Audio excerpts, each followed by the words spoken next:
you. Here are the top 5 laning tips for winning both macro and micro in League Classic.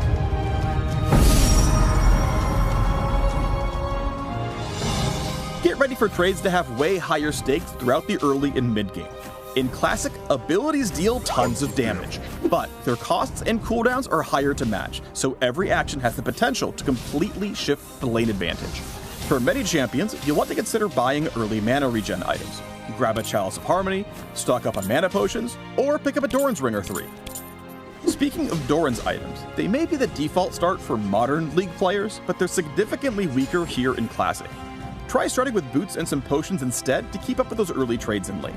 It also takes much longer to get back to lane, so plan accordingly. Forcing an opponent to recall will give you the space you need to set up your minion wave, or put in some good work in the tower as your opponent loses out on CS. Pressing those early advantages is also easier because turrets are way easier to kill in Classic. Taking one down will happen early and often, and can quickly snowball into more gold, more ganks, and more pressure on the enemy team. And speaking of pressure, don't forget to pick up some extra wards for vision, which you can buy separately from trinkets. I knew you would do that. After all, nothing ruins a good laning phase faster than a surprise 2v1.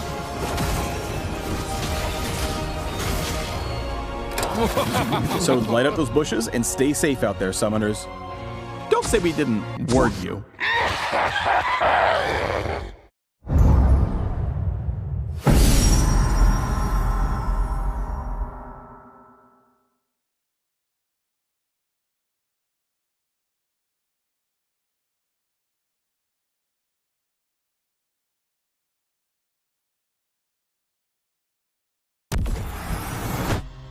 Split 3 introduces the most impactful format change of the season, the Swiss stage, where seeding and championship points can make or break a team's year.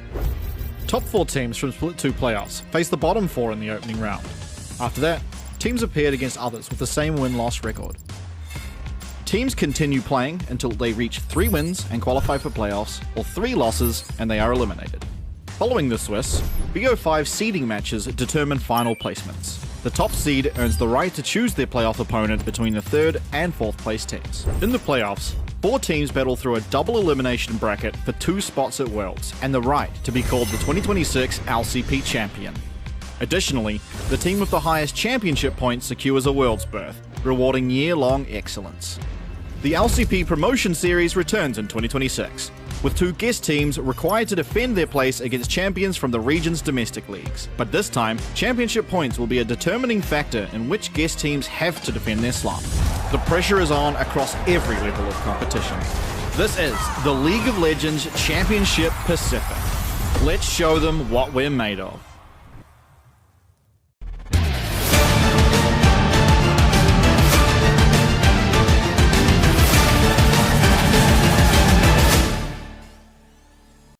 Seems like everyone knows how to jungle these days.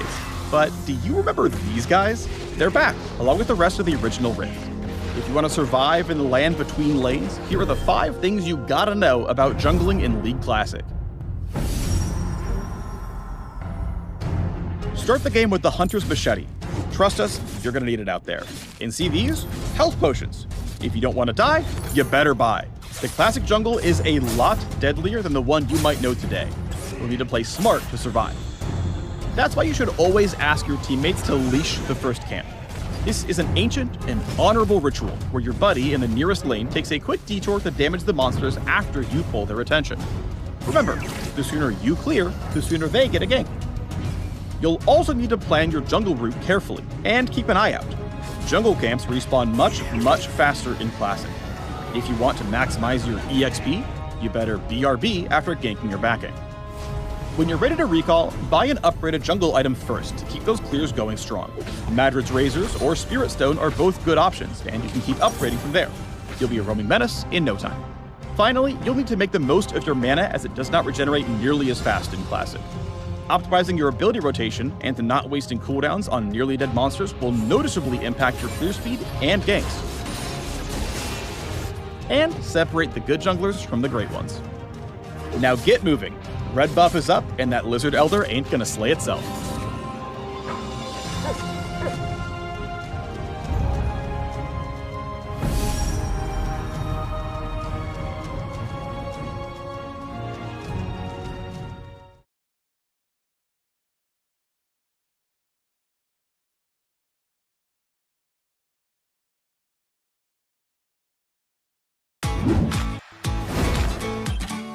不要求什么啦，希望可以有一波完整的团战就好。对于对面的杯体感到很有意见，没错，他已经打过了，相当肮脏。他先玩过了，不能找这种老手来。对于他来说，你不太应该是那个老手吗？没有，我是人老了。那你呢？有认老吗？我是老人。打新版的我应该会赢他。红手我打漏的时候，你还在妈妈咋扣呢？某一个老人，不管什么版本，我都会打爆你。Out of a Hongshu in the mid lane has that ult level advantage. There's the ignite going down. Hongshu's flashing away, but in comes. Nice！ 哇哦，他不会玩，那个卡特正常是买9瓶药的。我不是阻止他，打爆他。And they liked it so much. Oh, okay, so BA just died in the replay? Yep. Yep, he had a zillion bomb on him. He got tagged up. 喂，好痛啊！完啦，好痛啊！ I had actually forgotten this, but I noticed it during this play. Gragas E is not a stun in this version. It's a slow. 完啦，好恶心啊！他这个。やっぱりアニメとか漫画だと古代兵器って大体すごく強いですから、今日は僕が皆さんに古代兵器をお見せします。Crowstorm, Emmy in trouble. Look at the damage of the old Fiddlesticks ult. Emmy trying to get under tower, doesn't have access to Soraka ult. Few seconds off it, does manage to get a W down. He's gonna live, he's gonna clean them up. I think he gets both here as he'll just walk forward, ult himself. The drain isn't good enough. BA, there's nothing to do. 俾別人快，還嚟翻呢？哇！lên lên cái này nè，nice 啊！OK nice。Này mấy ông già chơi game, lần này tôi sẽ đá gãy của mấy ông. Sniffs it out, will chase him down on the other side of the fight. Emmy gets him hailed. They need to get him quickly before he can get any more heals off. They manage it. Nice， 5招怎么说？哎，你没大的急，你没大的。他好痛哦，他也太痛了吧！哦，哇 ！UCI。OK， go mid。怎么说？翻的感觉。Too long as he does see the damage is coming in, just moving forward, shredding through Norm Benny there as well, definitely trying to proc that W, does well but gets one shot by Maple on the other side. Hongshu can't find too much more, it's 2 for 2 at the moment. 我猜啦，我们会输。稍微预測一下會輸幾個頭？5到10個吧，我算7個好了。對，啱啱，走，我講跟住走，我好啲換親佢。哇！哇！哦，我來。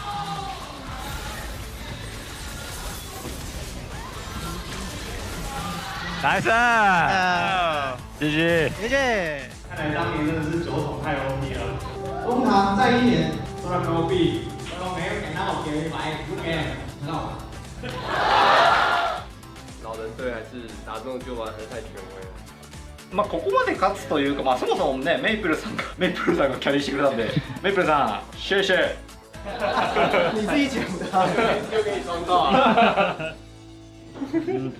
这样太好了。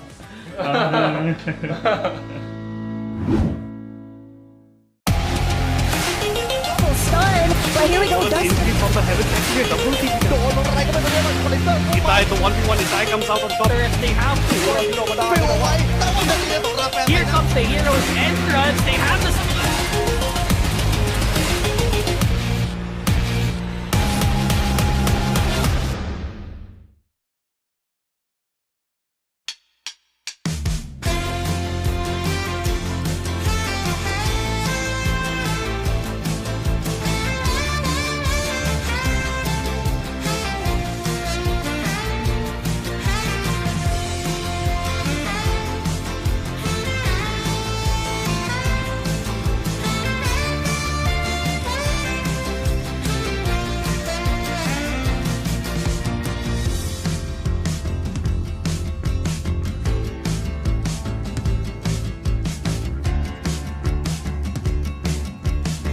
Cái chị hậu chứ nó dễ lắm hơn.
as CFO will wipe the floor with Team Secret Wales. They'll be our first LCP champion.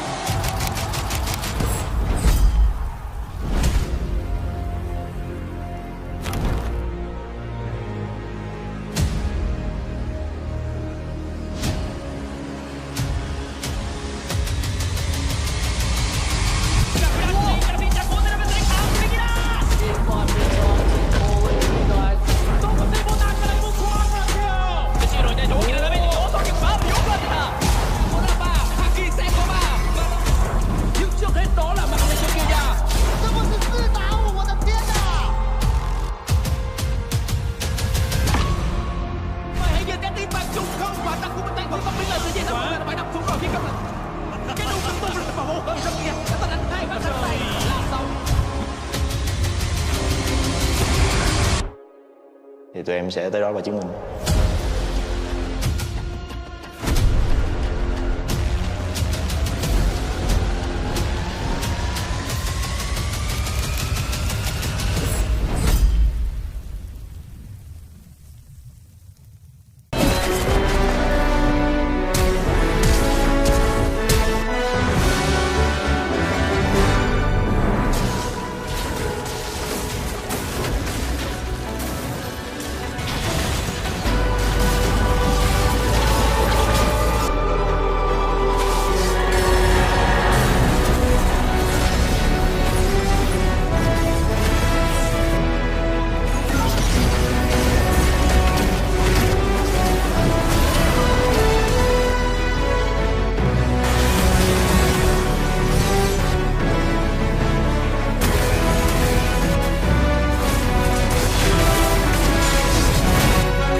Ahoy and welcome, ladies and gentlemen, as we get ready for the last series of this evening at the LCP. Carricks, we're in for a treat because finally, we get to see Team Secret Wales back on the LCP after such a long time of them sitting at the top. Yeah, I mean, they've just been chilling out, waiting for a challenger, and finally, CFO have risen to the challenge. We can have a look at the path that's been taken by our teams through our play-in stage. These seeding matches, we did see CFO 3-2 over MBK, a very, very close series. And then the other end of the bracket last night, there was the GZ boys 3-0ing over DFM. Look, I don't think anyone really predicted that CFO 3-2 against Vikings. Like, we know CFO's been stepping up, but to go the full distance, to take it to 5 games is a huge feat, and to come in with the reverse sweep is absolutely huge, you would have to say. But Carricks, let's have a look at our teams, because you're right, where Secret Wales are coming in looking absolutely dominant. There is no other word for it. They are so strong. They are so fierce. They've been back-to-back going to these international events. Pun, Histo, D-Ray, Eddie, and BA on your screen. They're going to be a lot to deal with tonight. Yeah, they absolutely will be. This is a team that is undefeated for, I've lost track of how long, but it's a long, long time. They are unstoppable in this league. They are absolute tyrants. I think the only thing I can say is sometimes when you have a couple weeks off, you're a little rusty. Well, like, that's a big question, though, right? Like, I think we've sort of seen this, and we're starting to see it in other regions, too. Like, Gen G right now, they're looking so fierce, and they had such a huge time off, especially from international events. They were just basically in the background, grinding, getting in those scrims, and now they're looking better than ever. So maybe this little bit of a break is just a bit of a real rest and relaxation, you know? It could be nice. Yeah, 100%. It can kind of go both ways. I think most of the time it's a positive, but of course we've got CFO up here challenging them. This is an organization that wants to be back at the top of the LCP. We know they haven't been happy letting other people be on top. Yeah, so true. Like, this is one of those things, right? CFO, they're starting to step up. They're starting to make some moves, but you got to be worried about who they're going up against and how they're going to be able to use some of these other changes against other teams, right? Like, Rest in this top side has sort of been the weak point of a little bit of them, but now it's about, okay, Shadow's going to really step forward. Pound has been looking really good. Doggo's been stepping up hardcore. So I'm curious to see how this team's going to be able to move against this. It really is going to be an interesting story, though, because they've been pulling out the crazy picks. Like, we saw that Samira for Doggo get the most kills in LCP. We've also seen the likes of Pout pulling out, like, the Ari again. That was looking really good. It just didn't find its sort of stance. It's going to be a big order here tonight, but I think CFO, they're up to the challenge. Yeah, look, I think they do have a shot here. I'm not going to count them out by any means, but you say they're up to the challenge, it is a hell of a challenge. That's just the one thing to keep in mind, is that this is Team Secret Wales. This is just this unstoppable beast in the LCP. And I mean, it's just kind of come down to where CFO sort of match up really well. If Rest can step up to someone like Pun that has been this continuous problem. And also in the jungle, Shadow had a really good series against MVK. I think where he went, the team followed. But his toe has been basically unstoppable in the LCP. I just think overall, his toe is, in my opinion, been the best player in the league. So how do they match up there? Look, that's going to be that's another tall order, right? And now we can look at the top side, because I think this was that sort of these other players that we wanted to talk about. We can talk about his toe later on as we get into the series, because yes, they are undeniable. But let's look at our featured matchup, Pun versus Rest. And I wanted to bring this up because the numbers, Carrick's, the numbers don't lie. No, they don't. It is Pun. Though I will say a few of these numbers for Rest are a little bit unfair, because he has been stepping up recently. If this was only the last couple of weeks, I think Rest's numbers would be a lot better. As you said, he turned from a bit of a weak point in the team to a real point of strength. But it's not easy to beat Pun. Unfortunately, it doesn't really matter how good you are still probably the second best top laner in the league. Yeah, that's it, right? And I think one thing we've seen a lot from Rest is he gets put on weak sides so much. Maybe it's because what would you even say? Like, I think they're putting him on these sort of like these tanks, trying to give him a little bit of space in these side lanes. But I don't know. I think Rest hasn't been given the full right to see what they can do. But let's have a look at our predictions here, Carricks, because we want to see where we're looking, because right now I've gone with the 3-1 for Secret Wales, but you said you have faith in CFO a little bit, but you've gone 3-0. I will predict everyone to get 3-0'd by Team Secret Wales until someone proves me wrong. They don't lose.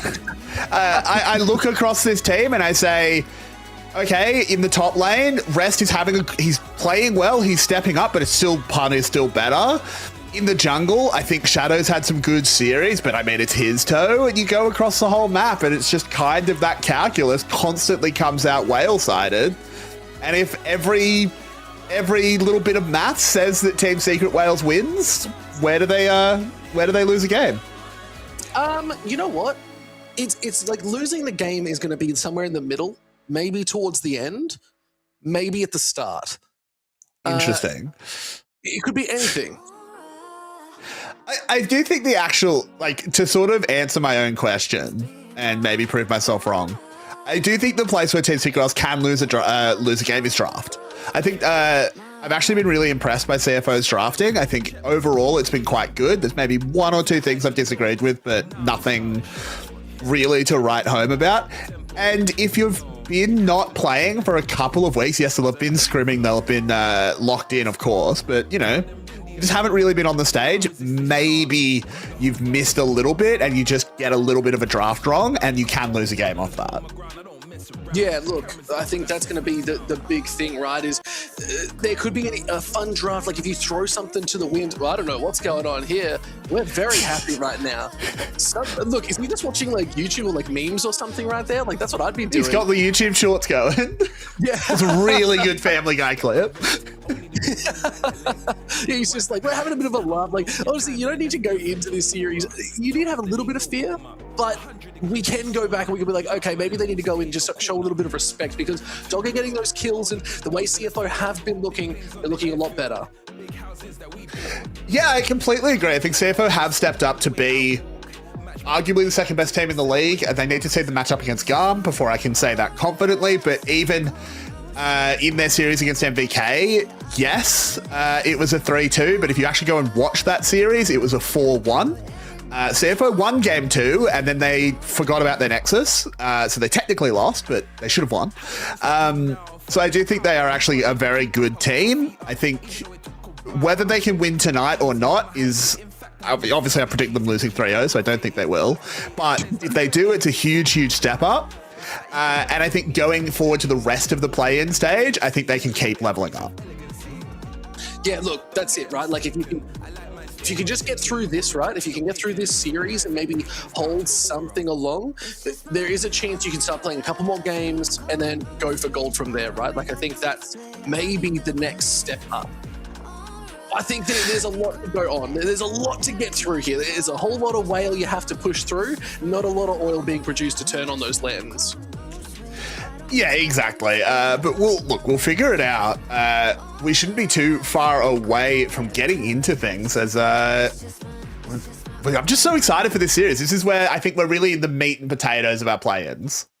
Well, look, we're coming towards the end, right? Like, we've only got, this is the last night of the whole sort of like, we're in the middle of the split. We got one more week next week. Then we go into finals the week after. So this is sort of like it. Like, if you do not start putting in the numbers here or getting those wins on the board, it affects your standings. It affects where you're going to be placed later on. It gets harder and harder. Now, Carricks, we have to remember too, Secret Worlds have already got their ticket to Worlds. They're already going. They've won with the points. Like, they don't need a win here today if they don't want it. This is just like a flex that they are the best in the region. So I think that's the next big question is like, how hard do they want to go? Do they want to show some new drafts that they've maybe been tinkering with? Or are they looking to do something a little bit more different? Look, I think they will come in hard because they want top seed at Worlds and they also want to win the LCP. We talk about Worlds all the time, but the trophy still matters. But we'll have to find out how hard they go in just a little bit. That's it. As we're getting ready for our Ride Fest, I'd love to see what this team is going to be doing. Is Secret Worlds going to come up with their goods or a CFO going to get that 20 kill streak that Doggo's hunting for? We'll see it in just a sec.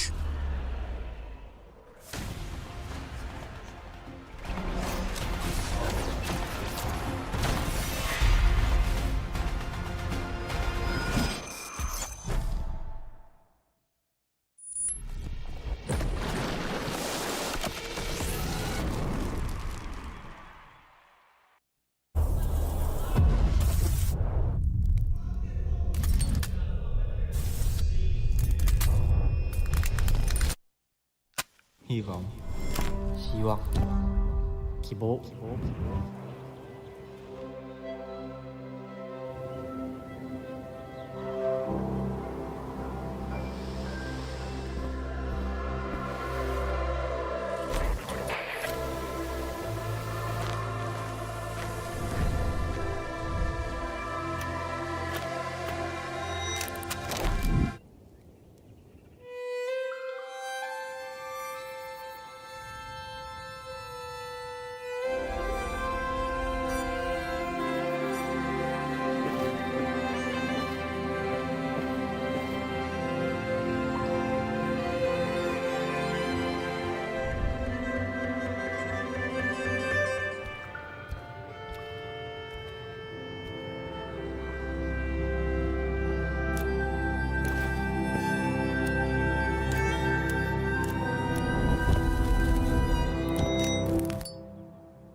欢迎来到 LCP Arena 第4周第4天的赛程第一种子决定战。今天的 BO5 将会非常的关键，由 TSW 出战 CFO。目前的季后赛 CFO 已经被越南三雄夹杀，但是 CFO 顺利的击退了 GM， 击败了 MVK， 现在要再次的向 TSW 发起挑战，结果会不会如何呢？马上欢迎双方选手进场，上路棒 Rest。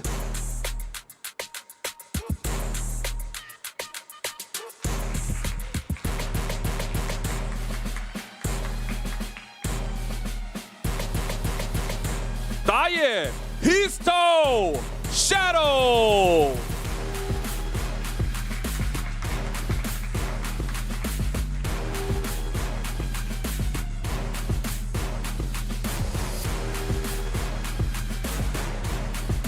中路 D-Ray Pout，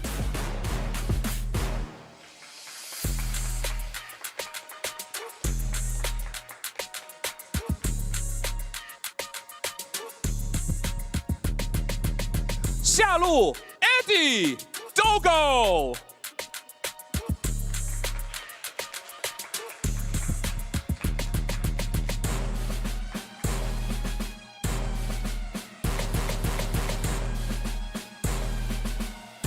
辅助 BA Kino，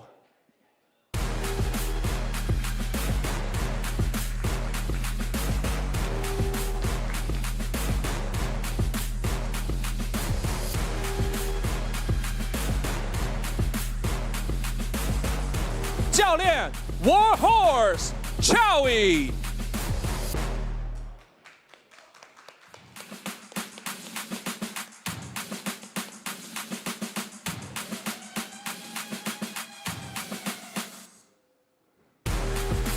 CFO 已然成为了台港澳的最后希望，面临到今天的2番战，能够复仇成功吗？比赛正式开始。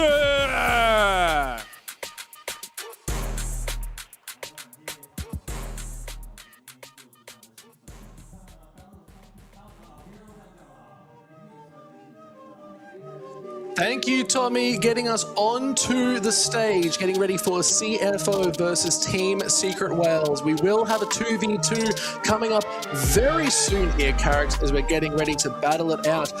Who do you think is going to take the 2v2 right off the bat? The 2v2 is always very, very hard to predict. I'd like to see, Pun go out. He's always fun to watch. He always has some really interesting picks, not just in the 2v2, on the Rift as well. I think Team Secret Wales, I think they're riled up. I think they've been missing the stage, so I think maybe they'll be the ones to take it. Yeah, well, you mentioned Pun. Pun is going to be there. It's Pun and his toe jumping in, and on the other side it is Rest and Doggo. Now remember, Doggo won't have that Draven that we've all been waiting to see. It was used in a previous series too. There is a Fearless going along for these. So I wonder, are there any combos you'd like to see, characters? I'm just waiting for Rengar Ivan. Been saying it all split. Yes. No team has made me happy yet, but we've still got some more series. Look, it is possible. We've both been wanting it. But there's other combos as well. I said that there's a potential of like a Cassiopeia Teemo as a bit of a funsies one, because you still get the burn. It's maybe not like the tankiness and engage of like a Singe, but it could be a bit of fun. Just double range, poke them out, and wow, okay, Secret Rails, they really do not want Doggo to have anything. No, and I don't blame them for that. I think letting Doggo have things he's comfortable on is not necessarily a recipe for success, whether it be on the Howling Abyss or on Summoner's Rift. So taking those away makes sense. As we go to the Nidalee again, CFO has actually been just playing Nidalee in the 2v2 every time. Look, and it's working, right? Like, you land those long-range spears, you can still go into that sort of like Cougar form, get a lot of damage off, like you can jump into the fight, but it's like comes down to what you pair it with. Like, usually we did see it with something like the Varus too, but they decided to ban that out. So, oh, Pun's Volley Bear. Oh my god, we're in for a treat, Carricks. We are, and we're going to see how well his toe can bring out the Ezreal. Not one we expect from him, but hey, Ezreal used to be a jungler. What? When? Yeah. I can't remember which season it is. Season 5, I want to say. One of his world skins is for jungling. That's Ezreal was a jungler for a season. Yeah, there were weird times. It were very weird times. But you know what? We're not in that season anymore, so we don't have to worry about it too much. Maybe they're just trying to bring it back, a little bit of that love, right? We saw a bit of Tristana in the jungle. It was probably a couple of years ago too. Like, it's just sort of just played everywhere. 80 carries, man. They're so flexible. The second you get rid of mages in the bot lane, you get 80 carries everywhere else on the map. But here we are, jumping on to the bridge just to check out who is going to take this victory. Pun Histo for Secret Wales or Rest Doggo for CFO. Now, it's already looking for a little bit of a scrap. Yeah, I mean, they're just going to go straight into it. I know some of these teams do just want to get this done pretty quickly. And I mean, neither of these duos are super level 6 reliant, so we may well just get a level 4 clash. Ooh, okay. Pun, very aggressive, getting onto that shield. And okay, that's a rocket jump forward. Doggo, I like it, but it's going to be enough as getting that final shot of the bomb is going to go forward. Pun taken very low too. The ignite did drop. A lot of summoners burnt so far. We got a flash, we got a barrier into an ignite flash for Rest now gone. Gotta be so careful, but good little reset here. Should get Pun nice and healthy again. Yeah, seems should be able to recover fairly well, but now, of course, CFO just going to hit this tower. These towers on the Howling Abyss are not built as well as the Summoner's Rift ones. You see, they do go down very quickly. Well, I think that's a bit of a strat, right? Like, if Doggo gets this auto push, being a Tristana, you can just melt these waves, especially with Rest giving them that little bit of added help. You can just take these towers nice and early, and Pun trying to hold this line, just getting chunked out too. Yeah, exactly. He's just desperately trying to hold the line, as you said, while his toe resets. But now their tower is so low that I think it might just go down on the next wave. Yeah, and look, you're still waiting. You got an Ezreal as well for his toe, so this is a bit of a scary predicament. You need to pop that satchel on. Now you're going to go forward for as much damage as possible, but they can just take the tower instead. CFO, they had a mission and they were successful.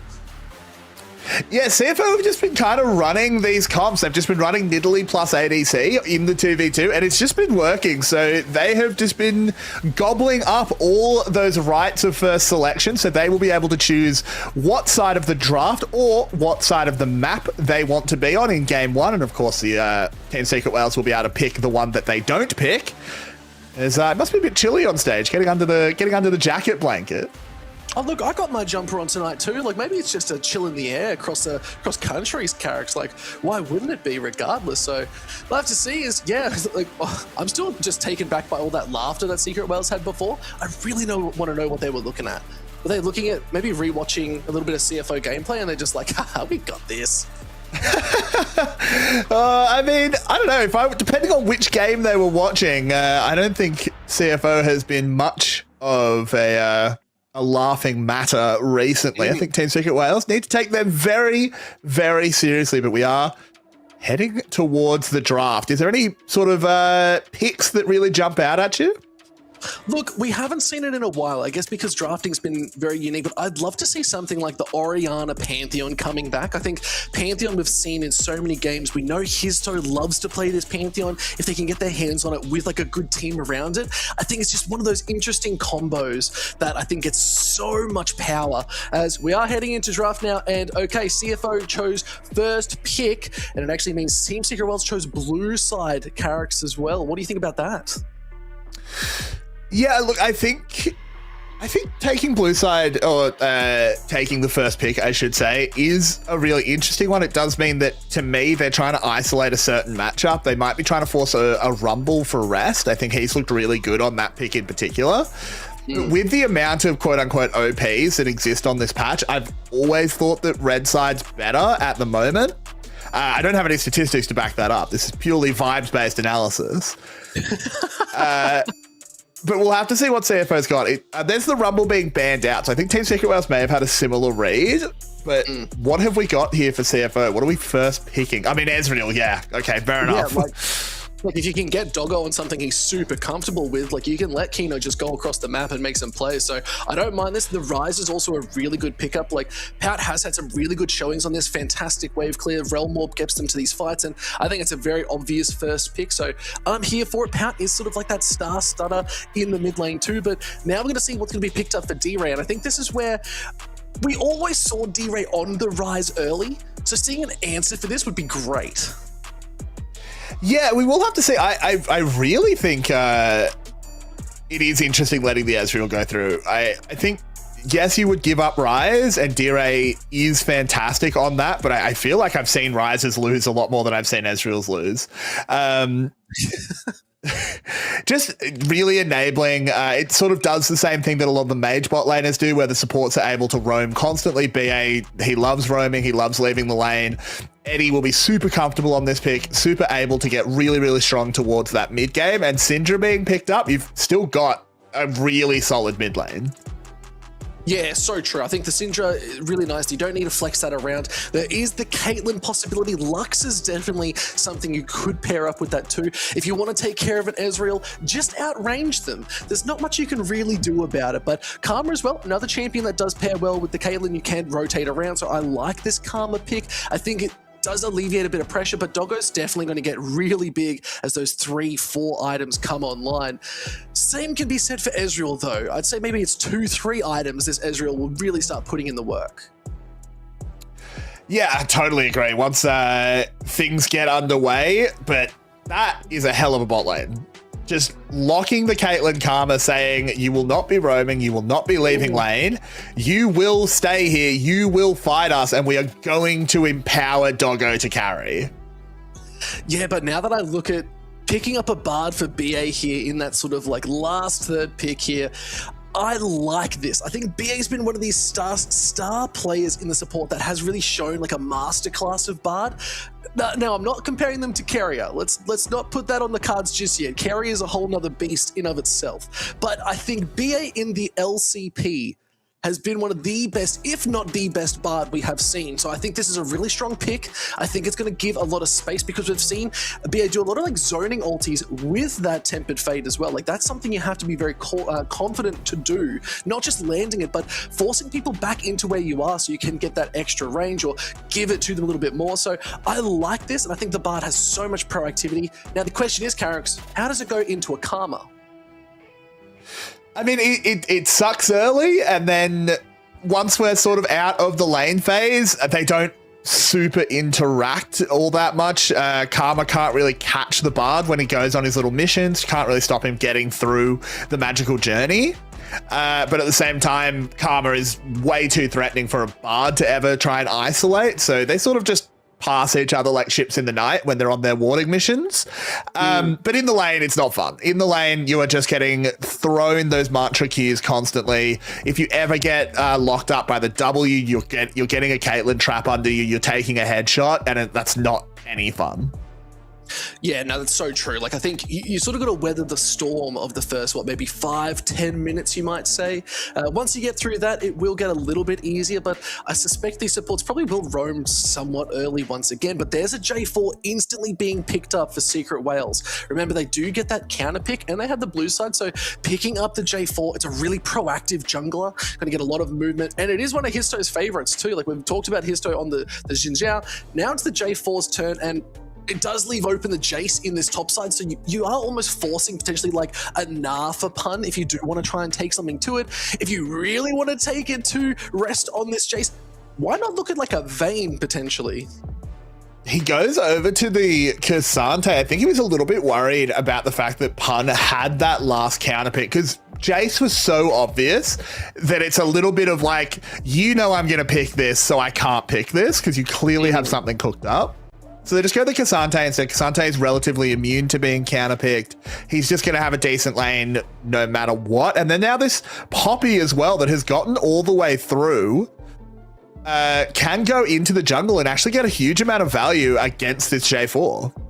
Yeah, it's a nice little pick, because even if you get hit with the Cataclysm, you can just knock them straight back into their own wall, get those really good disrupts. We've seen it rush like the Sundered Sky, but there's a Mundo hover. I don't mind it. We saw a pretty good performance of it last night, but maybe you'll see something different as the Nah. Again, we called it just before. It's a bit of an obvious pick. There's no Rumble to deal with the Cassante in this game, and oh, please pick the Vayne. If they pick Vayne, I'll lose it, but no, it is going to be the Nah. It is being picked up. You do have that added range. It's going to be adding a lot of value in these team fights, and it pairs just as well with the J4 along the terms of Poppy being a counter to J4. Yeah, I also really like picking up the Gnar here. I think you could have looked for a more sharp counter. Not that Gnar is going to struggle in that lane by any means. But the good thing about picking Gnar here is not just this game where Pun will have a really comfortable lane and Pun is very capable on Gnar. It means that Rest will never play Gnar this series. No matter what happens, Rest can't play it. Rest has had an incredible Gnar. A big part of his glow up that we've been talking about has been him on the Gnar, and now he can't play it.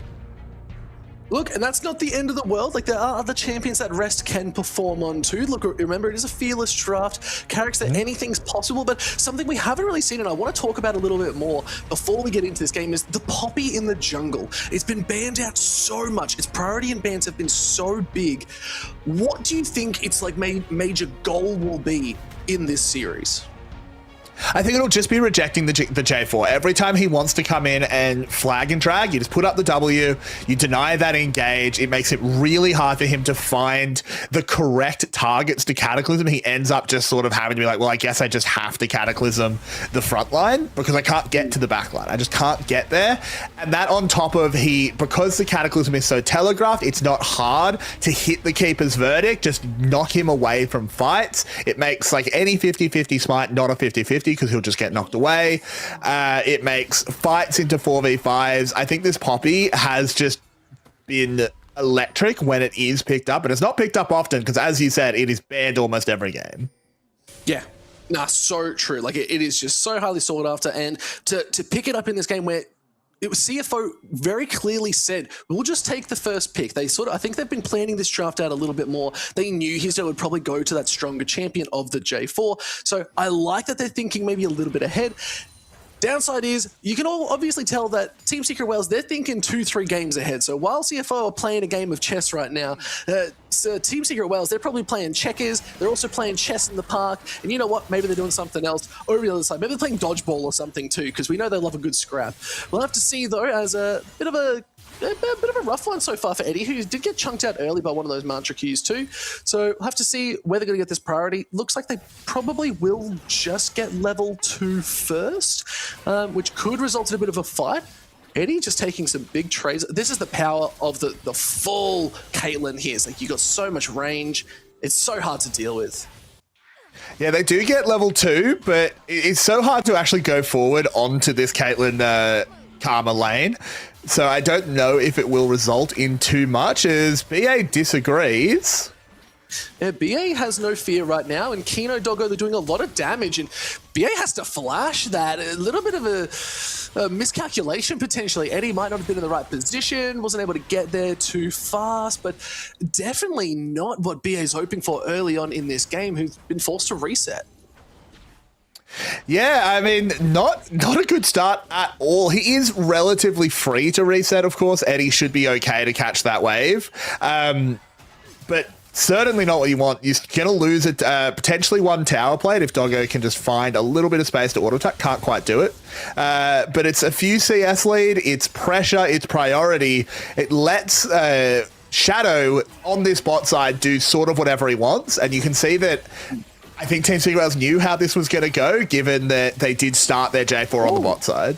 Eddie, you are spicy, having to flash as they go forward. Yes, they got the electrocuting. Oh, he stepped on a trap. But Eddie's about to go down. So is Doggo. The trades are wild. But with CFO, it looks like the bot side will get that early sort of advantage, be able to clear this wave and force another one under tower.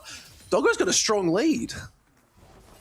Yeah, I mean, that is sort of the real nightmare Caitlyn trap, where it's actually under the tower. So you can't see it there. So Eddie just stepped on that, took a headshot, so can't catch the wave, but look at a dive that's brewing. Nothing really brewing just yet. They decided that the hops weren't there. Might not be looking for it. On a ward though, so Rest looking to stop his toes reset. Getting to see a little bit more as Shadow is heading towards this top side. Gonna find maybe their Krugs will be up soon. But again, this is also what you expect in this topside matchup. It is 32 CS to 21. So Pun definitely has control over this topside. But look at the jungle. It's dead even. And it's 3.5 minutes. Yeah, it's just been full clears at the moment. Both of the junglers not able to find any action. Obviously, Hisdo had to think about it on the top side, but decided that diving a Cassante was not what he wanted to do. It's actually the mid lane that I'm looking at because Pouts has been getting traded into brutally. Yeah, this could actually be a little bit fight. The Realm Prism is good, but Pout able just to keep them back, forcing off a little bit more. Rune Prison was good, but if it was under a tower, could have been a different story, but obviously understanding you got to play those smarter. Nice to see these arcane shifts are getting a little bit more defensive, I think. Eddie needs to play a little bit so back, like they're so used to playing forward, but Doggo is definitely one of the star AD carries in this region. So I'm not surprised that Eddie is having a little bit of a rough time. But it's also a Caitlyn. Like, everyone has a rough time into Caitlyn. Yeah, it is one of those things where it's like, is it because Doggo is sick or is it because Caitlyn can hit you from so far away? It's a little bit of both, of course, because Doggo is sick. But Eddie, I think, look, he just needs to survive this lane. He doesn't want to fall any further behind. Unfortunately, he's already about half a wave down, I think, once he catches that one. Can't fall too much further behind, then it becomes a little bit of a real problem. But for now, I think you're not too stressed on Team Secret Wales. No, like they're still slightly up, but getting some good knockbacks. Pun, obviously just using the Gnar just to keep Rest at bay. Sort of still struggling to maintain the farm as he's picked up probably another whole wave ahead of Rest. So this is just the onslaught again. It's sort of like tale of both. Like when you just get outranged in these lanes, Gnar into the Cassante, Caitlyn into the Ezreal. You have to give something. Yeah, exactly. As Howard finds a good trade there onto D-Ray. He's not happy about that one. I wouldn't be happy either, honestly. But this is also Caitlyn Doggo is looking very good. They're chunking out 2 tower plates confirmed. And now the Dragon's been started up. They have to be careful. Shadow might not be wanting to take this, but okay. Still continues. They've got a little bit of damage on the board, but Histo very well aware that they're starting this, so might be looking for a trade. No TP available for D-Ray, but BA and Eddie, they are posturing aggressively on this bot side, trying to slow up Dog and Kino, but I feel like this Dragon might just go down, and it's a nice pickup for CFO early in the game. Yeah, you can't. You couldn't really play into that when there's a Realm Warp, when the Caitlyn lane has so much priority. There's nothing to trade, unfortunately. The Grub's still quite a little bit away, so just a good play by CFO as BA has to burn his flash again. That's really rough. That's just come off cooldown too. Like, that is not what you want to be doing, because those traps, the little cupcakes, were just going forward a little bit more. The mantra stuns are just so hard to deal with, and yeah, you've got those healing, but one slight misstep forward and this lane can punish. It really, really can. It can kill you in an instant if you misstep at all. Is just taking in a look at the map, because of course, as much as we've been talking about the bot lane, because it's where even our little bits of action are, the rest of the map is actually going pretty well for Team Secret Wales. You pointed it out before that Pun is just building up a lead. Looking very, very happy there. D-Ray as well, doing well, has already got 43 of his soul shards. So he is accelerating that pretty quickly. Yeah, you can see level 6 is now online for most members too. So good to see that. We're going to start seeing some ultimates as the ace in the hole is going to go forward, but that was a barrier used just to stop a lot of that damage. So a cooldown now being used. I'm going to spell offline for the next fight, so you have to be super duper careful. But okay, looking to get a barrage just to send her forward, just to get those shields down again. So it's just a bit of a trade. It's just who's going to pick the first one up, who's going to do the most. And yeah, look, big thing of note here too, we're just looking at the CS difference. Items are slowly coming online. You can see Ezreal is looking to pick up that Triforce relatively soon with that Sheen, but stacking up a tier comfortably. And you can see Doggo looking for that Collector. So it looks like they're going for that full kill threat with a little bit of that crit added on. I don't mind this. Yeah, I think it makes a lot of sense. I think you want to push this lead as hard as you can. And there's a Realm Warp. Realm Warp coming in. They're sending absolutely everyone to this bot side. BA might just be the sacrificial bard, and first blood over to Doggo is exactly what CFO want. They've picked up the slight lead, but they'll lose the grubs for their trouble. Yeah, but I think you take that every day of the week. As much as you'd love to get grubs onto Caitlyn so she can take towers faster, you're totally fine with this. You get the rise and assist. You don't lose a huge amount in the mid lane. It's like it's going to be one wave and then a tower plate and a half. I don't think he'll quite get this second one. For D-Ray, yeah, he doesn't quite get it. So just a really positive play for CFO, I think.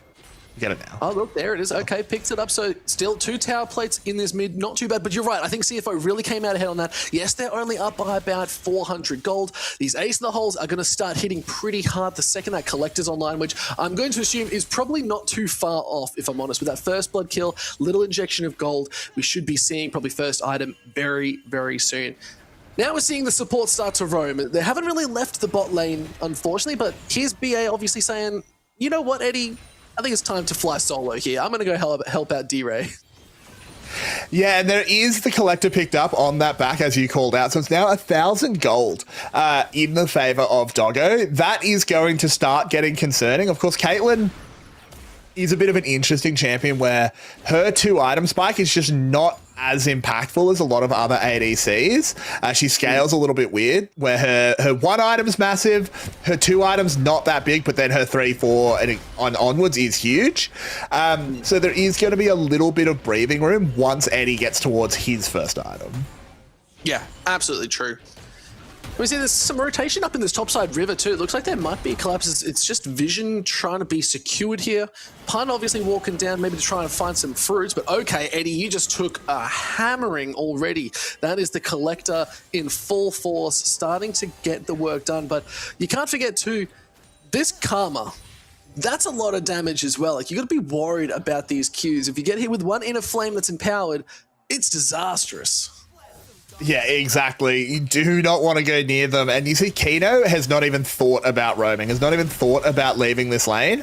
He's just going to stay here constantly because it forces BA to stay as well. BA doesn't want to be in this lane. He wants to leave Eddie on his own to just farm across from Doggo. But if Kino doesn't leave, neither can he. Yeah, and now we're seeing some little bit of vision taken out. Kino obviously just trying to keep it out, so it's going to be harder and harder for Histo to come down to this bot side and be making any sort of impactful places. There is a TP now out of power just to get back as Dragon is up in 7 seconds. They're trying to get this early priority.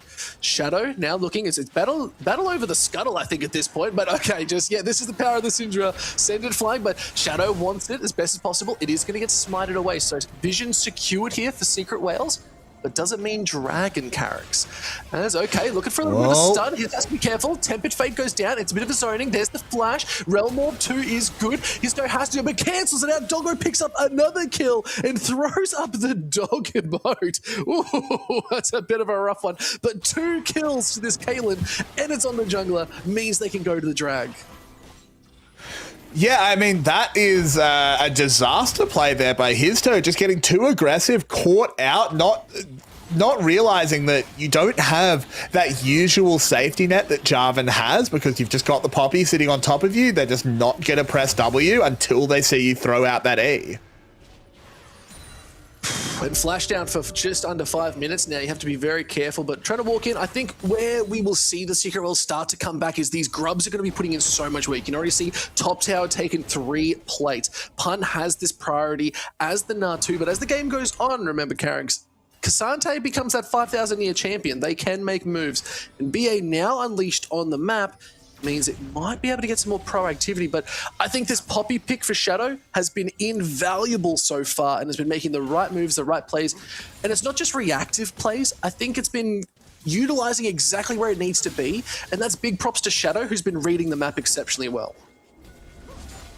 Yeah, I do agree. I think this early game has been fantastic by CFO. I did expect them to have a bit of an early game lead. That's just what the Caitlyn lane will do, but not this much. I did not expect him to be up by 2,000 gold. As now Eddie has been caught out, knocked up into the air, has to flash. No, it's not enough. Shadow takes the kill. Cataclysm is coming down. BA's trying to join this fight. No Keeper's Verdicts to knock anyone away as the Tempered Fate goes out and misses again. These are not hitting. I praised BA so hard, and damage from Caitlyn is huge. Now Pun's joining this fight. He's about to go mega. Have to be so careful as the Rune Prism is going to lock them down. D-Ray might have to flash, throws out the Unleashed Force. Doggo is going over the wall, but it's going to be enough. They just need to catch this Caitlyn. Pun might have the nose. It's not enough. Doggo is going insane. Great shutdown here, but it is going to be Pun trying to hold this line. Has to flash, and they are forced with tail between their legs, and it is CFO picking up a multitude of kills. Team Secret Whales are rusty. This is really sloppy by them. That was not the setup that works. They're going to lose waves. They're going to lose tower plates. They're 2,000 gold down now as we crest 14 minutes. But having a look at this replay, I mean, Eddie gets caught. Okay, fine. Doesn't have his arcane shift. I'm not sure what he used it on, but fine. He gets caught out. Unlucky. And I don't mind the re-engage. I don't even mind the Bard ult missing necessarily. It's not the easiest ult to hit, just completely dry. But what is D-Ray doing? You have to know that Rise is coming. Yeah. He's walking over a ward. You know that Rise is there. You are never, ever, ever allowed to stand there without your flash. Doggo as well, they're flashing over the wall to secure BA is just a huge flex, but once you do that, you know you full sent at this point. Picking up that double kill too makes it really rough, and it's just a shame they didn't pick up a kill, but on the back of that, yes, kills went over to CFO, but the gold still hasn't sort of accelerated as much as you want for CFO because 2 towers have now been secured here, and we're not watching Lord of the Rings, unfortunately, as it is top and mid. They're taken out. We'll have to see if it is going to be Secret Whales looking to pick up a third. Remember, it's a marathon, not a sprint, Carrix. Yeah, I mean, it's very true. It is a marathon. As that first brick picked up in the mid lane, 2 towers actually for Team Secret Whales has brought the gold back overall. But again, the problem is that it's a big lead on Pun, which is nice, but Gnar is still just Gnar. And then it's Caitlyn, but mistimed. Oh, BA. It's disastrous, but there's a Cataclysm too. They know they have to make a trade somewhere. It's 3 members looking for Pout, and he is going to go down. They trade the Rift Herald. They secure a little bit of gold in their pocket too. I don't know if that was probably the member you want to full send on, but respect. I think they had to make a play. Okay, Shadow wants something. Arcane Shift over into the Raptor pit. Now they're trying to clear out these wards as far away as they can. Shadow taking a hit. They are retreating quite heavily. Multiple members coming down. Here's Pun. Okay, Arcane did Pun go off here. to the side. Raj is not great, but Shadow wants more. Pun, very healthy, goes down into the mini. Nah, has to be so careful. Keeper's Verdict knocks him back up. There's a Rift Herald too. They're looking for a fight. As Pun actually picked up Shadow, they turned it around. Pun is just so strong right now. The Dragon Strike is going to hit, but not do a huge amount of damage. And look at this bot side. They've already secured the tower and the Rift Herald. I think CFO had a very different plan for this fight because the gold leads just spun well in Secret Whales' advantage. Yeah, I hope we get a replay here because I think there was one really critical moment that I'll talk about when we get there. But this was a big swing, as you said. As Eddie, you still, I know your team might be pretty happy right now, but you're still not allowed to go near him. You still got to stay away from Doggo, as he will get the reset. Let's have a look at this replay because I hope it shows. So it actually doesn't. The W from Shadow is on cooldown right now. He used it to get some speed to kite away into the top brush. So it's just on CD the whole time. They think they can deny his toe, but they can't. It comes up right after the EQ, so Shadow just dies. Well, look back at live as there's a fight around this dragon. It has spawned. We're looking at the third and potential soul point here. There's now Pun getting a little bit of damage off. Looking to go straight on in. The jump over the wall is good, but Pun holding on Cataclysm off to the side. Pat has to flash straight through the wall with the all out as they're trying to force them back. Keepers in the back line. Shadow's getting caught. Doggo's taking a lot of damage, but the stuns are good. And look at Doggo's damage. It is melting through, but no, Rest is going forward and he's going to get picking them up a little bit too much. Look at Pun's health. He's on negative HP right now. There's just Secret Whales who do pick up that win and might secure this dragon. But still, that was such a close fight. Shift, enter, all chat, not even close. As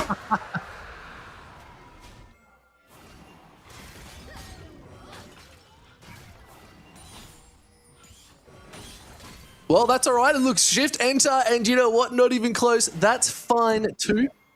We'll have to see what this is going to be looking at. As still, Dragon now picked up. It is an Infernal Soul that we haven't been able to see too much. So I'm excited to see this as, okay, Magical Journey going forward, just trying to hold this wave, but Tower did still get secured.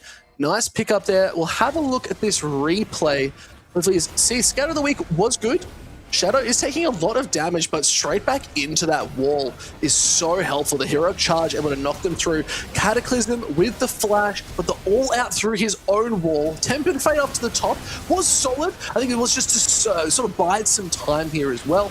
But still, Scatter the Weak doing so much work. But Pun is incredibly low. And that Unleashed Power couldn't even get the execute. Pun is down there, I think, yeah, basically dead. So I'm not sure how they survived, but they did.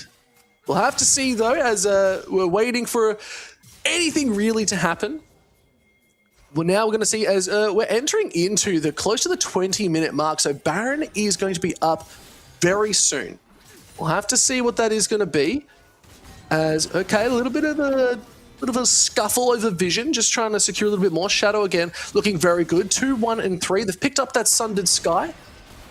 We'll have to see what that will be, as it could really mean anything. Pun still off to the side here, doing very good job. 2.3k gold ahead. They're up 45 CS right now over Res. Regardless, it is still a Cassante.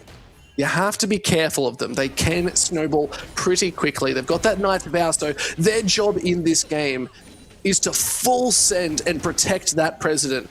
Because if you look at Doggo, they are sitting there. They've got that IE. Pun has to be careful. Oh, the knockup does land. Oh, Shadow able to get BA caught out a little bit too much as Pun's still running away. They secured that kill. Now it's about clearing out the Vision. But Carrick's, welcome back. Thank you. No worries. The joys of home tech setups mean that I got into a little bit of trouble there. But Doggo chunked out. Yeah, getting a big shield though. Histo is looking to go back in. Cataclysm goes forward. Eddie is here waiting in the wings. Does pick up Doggo. Now they're looking for Kino as the rest of Secret Wales looking to filter back in. But Shadow off to the side. Hitting a little bit too much damage. Pout being charged at flash. There's the Gnar looking to stun him up. But is Eddie going to be able to follow up with the onslaught, as there's not too much you can do. Big shields, but Eddie comes in and snipes from downtown. Able to lock up a bit more. Shadow has to be careful. Shields are good. Blast Cone to get away. And Secret Wales, they're snowballing this lead. It's a 2k gold for this team. Yeah, and they've turned it around just kind of out of nowhere, just able to catch up, able to find these little weaknesses that CFO are presenting them, and Pun has just flown into the lead. Let's have a look at the replay here, because I actually thought this looked really bad for Team Secret Wales, as when they didn't get the initial CC onto Doggo. I was like, okay, Histo's going to go in, they get the 1-for-1, but then look at the collapse from CFO. But CFO just not ever really able to link up on the right side of walls, so they can't actually play off each other at all. It leads to the fight getting stalled out, Pun able to leverage the entire Mega Gnar and just carry the fight. Yeah, and now we're seeing Eddie starting to get a little bit more of a lead. Yes, they're down in gold, but 3-1-1. They've got that Triforce. They've got the Manamune as well. So they're starting to come online. Remember, you talked about how Caitlyn usually needs a couple of items, 3, 4. I think actually I mentioned it, but you know what? I'll give you the credit for it. They need a little bit more to get on. They've got that Zeal starting to stack, so maybe they're looking for the Rapid Fire Cannon.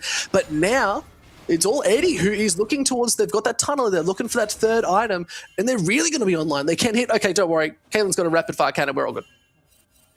Ignore my point. The cannon's online. Yep. Yeah, Doggo is going to be doing an enormous amount of damage. Anyone that steps near him is in trouble. Speaking of in trouble. Yeah, Kino caught out a little bit too far. Cataclysm was good. When the walls go up, you cannot escape. Because now that the support is gone, the shields are out. Looking to secure this Vision around the Baron could mean a potential play, but when Shadow is up, it's not worth the 50-50, I think. Totally agree. Don't go near that one, because that 50-50 can become 100-0 with a good keeper's verdict. If he just yeets his toe out of the fight. It's never a great one. Can you do the yeet voice though? Like, can you do like the full thing?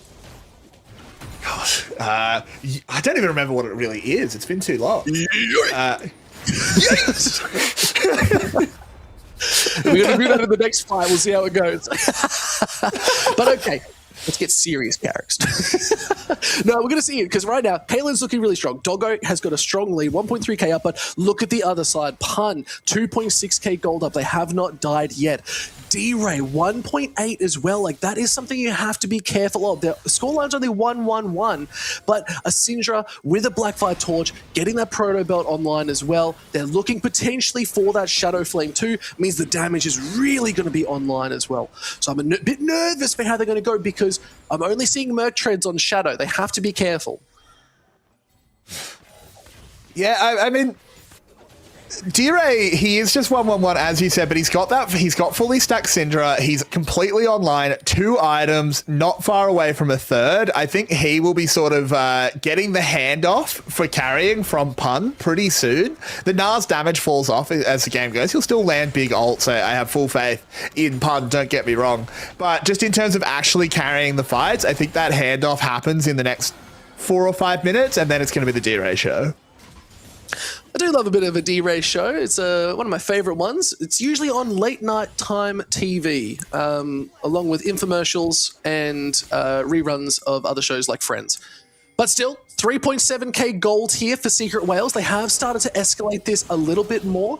Sneaky Barrage just going out just to see if that's going to land, but he's going to be comfortably sidestepped. BA off to this side. They're looking for the collapse. They've got 4 members. Scatter is going to hit Doggo. Tempered Fate forces the flash out of Doggo. They have to be careful. The Keeper's Verdict sends them flying. It's just one. It's Histo, BA, and Pun in the middle of this fight. Flag and Drag just into the middle. It is Rest. They are quite tanky, but that is Pun potentially looking to go Mega. The rest of the team not available. Let's see if they can full commit as Rest is now taking a lot of damage. Look at the it goes forward and hits 2. No yeets just yet. And now they're trying to hold this damage back, but Pun just has everything to prove and more. Scatter the Weak. The unleashed power is good, and the gold is snowballing. Yet again, ace in the hole. It hits D-Ray. The cover is immaculate. And Secret Wales, they take the fight. They take the fight. It looked a little bit desperate from CFO, just trying to find anything on the backside. Histo's full health, so they're just going to go straight to Baron. This is a little bit risky. Shadow, able to reset in time, will be part of this fight, but the Baron's going down fast, Pike. Yeah, you have to be careful. D-Ray there with the scatter is good. They just need to secure this one and get out of dodge. D-Ray has to flash on the wall. It's secured, and it's just one in the pit with them. Now they can look to fight again. The flash to the side. BA lands the stun. It's looking so good. Realm Wall to try and get them out alive, but there's not much you can do. They're just running for their lives. CFO cannot hold this line. Secret Wales, they were a little bit too far behind at the start, but now they've flipped the game yet again as the Wales do. They are undeniable as they hit the 7.3k gold. Baron secured on all members, and they're charging down every single lane, Carricks. I mean, this is just destruction of a mid game. I was just trying to figure out even what words to use. That was just a ridiculous series of events. We've got a long replay ahead of us. As again, it was just D-Ray getting things started. Doggo is chunked so low that he kind of can't participate in the rest of the fight. I thought maybe that Keeper's Verdict would turn things around, but no, they kite it back perfectly. It gives Pun time to just be autoing, getting into the Meganar form. And that's the crucial thing, is that was the one thing in this fight that I thought looked bad for Team Secret Wales, is the Meganar was completely desynced, but by the time it matters, he gets there. They're all extremely low. They explode. We do have a fight in live, so we might have to come back to this as D-Ray has been aced in the hole. And then this is the other part of the fight that obviously we need to talk about. Shadow, he essentially is just going in to try and smite and die. But look at this stun from BA. Flash stops the Cassante. The instant follow-up of the flag and drag and the wallop. Nothing that can be done there. That is just kills. Yeah, I love it. Even with the kill here, look at all the damage going across. Like, we see the Doggo on this Caitlyn with the 19 for the most for CFO. 3 members from Secret Wales did even more. As now Doggo getting hit with the flag and drag, the Cataclysm 2. BA and Eddie trying to join this fight. Shadow wants to hold them back, but I think Doggo's got a little bit too far forward. His toe picks them up, and it's just a lickety split play here for Secret Wales as they secure the carry this side. But now Pun has to be careful. Meganar is going to come out, so the survivability is good, but Yeah, it's a 4. Is it Pun that has to be careful? I don't think it might be CFO that needs to be careful around him, as he is a big lad. This will be a third Drake picked up for Team Secret Wales, getting them close to Soul Point, as Baron is running out. They haven't gotten a huge amount out of this Baron, because it was not a very planned Baron. Yeah, we can see this replay down in the 2-2 big picture as well. It was just D-Ray caught pushing a little bit too far. Scatter of the Week is good, but the ace in the hole did just secure them once again. So not the biggest play, but a nice little bit of gold, because D-Ray is quite far ahead, 2.2k gold up. They've got that Shadow Flame well online. Now they're looking to be what could be a Void Staff, most likely, but it could be something. It could be a couple other things too. You never know. Tempered Fate going wide. BA, middle. Ooh. No, thank you. Oh, yeah, the Narc sends it back to Flash straight away. Scatter the Week 2. They're looking at Doggo. Cataclysm's nice, but there's a GA on this J4. You have to be so careful as Rest is taken low. Team Secret Wales, they want this fight because they are so far ahead. Oh my lord, it is D-Ray doing so much. He's the hero right now. He's doing the backline. Eddie with a barrage from downtown secures the kill, and Pun is charging Akito. Look, that's a nice shutdown too. They pick up Eddie. The Nar comes back up once again. Oh, he doesn't even die.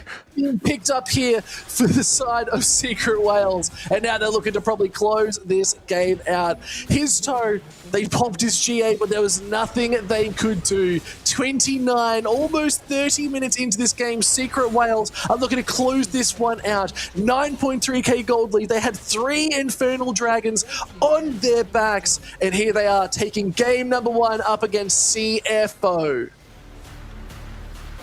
Destruction outside the lane phase by Team Secret Wales. They just ran the rift. They were 10,000 gold up when that game ended. A clean 10,000. Just a ridiculous performance by the Wales.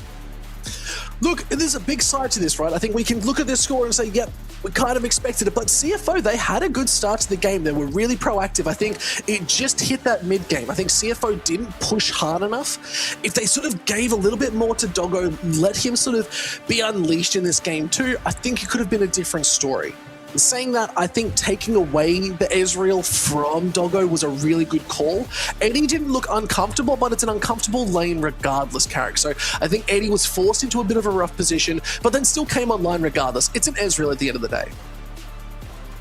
Yeah, look, I think he probably lost the lane a little bit harder than they would have wanted to, but you were always going to lose that lane. It didn't matter when... Look at Pun. Pun was just, like, that damage number is a little bit inflated because he was just auto-attacking a Cassante, but it's not that inflated. He was unbelievably effective throughout the rest of the game. His toe, despite having a counter picked into him, that Poppy was still more effective than Shadow, but I think the big one to talk about, because it goes back to draft, is the Ryze did nothing that game. You first picked it. Look, maybe they had the confidence in it, but you're right. I think it had maybe 2 really good ultimates, and I think only one of them I remember really succinctly, and I think it was that dive into the bot lane where they got that first blood. It was a really nice Realm Warp start of the game just to get things moving, but you could see from the gold graph it didn't really go too far beyond like a 2k gold lead for CFO. So I think once they started to fall off and one fight went down, it just got a little bit hard, but this was the signs of life we wanted to see from CFO. Doggo being really aggressive. They let him do his thing, but the team just wasn't there. I think Doggo just going a little bit too far forward, still got picked up, and it just meant they had to sort of play it a little bit further back. But this is where Doggo was just the target. They say you're going to take out the president. Histo said, I've got my eyes lasered forward, and a flag and drag will secure this for me. Yeah, exactly. And Histo knows that here's his butt to do and die, as he just goes in, knows it's a one-way trip, but sets Eddie up perfectly to take Doggo out. And this was the issue, is I was talking about sort of handing off the carry duties between Pun and D-Ray. But it needed to happen a bit on CFO as well. You don't fully hand off from Doggo, of course, but Doggo had a massive lead, but there needed to be a little bit of like, okay, so Doggo needs to play near Pout so that Pout can get ahead, and then the Ryze can start scaling, but they never really got that together. I think Doggo has a really good game. Even in these fights, you can see he's incredibly safe until Team Secret Wales are so far ahead that they can just ignore the rest of his team, at which point, what is he meant to do? I think Doggo plays well. Unfortunately, the rest of his team just not quite ready to pick up the reins. Yeah, look, and I think there's a big thing in when we look at all these team finds, where are Secret Wales? No amount of Keeper's verdict is actually going to stop this team from being so close together. Like, Eddie is taking an ace in the hole there to stop BA from going down. They are all willing to play. They're living and dying by each other is the best way I can describe it. And then they know exactly who their target is, straight onto Doggo, and then who is left to carry. There's a Realm Warp used here just to see if Pout can get into this fight. They're really not able to get too much because they get the GA, but the rest of the team, look at Secret Wales. Now they're coming back, they're grouping once again. There's going to be the GA going down, but it just wasn't enough. So I want to see a little bit more of CFO playing a little bit more together, really syncing up. That first fight they took, that first block, was them synced. What happened? Where did it go wrong? Was it Secret Wales just playing the role of disruptor, or was CFO just sort of falling off and didn't know what to do with it? So, Carricks, we'll have to wait and see. We're going to go to a short break. We're getting ready for game number 2 here. Let's see if CFO can bring it back. I've got them going 3-1 for the side of Team Secret Wales, but CFO, they need just one win for me to be right. We'll see if they can do it. Stay tuned. We'll be right back with game number 2. This might take a while. Make haste. There we go.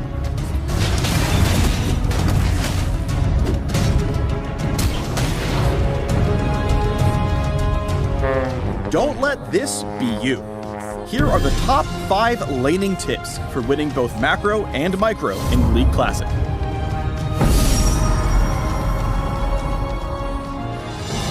Get ready for trades to have way higher stakes throughout the early and mid game.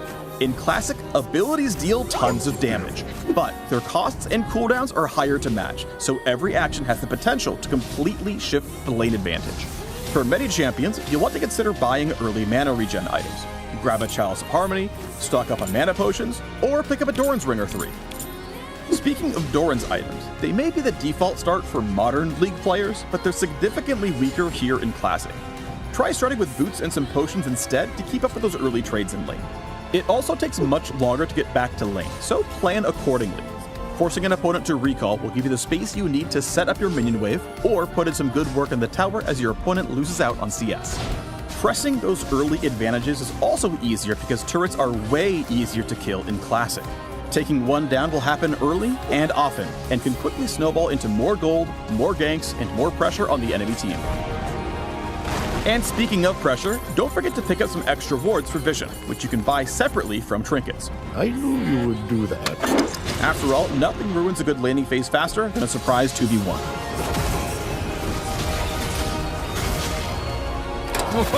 So light up those bushes and stay safe out there, summoners. Don't say we didn't warn you.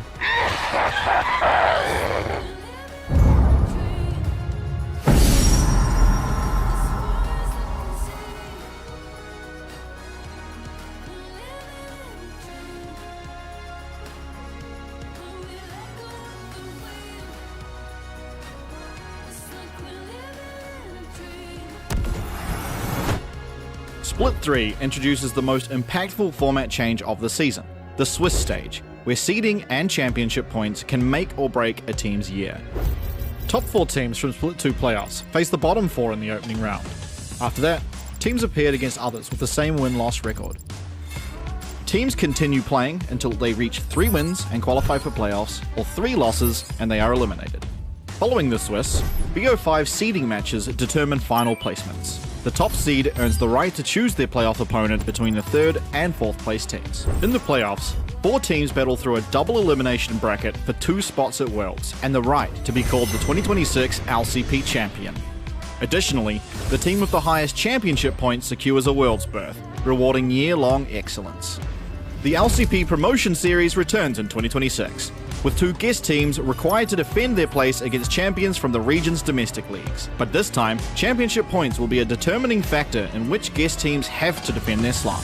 The pressure is on across every level of competition. This is the League of Legends Championship Pacific. Let's show them what we're made of.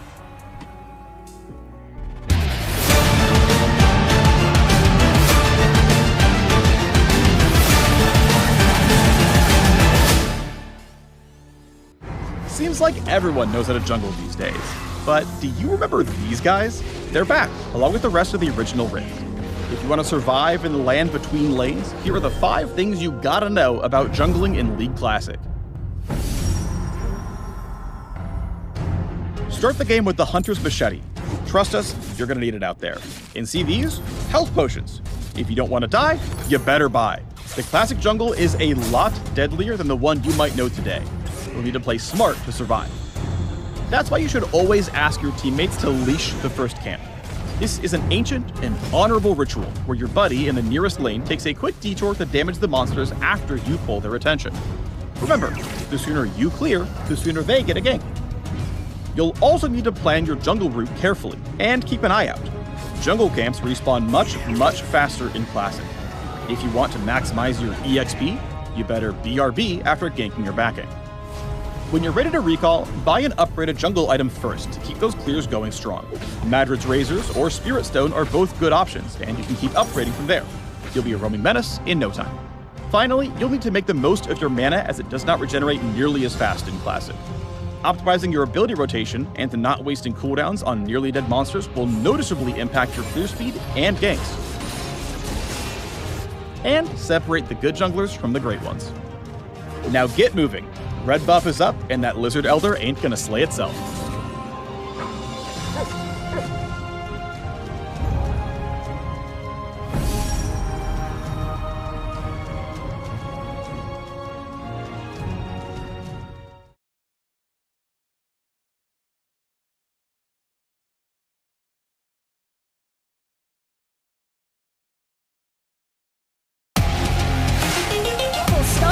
But here we go, Dustin. Itai, the 1v1, Itai comes out on top. They have to. Here comes the hero's entrance. They have the speed.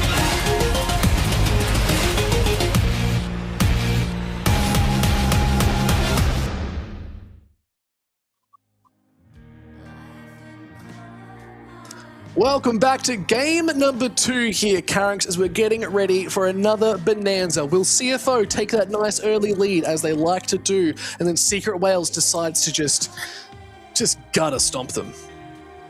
Yeah, look, unfortunately that has been the reality of the LCP, is Team Secret Wales, sometimes they do kind of say like, oh yeah, we're going to have a fun time, ha ha ha, I have this knife. And they just take that and take it to task. It's just so hard because, yeah, CFO, I think they won the bot lane harder than we expected the Caitlyn lane too. But it just didn't matter when Pout and Pun was, when D-Ray and Pun was so far ahead that they just ran away with it. And now you don't have the Caitlyn anymore. The best thing I could imagine is like, you call that a knife? This is a knife. He's like, that's not a knife, that's a spoon. It's like, I see you played knifey spoony before. That's not a knife, that's nah. But yes, we'll have to see, because we are in Fearless as well now, Carrie. It's a whole set of different games. Look at the laughter. D-Ray's having an absolute field of dreams, but a good kind, not the sad movie kind. But we'll have to see what the team's going to do. It's Fearless Draft. Drafts are going to be changed up a bit. We're not going to see that J4. Is there anything you'd like to see in the jungle this game? I think that's where we both love to look, especially for these two teams. Shadow has been looking so much better as this split has gone on, but his toe was MVP last split. They were such a good player, and they still are. What would you like to see them on? I think for the side of CFO, which is where I think it's worth focusing as they are the underdog, I think his Pantheon has been really good. He's really good when he's able to be first to the fight, and Pantheon just cheats at that. He's just always first to the fight, sort of by definition. He's just able to have point-and-click engage. You can't get those micro outplays happening. If you just press W on them, you just hit them with the shield. I think that's where I'm going. Maybe that's not a game 2 pick. Maybe that's a game 3 onwards, but frankly, against Team Secret Wales, there's just no guarantee of a game 4, so maybe you just lock it in now. Yeah, look, that's so true. I think one champion that we haven't seen much success of, but has been sort of like relevant, and I'm going to put air quotation marks of relevance, is like that Nocturne. I think if Shadow could get the Nocturne, that could be an interesting pick that could be really strong for him too. So I'd be curious to see if that's going to come into play, as we are entering into bans once again, and it's the Lock, it's the Cassiopeia. pretty stock standard. Yeah, I think the bans are unlikely to change a huge amount. I think the Shen ban does signpost maybe CFO wants to pick the Camille for Kino, but Team Secret Wales is just going to say no. I think the Camille's like a fine ban. Like, I think seeing these like tanking engages that love to roam around, like we've already seen the Karma who wants to keep the Caitlyn alive. We're going to see support start to roam soon.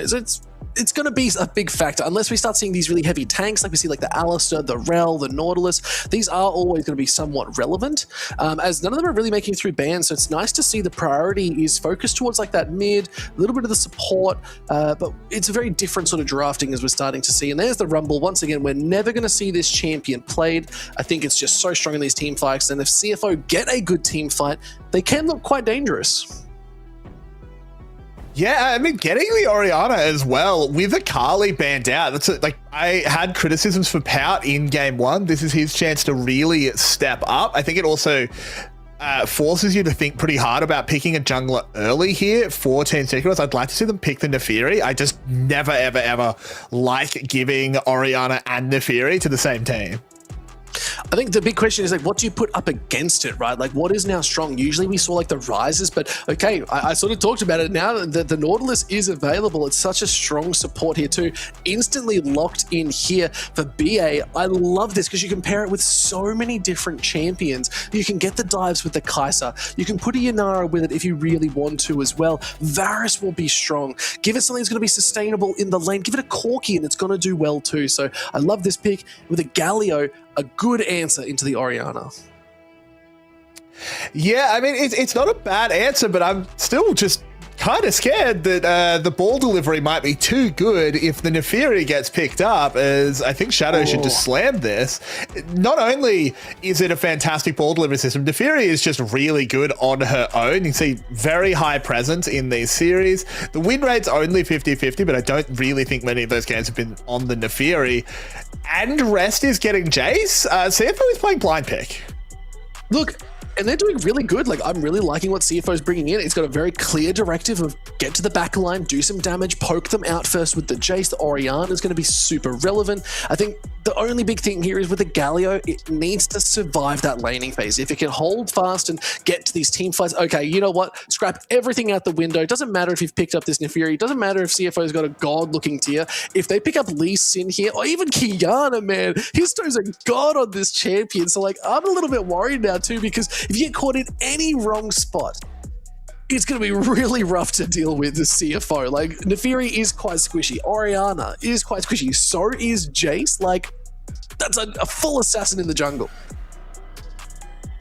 Yeah, look, I think getting the Kiana, as you said, Histo is really, really good on this champion. I still just... turning nameplates off. This is just a monster draft for CFO so far. They have the bans as well to come in to protect Rest on the Jace. The Nar's already gone. I think the other champion that is often picking the Jace is like Yorick. And Pun can play that champion. He is very good on it, but we can just ban that away. Yeah, so true. The Olaf instead being the main ban here, so I don't mind that, trying to force these sort of scary bruises off the map. Renata being banned out here too, obviously. Maybe banning this Renata that's thinking about the team fight overall, like you need that sort of that mist that's going to come out and sort of disrupt the fight too, so I don't mind this. And there's the Alistair ban as well. That's sort of like one of the main picks you would go up against a Nautilus too, so they're trying to give a little bit more love to Eddie and BA in this game on the Team Secret Well side, and I'm here for it. I think they might be reading that Doggo was going to play Callista. We saw Callista the other day. I hadn't seen it in a long time. It was that Callista Renata, but they've just banned out the two supports that go with Callista, which will soft ban the ADC as well. So maybe Doggo's been playing that in scrims. Doggo again is like that hero of CFO. Like, they've been with the roster for a long time now. We'll have to see. There's the Corki. I mentioned that too as like this sort of safety AD carry that can be played in the bot side. So I do like this ban. It can be sort of resilient with BA obviously wanting to go dredge line around the map regardless. Oh, please give us Pun's Urgot. Oh my God, I love it. Just lock the Urgot in. All right. Just take Rest to task. That is going to be so hard. Like, again, we know Jace is so powerful, is so strong, has that extra range, can go into the melee form and do a lot of damage. But when you have an Urgot who does have a little bit of range built in too, but wants you on top, like they want to be on top of you as well. So if this Jace looks to go melee form, Urgot will win that fight. Even if they're getting knocked about, they will win that fight. And we have seen Pun's Urgot before, and there's a Braum of all champions now being picked up for this bot side for CFO. I'm curious what you're going to pair with it. Like that is a very lockdown champion. Maybe an Ashe is available. You could look for a Seraphine even if you wanted a little bit of that AP extra damage too. You already have a lot with the Neferi and the Jace. That's an interesting one. It is an interesting one. I like the Braum holistically into the comp. It's hard to play Galio into it. It can block the ultimate from the Urgot, and he's just going to lock in the Lucian. Interesting stuff. This is not a champion we have basically ever seen, not with Milio. Yeah. Oh, take the Yasuo. You want to do it. You don't want to do that. You want to do the Yasuo. But no, okay, I like the Ziggs here too. Really strong AP carrying this bot side. You will get priority on grubs here for Secret Whales. They need to be living topside early if they want to get these grubs, so Ziggs just has the freest time ever. Please swap. Okay. Oh, I was like, I got 80 carry. Like, we've seen some wildness recently in the LCP, but not that much. But no, okay, I like this. Talk to me about these drafts, though, Carrix. Is there anything that really stands out? Obviously, you mentioned the Lucian, but is there anything else? There's a few things. I think CFO have the ability to be on the front foot constantly, and I think that's where Shadow in particular is super strong. They should be calling the shots of where fights happen. They should be able to soften them up with rest, just throw those accelerated shock blasts. The response is very difficult because you just put up the Braum door, and then you go in, you put the ball on Neferi, you ult in, you get a big shockwave. You sort of don't let Team Secret Whales leverage their skill in the team fight very much. At the same time, you do have a very tanky front line. You have a Nautilus that can block Shock Blast. You have a Galio that doesn't mind eating them too much. And the angle play from Team Secret Whales is really good. It's going to come down to vision control. You could say that about every game, but just it's sort of exaggerated in this game. If CFO can't track that Kiana constantly, she can just get one-shots. Well, that's the big thing, right? But with an Neferi, you do have a little bit of that extra mobility too. I think both of these junglers have that capability to get over these walls, have very unique pathing styles. As long as they have those abilities on the cooldown, they can just jump over across. So I'll be curious to see how they're going to path in this game, especially if they're going to look to diagonal clear, if they're going to full clear instead. But it's definitely going to be curious. Let's quickly talk about this bot lane for CFO, because you mentioned it perfectly. It is Doggo on the Lucian with Kino on the Braum. Now, one thing that I love here is you can get those snap picks. As long as Braum is going to land anything like the Winter's Bite, you can jump forward and flitter in 3 auto attacks very quickly as Lucian. So getting these stuns is going to be really, really impactful for this fight. Yeah, it 100% is, and this is sort of back in the day, this was the Lucian combo. Before it was Nami, before it was Milio, it was a lot of Lucian Braum. As Punter's just pressed Ghost. He's just said, okay, look, he misses the charge. He's not going to get too much. The stain was used, but Ghost already burned. Taking quite a bit of damage as well. It's probably not the start Pun was hoping for, I think. No, I don't think it was. I think he was trying to zone rest off the first few minions so he could get a really dominant XP lead. Hasn't quite worked out that way. Yeah, no, Winter's Bite did just connect there, so Kino knowing that they can walk up quite easily, but it's also a Ziggs. It's also Eddie on Ziggs, so just farming is going to be quite chill for this. Is now taking a little bit of damage. Kino does have that door, so not going to let them through. The stand behind me is going to be used very seriously. It's going to be very hard for Eddie to do anything in this early game, though. Let's be honest. Let's just be honest. Yeah, he's just farming. He's just farming. That's what the Ziggs does. He just wants to farm. He wants to try and get to the point where BA can leave this lane. Once he's got a bit of mana sustain, needs to just get a little bit of mana going so he can just constantly throw bombs, constantly throw minefields. But as soon as he's at that point, BA will say, goodbye, my son, and leave. And he'll just keep farming. It's like, there's milk to be gotten, and off he goes. Milk? I'm thinking he's a warrior. He's like, go get those wolves. I'm going to go take out that pack so it can't attack my flock. But you know what? Regardless, Shepherds aside, we're seeing a pretty stable bot lane, and not too much to note as Satchel's going out just to be a little bit of a disruptor. Doggo taking quite low, but Eddie has no mana. That's the big thing with the Ziggs, especially early on. You mentioned it. You need to get that mana online so you can scale a little bit more and just sit tight in lane for a little bit longer. In saying that, okay, cancel the back on Kino, so they are caught out. Looks like they've got to burn that heal too. Has to be careful just to avoid any more of a fight. They are looking for those resets. BA, oh, you are unrelenting. Yeah, this is a long delay now on Kino's back. Still does have to go for it. Thankfully for CFO, this is not the kind of lane that's going to super hard punish. A TP coming back in as well, so they might actually be able to get this wave into a pretty uncomfortable position because Kino ends up not backing. He's still here. I don't think they'll read that he is. No, I think he's waiting in the bush, so has to be very careful. A Satchel will get them out of dodge, and you see, oh no, does actually get it off. Okay, Doggo flittering in some autos is going to be good. But you're right, I think Kino needs to back here, and already a fight in this mid lane, but here comes Shadow looking to go in on this vision. Level 4 though, so not level 6, so it doesn't have the call of the pack. So you have to be super careful. D-Ray is low. The flash is good for double flash, and Shadow takes a beating from this tower. And look at Histo, flash over the wall, looking for more. It's first blood still going over to Pout, but there's no mana. Histo might not have the cooldowns available. Shadow has come back into this fight. It's a disaster here for Team Secret Wales. It's a double kill at the 4-minute mark for Pout.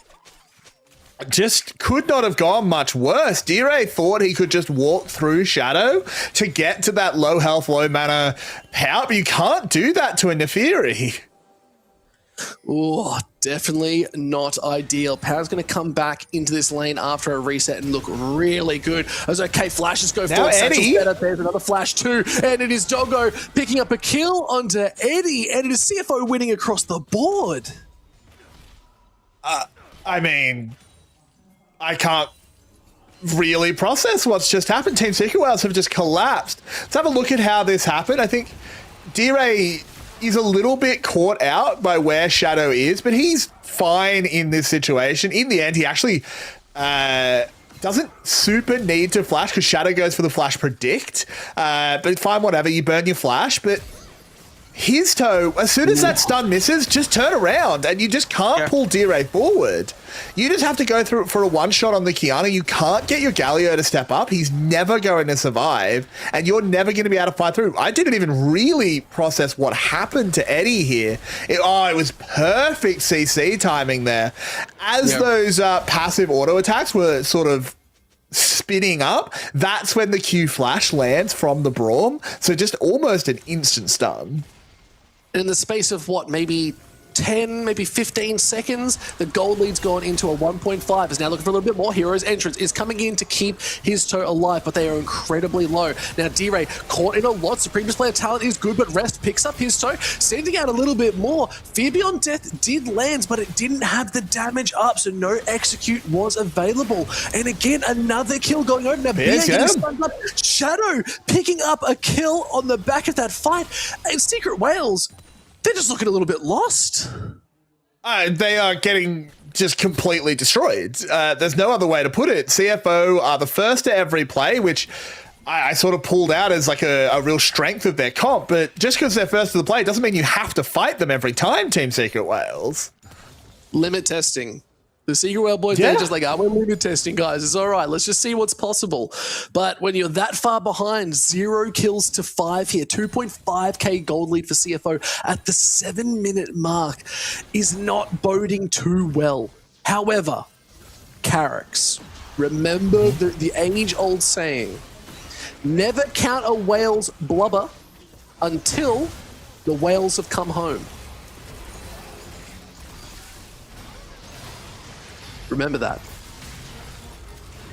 But still, as we're going to be seeing what this fight's going to be looking like as the little bit of this dragon being taken out, we'll have to see whether they're going to be able to look for the fighters. It is going to be a CFO dragon being picked up.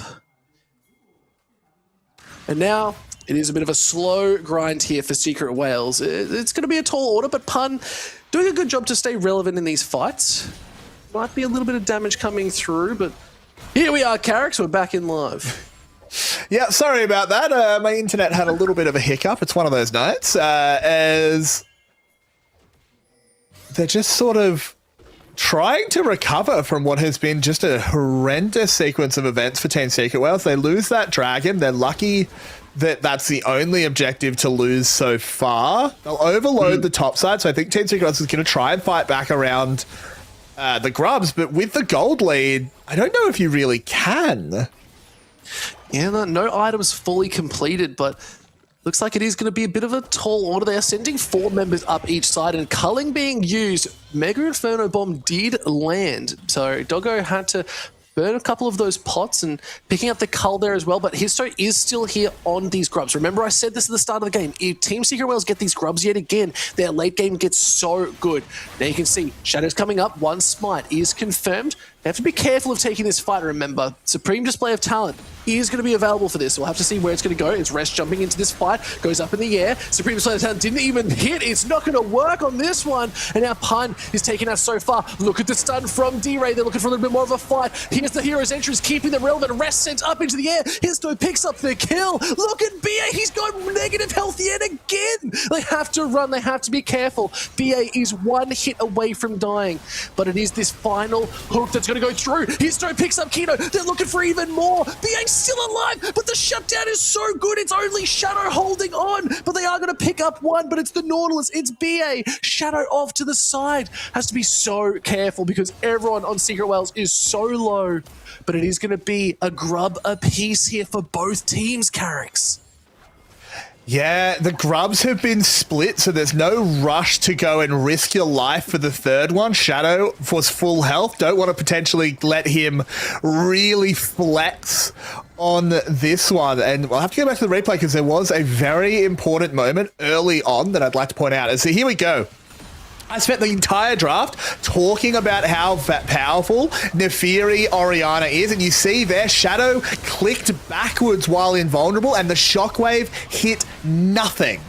Oh, it's a disastrous situation.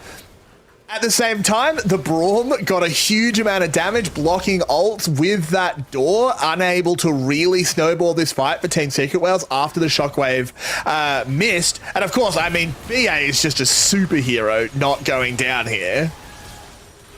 Yeah, the fact that they're still alive in this fight, and Shadow was like, I have to full commit, gets the flash off straight on top of him, and then the Grubs, they're still 1 apiece. No one's going to pick up that second one. Obviously, when you do not get the full passive, they've just said, you know what, just leave it. Just leave it, it's fine. Yep, just leave it, just leave it. That last Grub is not really worth investing too much time into. And at the same time as well, Eddie was just able to just farm up. Just super happy, just able to just push Doggo in, just throw bombs at the wave. Just happy guy. After game 1 where he had a really, really unpleasant lane, I'm sure he's having a much better time this time. Yeah, well, that's it. Like you talked about, okay, it looks like he's trying to take Shadow on once again, but items on items and red.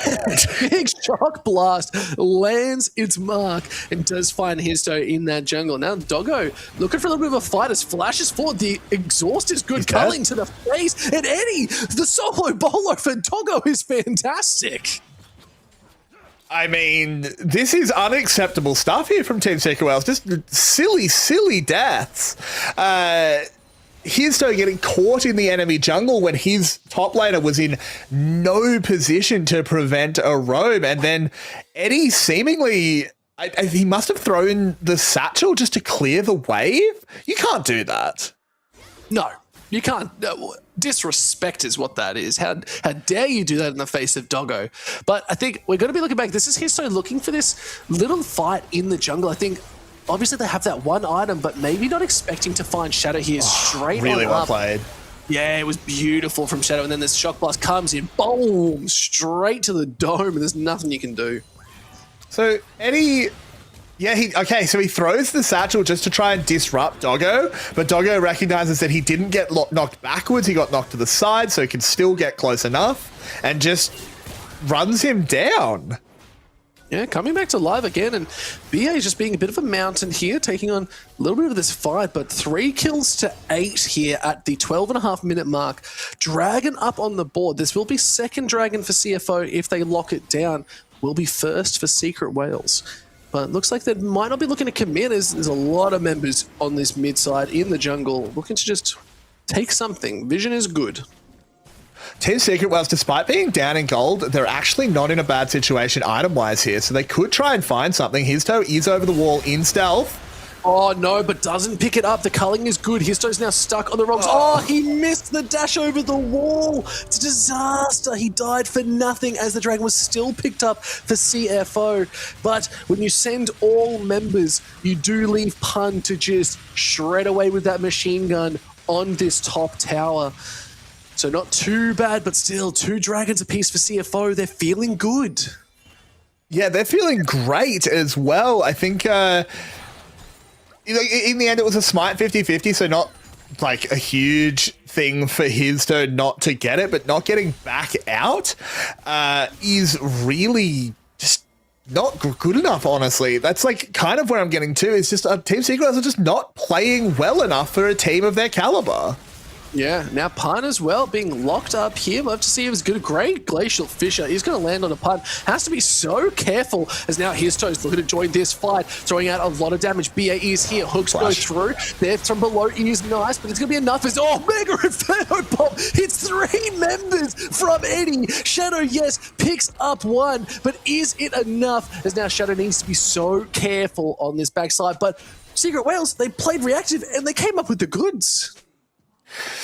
Yeah, exactly. They do manage to turn it around. They pick up a little bit of gold for themselves. Didn't quite get the Fear Beyond Death. A really, really good flash by Kino prevented that fight going even worse.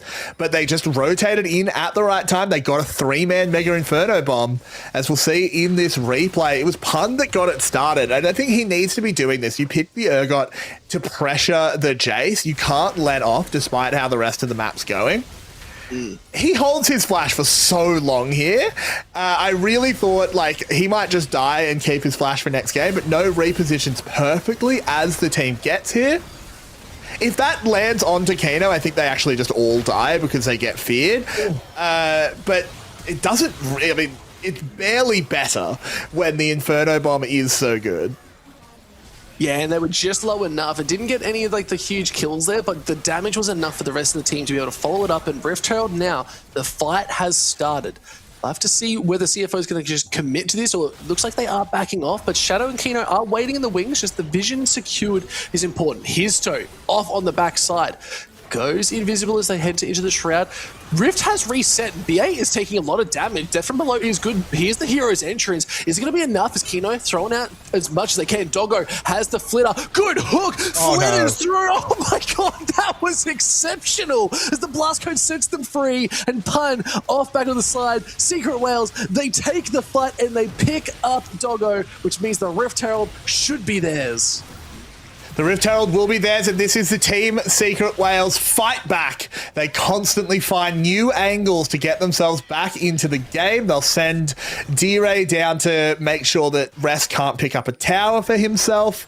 And in the replay, I do want to point out what was happening in the bot lane as Shadow is here. They could make a play onto D-Ray, send the dogs in, do an enormous amount of damage, but no ult. Does mean D-Ray will live, but this should be Rest and Shadow picking up a tower, so overall CFO will not be too upset. Nah, first tower, always really good. A little bit of extra gold on that one too, especially with the plates going down.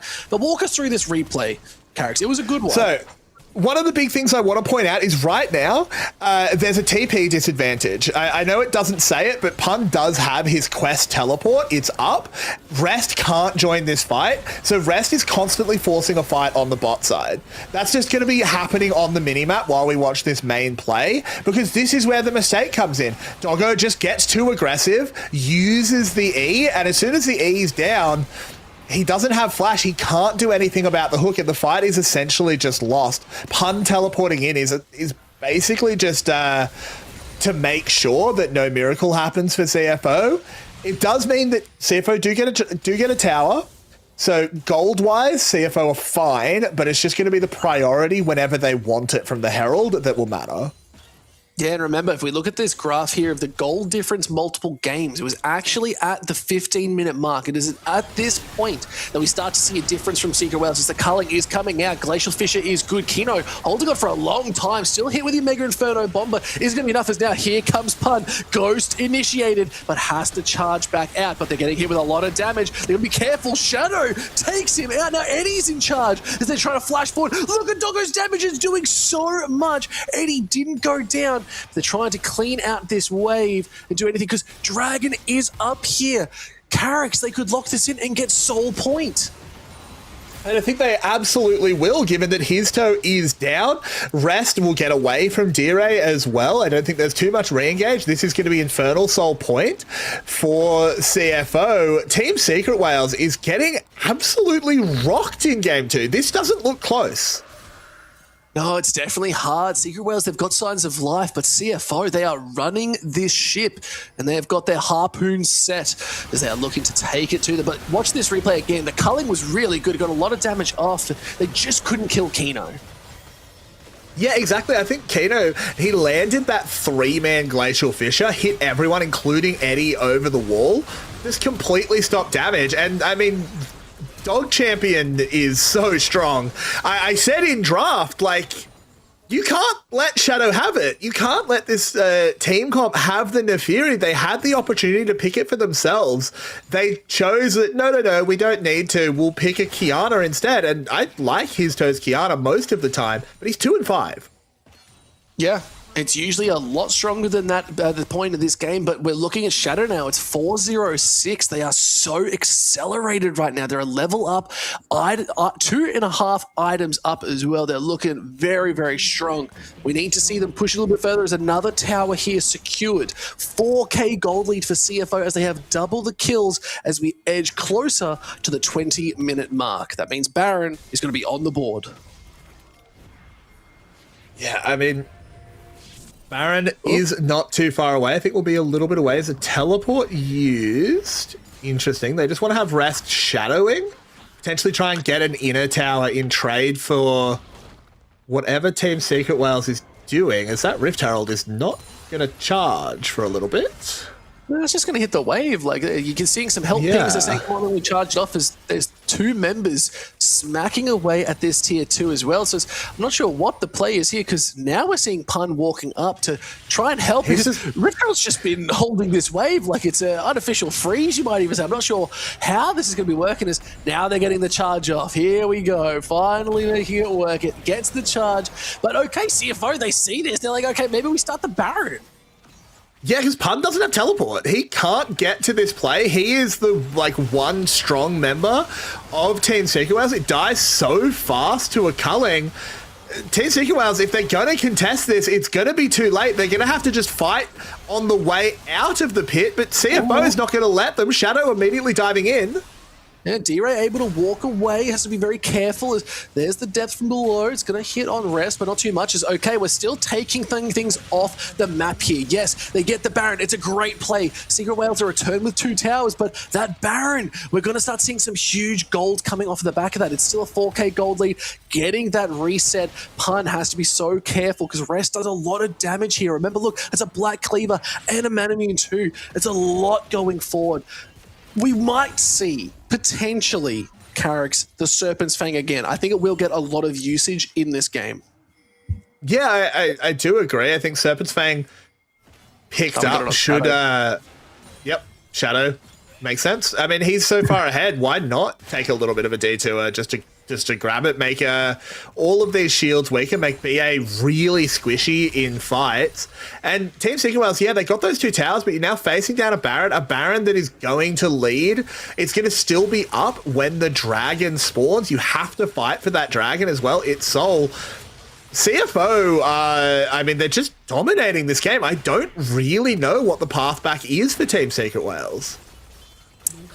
You never know. Sometimes the currents don't go in your favor and you have to swim south as it does get a little bit chilly sometimes. But we'll have to see. CFO very much in control. It's a 5K gold lead. 1.6K for this Baron play is quite good as they charging down on this tier 3. Ooh. Yeah, they're just going to push this one in. This is a big wave. It's not super easy to clear, even with Eddie just throwing those bombs. They should just about manage it. I don't think the base will be broken, but it's, what, now 3 towers already picked up during this Baron buff? Carrix, look at the Dragon timer, 40 seconds on Soul. It's like, this is what CFO want. They went down bot side because they wanted to get that control over the bot side of the map. And now they can look for a good reset. They've all secured so much gold. Quick resets with the Baron, and then straight to the Dragon. Yeah, exactly what they should do. They've pushed all of these waves in. Team Secret Whales has to take time to reset the waves to clear out all of the vision. It gives CFO heaps of time to comfortably reset, lock in their items. I think the only saving grace is that Pout was just short of his Rabadons. He hasn't gone back. He hasn't actually got that death cap, so he's a little bit weaker in this fight. But that is a thin margin to say that Team Secret Whales has a chance in this one. Yeah, it's definitely going to be harder, but even with the Rabadons down, as okay, D-Ray has to get pushed forward, as good culling does get him to about half health. But now they're looking to flip the script. Pun, also half health too, so a lot of tanky members on Secret Whales, a lot of that engage, are not going to be able to re-engage on this fight as the Dragon is being started up, but a good hook does go through. Pun, trying to get the damage off. Let's see if he can never get any of it through, as the Dragon is now at the 3k. There's the Supreme Display. It does a lot of damage. Kino is low, but the Dragon's gone. It's been picked up by CFO. Now they can just turn this fight, but they are incredibly low. You have to be careful. You do have resets, but there's not any ultimates available. As Pound comes in, BA absolutely obliterated again. Shadow goes up into the air. D-Ray is just low, picked up once again. Shadow, the dogs are online, and a woof, woof, woof, as it is CFO looking absolutely huge here in game number 2. This is one of the most one-sided games we've seen in a long time.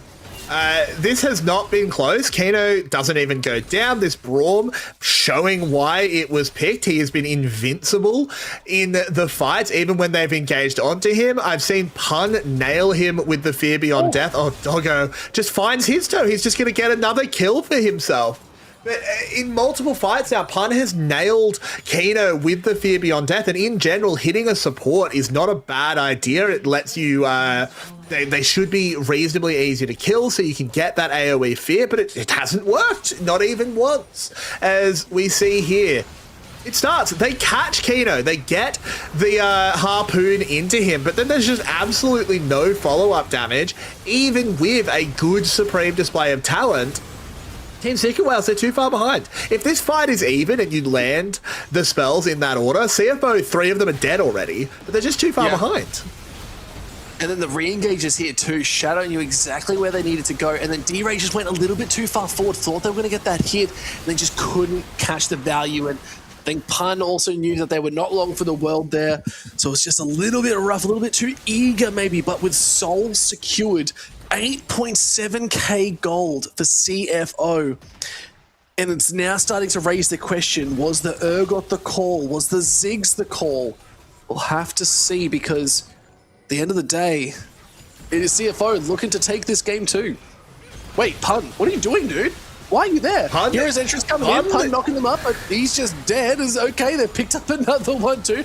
Doggo happy with a little D-Ray side dish. Now Eddie's being jumped on. Oh my god, the satchel was not good, and now Doggo coming to clean up. Double kill secured, triple kill for Doggo. He wants more blood, but it is going to be the ace for Pout as they lock this team down. Secret Whales, they could not answer the fight, and it is CFO with a 12k gold lead marching down mid. These inhib towers cannot stand a chance. The Nexus is going to fall, and it is all she wrote. CFO taking it to the kings of the jungle and said, there's a new king coming back.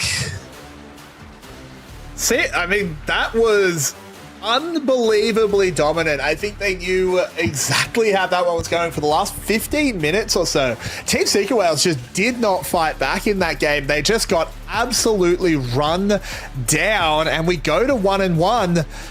I mean, no team has made Team Secret Whales bleed like that in a long time. That's the big thing, and that's the big question that CFO are proving to their fans today. Can gods bleed? And right now, There's a Nick. CFO looking very, very good in this game. And again, I said this in the first game. It's like they were looking good early. They just lost that momentum. They weren't able to push the tempo. And Secret Wales just came back and clawed through. Now we need to start seeing what Secret Wales can do differently, as the damage is still very good. 80 able to do a lot, but the rest of CFO just looked so consistent the whole game. And it was on the back of this fantastic Neferi pick paired with the ball that was able to come off with these shockwaves. There was just no answering to it. And you could see that Secret Wales tried to have that fight as we started to get into these replays, but there was nothing you could really do. No, there was nothing they could do. Shadow was just so good this game. I've said it the last few times I've watched CFO play. This whole team lives and dies by Shadow. If he has a good game, the team has a good game. If he has an off game, the team has an off game. And this game, he was not just on, he was looking in MVP form. Unstoppable on the Neferi, was constantly finding plays. Doggo as well found multiple angles. That flash there to get knocked forward by the satchel was brilliant. He got solo kills later in the game. This was probably the only bright point in the entire game for Team Secret Wales. I think they win this fight. They end up getting a 2-for-1 with some pretty fantastic plays from BA. But the fact that I can genuinely say the only bright spot in the game was around the grub fight shows that the rest of the game only went one way. Yeah. No, that's exactly it. Like, this was a good fight. CFO, they were able to make some moves, get some picks. But at the end of the day, Shadow was just so hard to kill. It's like trying to catch your Shadow. You just can't do it. And they were able to make these moves. And even here, just went straight up. Histo tried to be proactive, but just got caught out. And it was just very hard for anything for Histo to do moving forward. So we're going to have to see what the draft is going to be like going into game number 3 here, because we are guaranteed 4 games here tonight, Carricks. My prediction is now still up and available. It's looking you're pretty good. We'll online. have to see. We will have to see, because I mean, frankly, if CFO were playing at this level and Team Secret Wales were playing at the level they did in Game 2, 3-1 might be a correct prediction score-wise, but maybe we both got the team wrong. Because CFO, they looked significantly better that game. Yeah. I think it's something you said at the start of the night too, is like Secret Wales, they have had this time off. They have just been watching and sort of assessing, but maybe they haven't been feeling the stage pressure. And now CFO have played so many more games and clawed through so many teams that are still very good in the LCP, very determined players.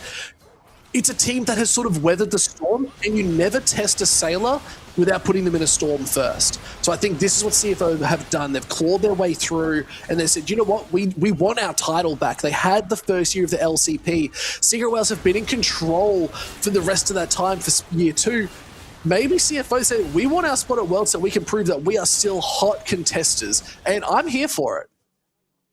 Yeah, I'm super here for it. We want to get more regions from the LCP towards Worlds. It was looking dangerously like we'd only be sending Vietnamese teams, but CFO firing back to make sure that another region is represented.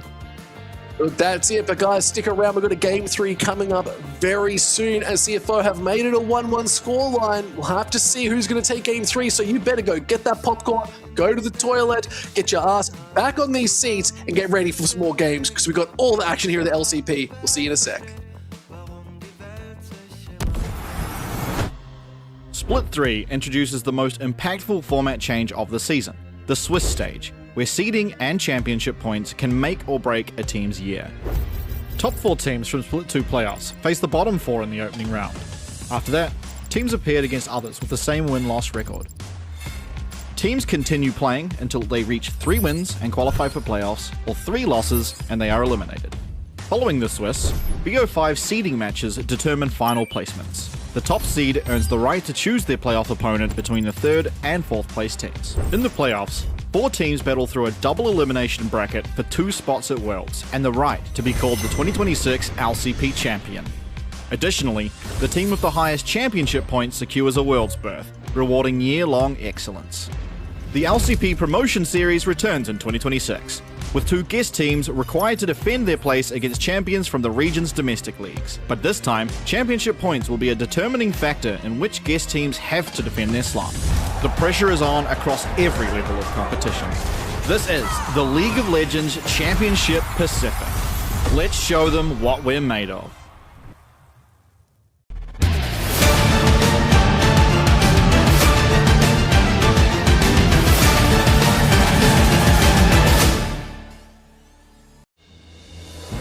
Baron Nashor may be the strongest monster on Summoner's Rift, but he's got nothing on the true boss of League Classic, Runes and Masteries.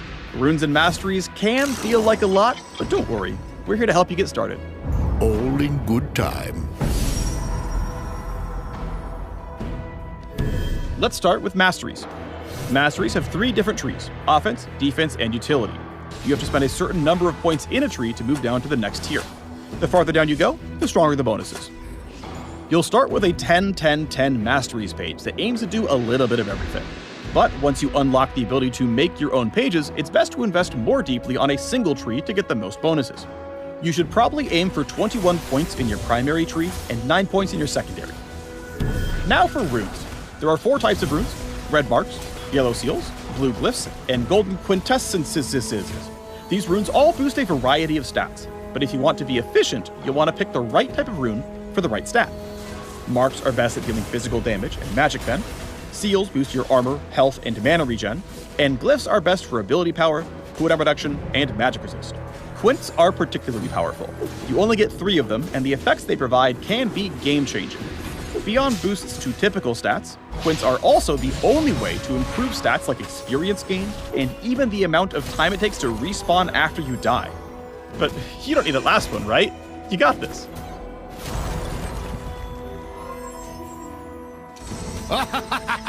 This is a lot to take in at once, but don't worry. You'll have some time to figure out what's best for your playstyle. Much like Masteries, you'll start with a basic rune page that you can improve over time. You'll unlock rune slots as you play, and can purchase runes from the shop using IP. You can get exactly what you need to rule the Rift.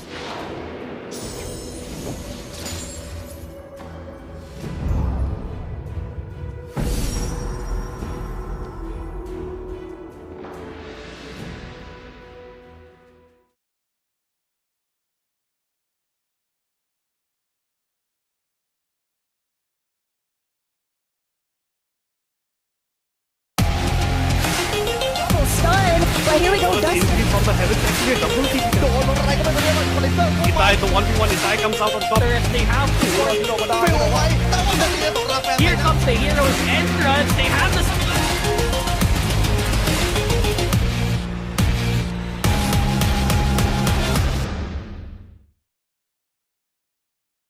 As CFO will wipe the floor with Team Secret Wales, they'll be our first LCP champion.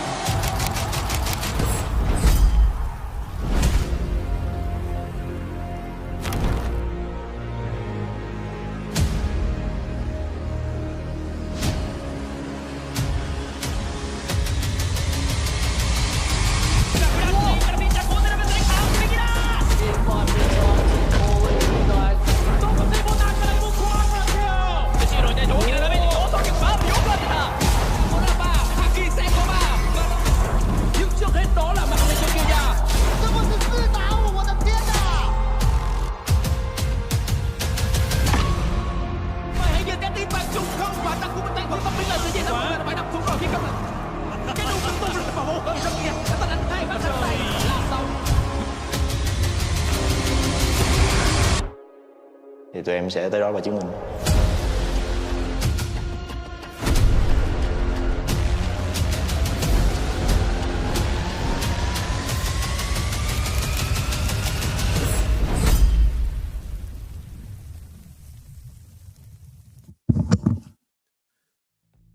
Welcome back as we get ready for game number 3 here, Carracks, as it all breaks loose. It is CFO taking game number 2 here, as it's now a 1-1 scoreline. We'll have to see. We're going to 4 games, but that second game, it looked so good. CFO dominant from minute 1 all the way through. So, Secret Wales, they need to come back with something different.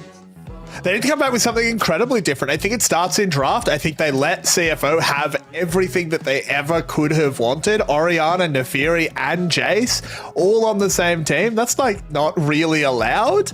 I don't know what they were attempting in the draft there. It almost felt like a little bit of a limit test, but you found the limit. Let's not do that one again, Team Secret Wales. Let's get it together. You're meant to be the best team in the league, and last game, it did not look like it. Look, and that's okay. You know what? Sometimes it's all about finding the weakness of the king. Achilles had his heel. Icarus had his feathers. I guess at the end of the day, someone needs to take it to the king. Someone needs to take it to the god who is sitting well at top. Remember, we said at the start of the night, Team Secret Worlds, they're already going to Worlds. Like, they don't, it's more about the props of saying, you know what, we've won the league 3 splits in a row. They're trying to win it out. If they win this one again, they do actually break CFO's full record of Series 1 in a row too. Remember, CFO set the standard, I think it was 13 series at the for split for year 1. Secret Wales have now hit that and tied. They are not ahead. They've tied that same scoreline. So they need to win here in order to make it 14 and fully on top. And it would actually be very poetic. They tied the record by beating CFO, and now they have the opportunity to break the record by beating CFO. So the most legitimate record break of all time is on the line tonight. Look, that's we haven't even put that 1 and 2 together yet, but now we have. As when we get to the nitty gritty of these games, there's a lot going forward. This is about respect and who's going to be able to make their mark. But Secret Wales, they've got a lot more secrets up their sleeves, Carricks. That's the big thing. Any one player on this roster can be the hero. They need to decide who that hero is going to be. Yeah, they really do, because in game 2 it looked like no one. They went with the pun Urgot. It didn't work out even from level 1. Couldn't zone the Jace off the XP. Never really got into a dominant position. Of course, those champions, we don't need to worry about them anymore. They will be fearless out. I think that's a real question, is where does Rest go now? The Jace is gone, Na is gone, Casante's gone, Rumble is still floating around. We could go towards something like that if CFO can isolate it in the draft. That's true. That's true. You got to be very careful of a Rumble here, there, and everywhere. But there's also those Camilles and Shens in the bot side as well that are obviously making their rounds and deserve those picks and those bans. Another thing of note is AP carries. Carricks, that we haven't really seen them all that yet as we're getting into draft number 2, but do you think we'll see another AP carry? We saw the Ziggs, but I don't really count that because it still is kind of that sort of range, does a lot of damage. Do you think we'll see something a bit different down here? I don't think we will, honestly. I think both of these players have not been super eager to play the AP carries. Where Doggo has often gone to is the Syndra. That is fearless out from game 1. So I think we could just see a traditional bot lane matchup. It definitely could go the other way. I definitely, let me put it this way. I think at most we're seeing 1, because I think Corki is probably going to get picked up this game. Was banned out in game 2, but will still be available, has obviously not been fearless away. And also these roaming supports, unless we're going to go towards something like a hike, which I don't think we should, because you're on the mic, of course. That's right. We don't necessarily want to see either of our players taking you away. And if you're not going to be roaming, the mage supports, the mage ADCs are not as worth it.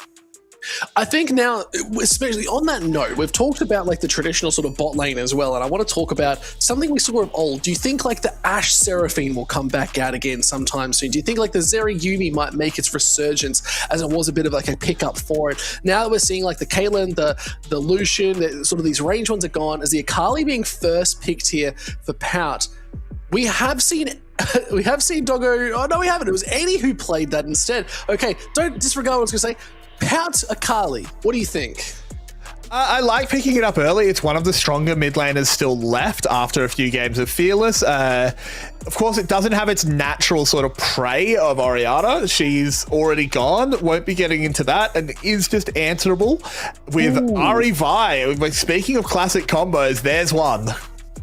Yeah, Zinger Box confirmed, as that is a real classic original herbs and spices combo right there. And I love this. I think there's a lot of proactive. I am very hungry. I'm currently eating my dinner, but you know what? Let's not worry about it. Secret Wales, they've locked in something. D-Ray loves a bit of Ari. Obviously, probably not one of his strongest champions, but still good regardless. And that is a Xayah early pickup for Doggo. We could see a Rakan being locked in here as well, just to secure a really strong bot lane here. And it's going to be so hard. This is such a great pick because it disables the Vi completely.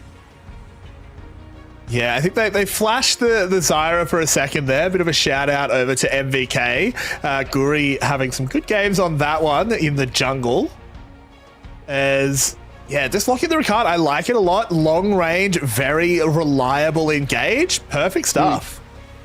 Yeah, now it comes down to what do you put up against it? Like, this is one of those champions that's going to really sort of be able to accelerate. I think you could put something like a Jhin maybe, or like the Sivir as well. Like, that is a bit of an option where you can just sort of farm it out and hope for late game that you are going to be somewhat relevant. But they're hovering the Renekton and they lock it in. So picking up this top side, they really want to have this priority here for Pun. Yeah, I mean, Renekton has not been something Pun has gone towards a huge amount, but he's still a very effective champion. He is good when he's on it, and particularly if you want to be blind, because they're hiding their bot lane at the moment. It has to be something that Team Secret Wales has cooked up here, because the bans are going to come in. Lulu already taken away. Could just ban out something like Corki, I think is what you ban. This is the strongest ADC left up. But what have we got cooked for the bot lane? This could be where you do rip out a Zerayumi or something like that. Yeah, Zerayumi definitely a potential, like, right? I think there's a lot you could do into it. My big question is what's strong enough to deal with the Zyra Khan, or at least get to the late game. Varus is still available too, so maybe you do get another roaming support and just let a Varus sort of scale up. You mentioned the Corki, that could just be picked up too. Kallista's another option. There's the Renata ban. Like, obviously, that's the response, is stopping that Kallista from being relevant in any shape or form. So very interesting drafting coming out, and I love the top side ban, so they're alleviating that pressure for Pun to have a bit of a safer game. Yunara the hover at the moment would make some sense as a pickup. The other problem is with Lulu and Renata gone, we don't have an incredible enchanter to go alongside it, as it is going to be locked in. I'm really curious where BA goes. I mean, you don't have to run an enchanter with Yunara. I think she is much stronger with one, but it's not like she's weak without it. You could put like a Nami, even if you wanted to get that little bit of safety, like get a bubble in there too. Like that is always an option. But any other sort of champion that comes to mind, like I'm thinking, like you could get a Rel, Leona, like sort of these hard tanky engages. And a Kayle hover is definitely spicy. But I think the Mundo is a great call. You get that insane frontline, and I think this is a great pickup. Yeah, I like it a lot. There's no good way to break a Mundo passive at the moment. All of the things that would pop it are things that you don't want to invest into doing that. It's maybe only the Q from his toe that you're okay with popping a Mundo passive with, and that's very committal. So nothing super great. As where are we going to round our comp out with? We need a jungler, and Xin Zhao, just a safe pick. Yeah, like something that's sort of gone sneakily under the radar, but okay, there's a Seraphine. Like, instead of going for that tank engage, you already have such strong engage with the buy. I guess it's just who do you go on now is the big question, but with a Seraphine following it up with an Encore, I look at this draft and I say, okay, there's a lot of fight you can do, but it's very dependent on cooldowns. If Secret Wales want to take these fights and lock out Doggo, who's going to be incredibly safe all game long, you've got to be timing it well. You've got to be down there punishing him early, forcing Kino maybe to roam up and sort of be reactive on the map too. I think Secret Wales really needs to be proactive this game. Totally agree, as the Seraphine did round it out, as you said. So if they can be first to fights, if they can be on the front foot, something that was completely absent from game 2, I think this composition from Team Secret Wales can work. Where I'm worried is how do they deal with the Mundo? What's the actual engage option that gets through that passive? Yeah. Look, I totally agree. I think one thing that I want to point out is maybe you're trying to pop it with like a Seraphine, maybe slow and getting that in the team fight. If you can land that to pop it first, getting the double hit could be always good, especially with those like the beat drop as well. Like that's what you're sort of probably looking to do. Because like if it's not down, whatever CC you try to throw out is not going to be effective. So it's like the charm is not going to work. You're trying to get a cease and assist. It's going to be a little bit disabled. Maybe it's Renekton starting the fight and just being a big chunky crocodile in the middle of it all. As we get onto the Rift here, Carrick's game number 3, we're locking in as his CFO coming back fierce in game 2. Now looking to go a little bit further as Doggo. Again, we talked about priority in this bot side. Flashes and heals burnt. Exhaust used as well. And there is 3 summoners gone from the side of CFO in this bot lane instantly. It's not even a minute yet. Yeah, just immediate clash. Of course, losing your summoners this early is somewhat sort of recoverable. You're not likely to need them in the first couple minutes, so sort of just able to, you know, be all right. It will be interesting if, because his toe is starting on the top side, maybe we go for a really early dive knowing that everything's down. Yeah, look, that's definitely the one, especially without a heal too, which might be up by the time that we come for a dive. But this just means the acceleration of Eddie is going to be so much better. Remember, the Yanara is so good in these early fights. As long as you get that stacked passive up where you can get a lot of that cultivation of spirit, it means you're going to do so much early damage. You watch that white bar underneath the mana, and that is where we'll be seeing as it's already full. They can walk up here and just be putting on that pressure.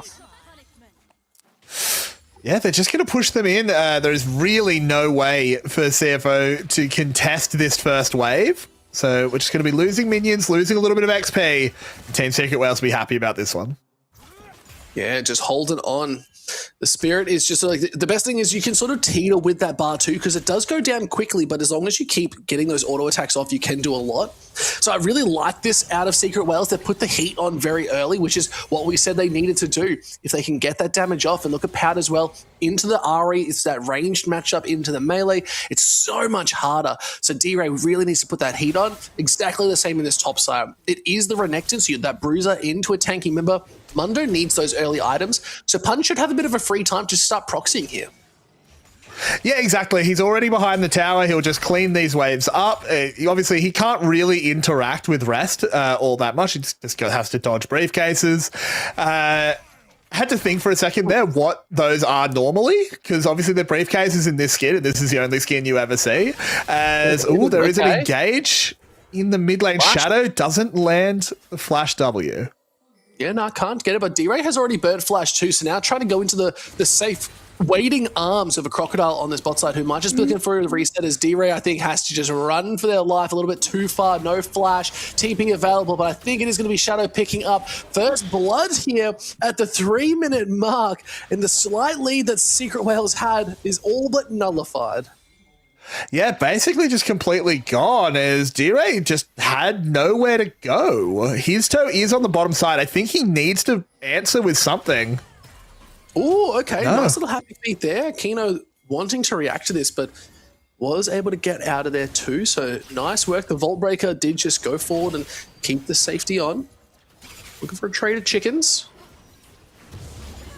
Be careful here. Shadow needs to be worried. If they stay too long, could be disastrous.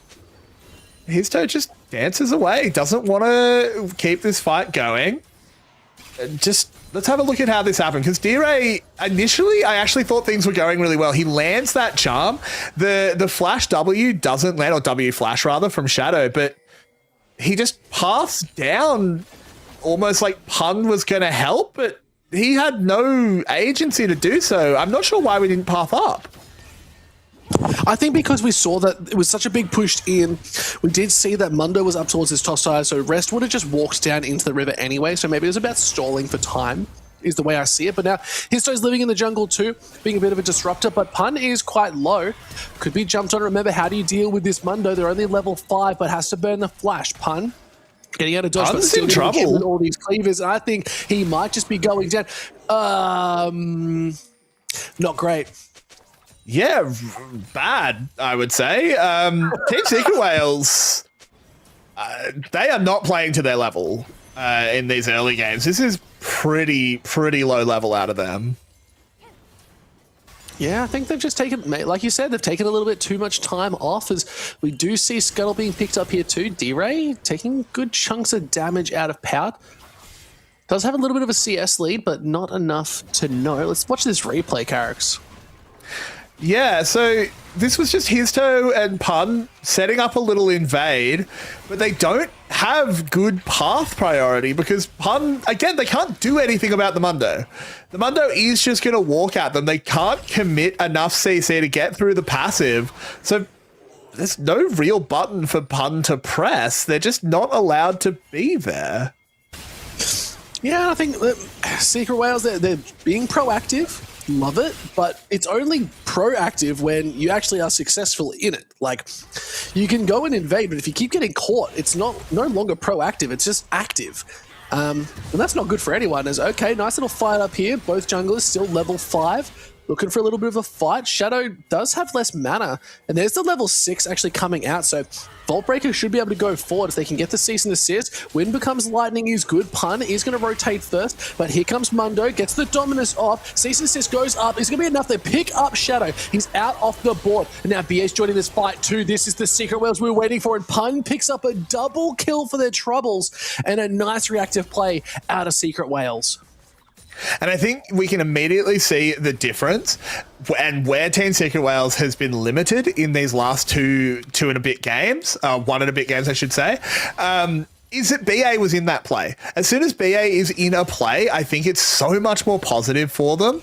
But in the last few games, even in game 1, it happened, but was more evident in game 2. BA wasn't allowed to leave lane. He was constantly locked in to that bot lane.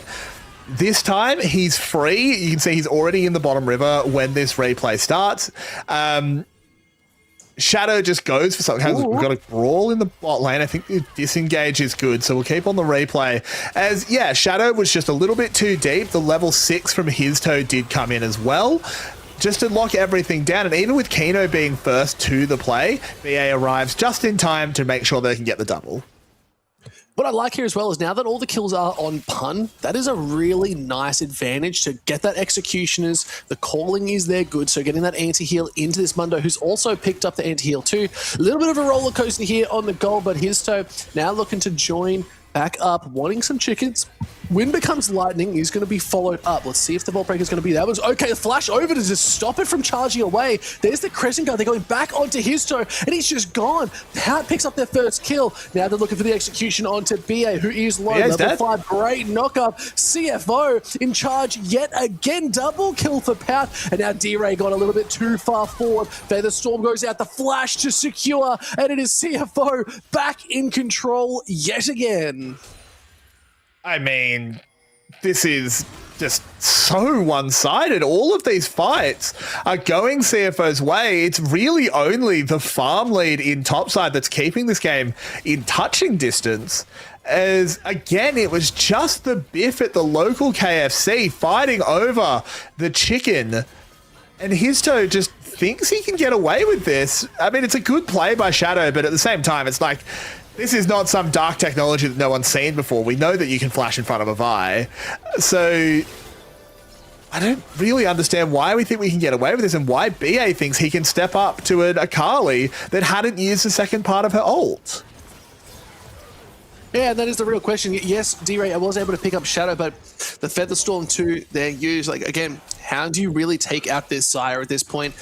Secret Whales looking to secure these grubs, though. This is where they see a lot of that success, being able to get the damage off onto the towers. As the game goes on, it gets a little bit better for them too. So I think it's really nice proactivity out of Pun, because I think, oh, okay, fight going out. Oh, the TP. Eddie was starting to win that one, but they did get out alive. Void Crub's now completely secured, and still First Dragon is still on the board. So Carrick's, all of these fights, yes, looking really good for CFO, but they haven't turned it into objectives.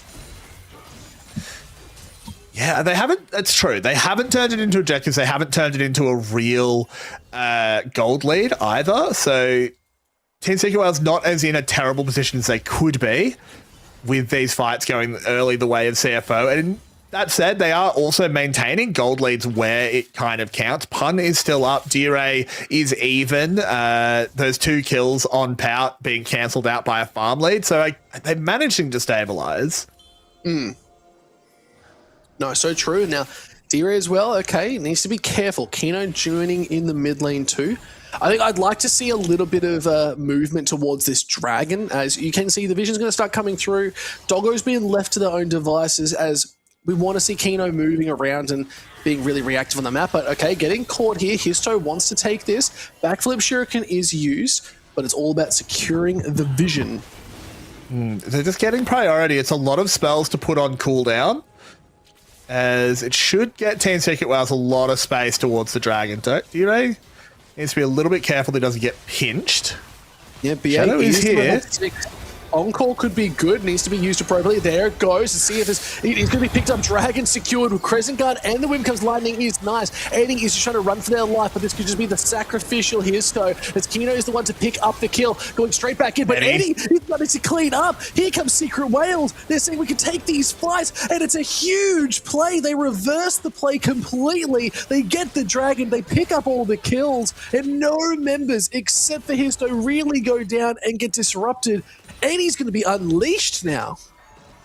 Yeah, that is a massive, massive swing for Team Secret Whales. They get the Dragon, and Eddie comes alive in that fight. Just run through CFO there. Got those 2 kills. They're now 2,500 gold ahead. They have slingshotted themselves into dominance. Let's have a look at how it played out, because it looked a little bit suspect.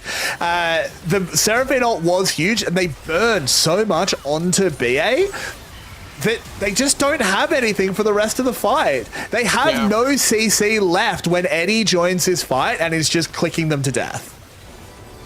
Yeah, and the fact that more kills went over, yes, Eddie picked up 2 kills there, amazing, but another kill went over to Pun. So what was really successful is they spread the wealth across the different lanes too. If you get someone like Eddie with all the kills, that's great, but then they just become a bigger target. But if you spread it across, you give it to top, you give it to the mid, and give them a little bit more of that alleviation and pressure, they can work better as a unit. So I really love that every member got something big out of that fight.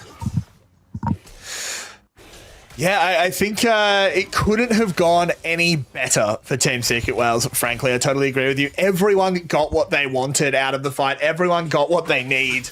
And now with the lead in the perfect place as well, 1.5k lead over his opposite number to Eddie. That's exactly what you want for this Yunara. Just being able to try and fight this Xayah in the late game.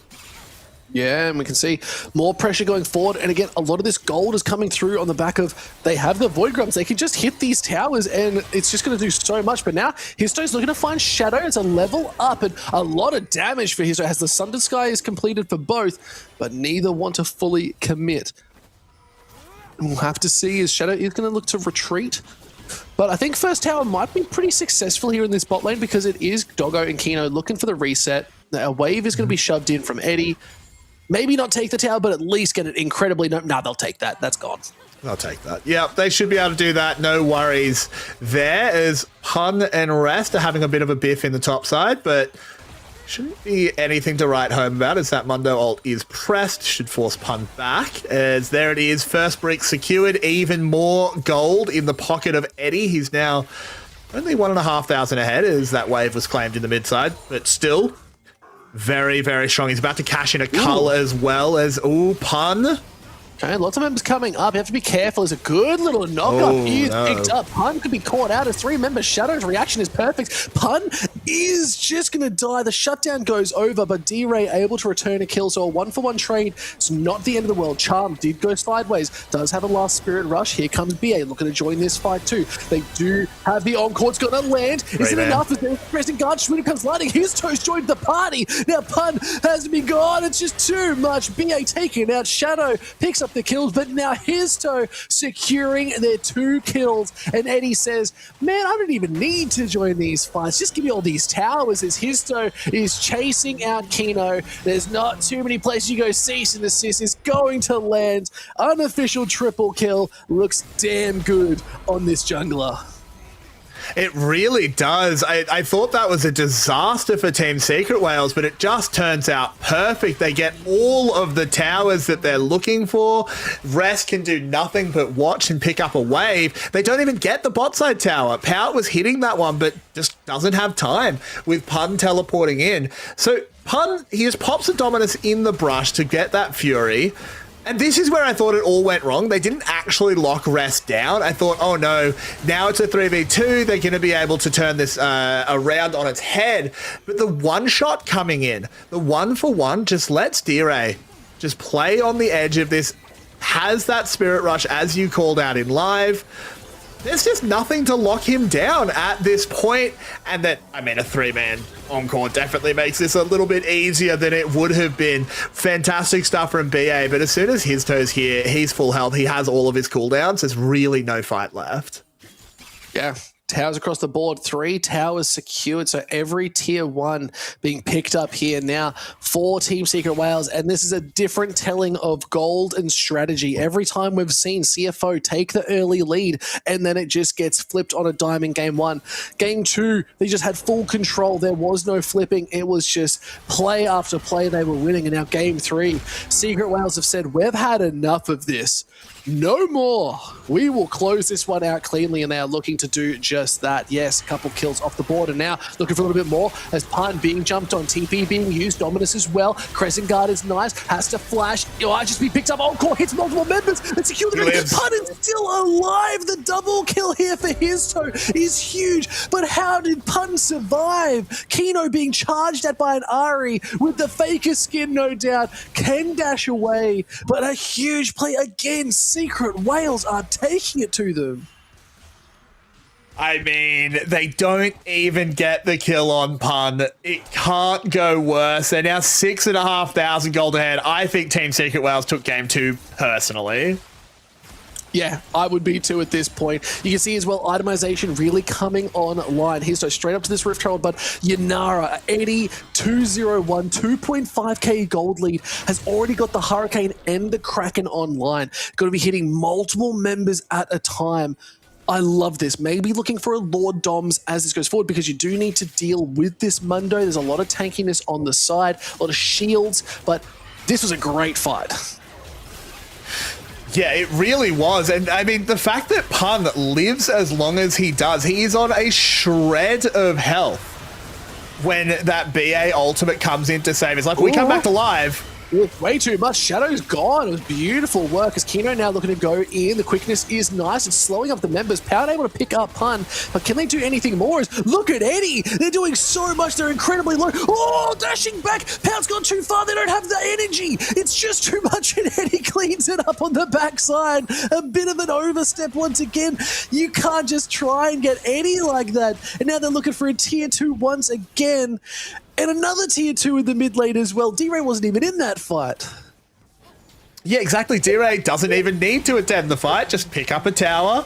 They should be able to put a lot of pressure on this top side. Eddie, I think, taking an extra tower shot means they might not risk it to actually take the tower with rest there. Can't say I blame them for that one. No, the tower went down to the minions and the grubs. Now his toe over the wall. Kino caught once again. D-Ray picking up that kill. Now rest is low, flashing over the wall. The Crescent Guard is used. Eddie has no mana, needs to survive a little bit longer. Here comes Pout, is able to get a little bit of that damage off. The shutdown is fantastic. Histo says we need to get out of dodge. BA, I'm sorry, my guy, you're a sacrifice. And D-Ray now, the good stutter step, but is it going to be enough? They don't have the ulti, and Histo comes back in, cleaning up. Shadow has to be careful. There's a lot of damage going forward. Shutdown is even better. Doggo holding on a little bit longer. Histo flashes. Might be able to just charge over that wall. Does get out of dodge, but look at Pun. Maybe waiting in the wings. Wants to continue fighting. Pun, you need to be very careful. You have the dominance, but you don't have your team as they're getting the electrocute proc off. Shadow is looking to do that damage. This is what I was talking about. Looking for a little bit of slice and dice. But the Crocodile might not be able to get it done as Doggo's rejoining this fight, and Pat picks them up. A little bit of an overstep here from this top laner. But again, what a series of events. Yeah, I mean, that was a little bit too far for Team Secret Wales. Really good fight back for CFO. This is going to be a long replay as we need to see how all of this happened. It's a little bit questionable picking a Mundo as your initial target. I guess you didn't really have much of an option. So when Shadow arrives, I think at this point, just disengage the fight. We don't need to continue it. That said, it does go really well for a while. Pun falls. At any point, you can just disengage this fight. You don't need to take all of these tower shots. Eddie's so low that Pout actually doesn't get him here, but he never really resets his health. So when Pout respawns onto the map, because that's how long this fight goes, Pout comes back and Eddie is still low. This is like 3 fights in a trench coat, is really the way to put it, as there might be a 4th about to start. But Eddie at no point resets his health, so when he gets chunked out by Shadow, Pout comes in, just takes him down pretty easily. And once Eddie's gone, they don't really have the damage, because in live, they've just caught Kino. Yeah, that's okay. They can still keep on the replay, because that kill was pretty quick and swift, but Yeah, I think this was it. Like D-Ray got caught out. They just divided. Ugh. I don't know. Well, this is definitely a game. We're at 31 kills at 20 minutes. Yes. Welcome to the LCP where blood comes first. As we can watch this replay down the bot side, great proactivity. Cease and assist straight onto an encore. Easy pickings there, catching Kino out in the jungle. But now it's back in a bit of a reset. We did reach an 8k gold lead and it did just get pushed back to about 6 roughly here for Secret Whales. There still are 2 dragons up. Next dragon is about to spawn right meow. So we'll have to see which team's going to go for it again. Secret Whales have had such proactivity on all of these objectives so far. Let's see if they can secure another one as it might just be going down. Rift Herald is being summoned here. Bit of an interesting one is okay. Does get secured here. The Infernal picked up by CFO. Let's see if they can take this for a ride. Maybe targeting Doggo. Looking for a little bit more. Charm goes in, but the Featherstorm is good. Keeps him alive a little bit longer, but look at Rest doing damage. Picks up Eddie. They're huge, big, massive. Push, push, push, push, push. It's all Rest, baby, because they are huge right now. Throwing out the Shaka because they can look at a Baron. I think they'll look straight at Baron. This is a pretty huge throw here from Team Secret Whales. Eddie just caught out. Kino won't go down. Oh, yes, he will. As he jumps back in to try and lock up his toe. Pretty much the only barrier between them and a very clean Baron, as BA does keep his jungler safe, but still 4 alive. I think that will stop them. The delay on the timing means Baron's not really available. Yeah, nah, everyone's coming back up in just about 3 seconds, so I don't mind that reset, but securing the dragon was really good. I see the vision with the Rift Herald, but it just didn't land. Yeah, the thing is you don't have to do this because the Herald means that his toe is just not actually part of this fight. The dive is unbelievably easy onto Eddie. And you're trying to do this Rift Herald play onto a Xayah. We come back alive though, and Team Secret Whales have just said, we're bored of this, let's just do Baron. Like, yeah, the gold lead's gone down a little bit more too. Here comes Rest. They are looking fierce as they have so many bars of health. It's 4k. Encore's going to land. It's whoever gets the smite off. As the shutdown goes into his toe, it's going to be picked up. No way. CFO picked up the Baron. Now they're going to clean up this fight as Doggo's on a rampage looking for more kills. D-Ray's on the run but cannot go too far. Flashes out. Tries to survive, but there's nothing you can do. CFO, they took the fight. The gold lead is all but gone here for Secret Whales. CFO, they've found the secret source and they are cleaning up as now they will be picking up the gold lead as they have this Baron in play. I mean, what has happened in the last 5 minutes? What do we even say about it, Pike? Push, push, push, push, push, push. That's all I gotta say. Look at Rest. Look at Rest in this fight. He's so big. I mean, this is, it's just an insane play in that I just don't think Team Secret Whales need to give them this angle. Pout does really well here, and yeah, as soon as Eddie's gone, there is absolutely no killing the Mundo. He's the only one even mildly capable of it. But D-Ray, I feel like this is the 4th or 5th replay where he's just been running the wrong way. So that's the best reaction ever. And yeah, you can tell he's happy because this is a level 16 Mundo now too. Not only are we going to be doing so much damage, but there's such a big wall. Like, how do you really get through it? All 5 members strong with Baron. They got Rest pushing down mid with all 4 looking at this tier 2. It's a 1.7k gold lead here for CFO. It's rough. It's rough, Carrix. What do we do? I think we get ready for a world where CFO is 2-1 up in the series. Never count a chicken's eggs until the rooster honks its horn, is the saying I've heard. We'll have to see. You never know. Secret Whales, they have turned these around before, but CFO, they are looking very good. The gold lead's not massive. They were able to turn it back quite strongly, but I think their team scales incredibly well, especially with all those items locked in. Oh, straight on in, locking them down. Okay, where did he go? A nice pick there, but still look at Rest, who's very happy just to be sitting mid and smacking that tower with a briefcase. Yeah, he'll pick that inner tower up. Team Secret Wells, they can't punish. They're not close enough. Well, look, a trade of a jungler is pretty good for a tier 2 at this point in the game. Still a 1k gold lead, but let's take a second to look at these items, Carrick, because it is going to be big. Yes, the gold difference has now swung. It was a big dip in the roller coaster, but it's starting its ascension once again. I want to point your eyes to 2 members. Just 2. Which ones? I want you to look at Mundo. Got 2 eyes. Yep. And Akali. Yeah. Yeah. They're pretty big. Yeah. Yeah. Pretty They're scary. having a good game. Yeah. Pout, I think, after... Pout's been a little bit average in the first 2 games. His Orianna even wasn't super great in game 2, but this game on the Akali, he has been dancing on them. Yeah. And I love it. I'm here for it. Nothing wrong with a Highland jig, you might even say. But Eddie as well, getting pretty close. Once you get that IE locked in, and this Dragon is just going to go over, CFO have the control of all of this map. Rest is very happy to just tank these towers at this point too.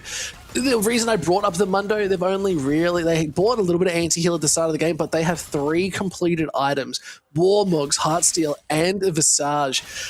It's so difficult. The healing is massive for this champion, plus all those Heartsteel stacks. It's going to get harder and harder as this game goes on, and we need to see even more anti-heal. We got 3 members with secured anti-heal on the side of Team Secret Wales. I honestly think everyone should be getting it.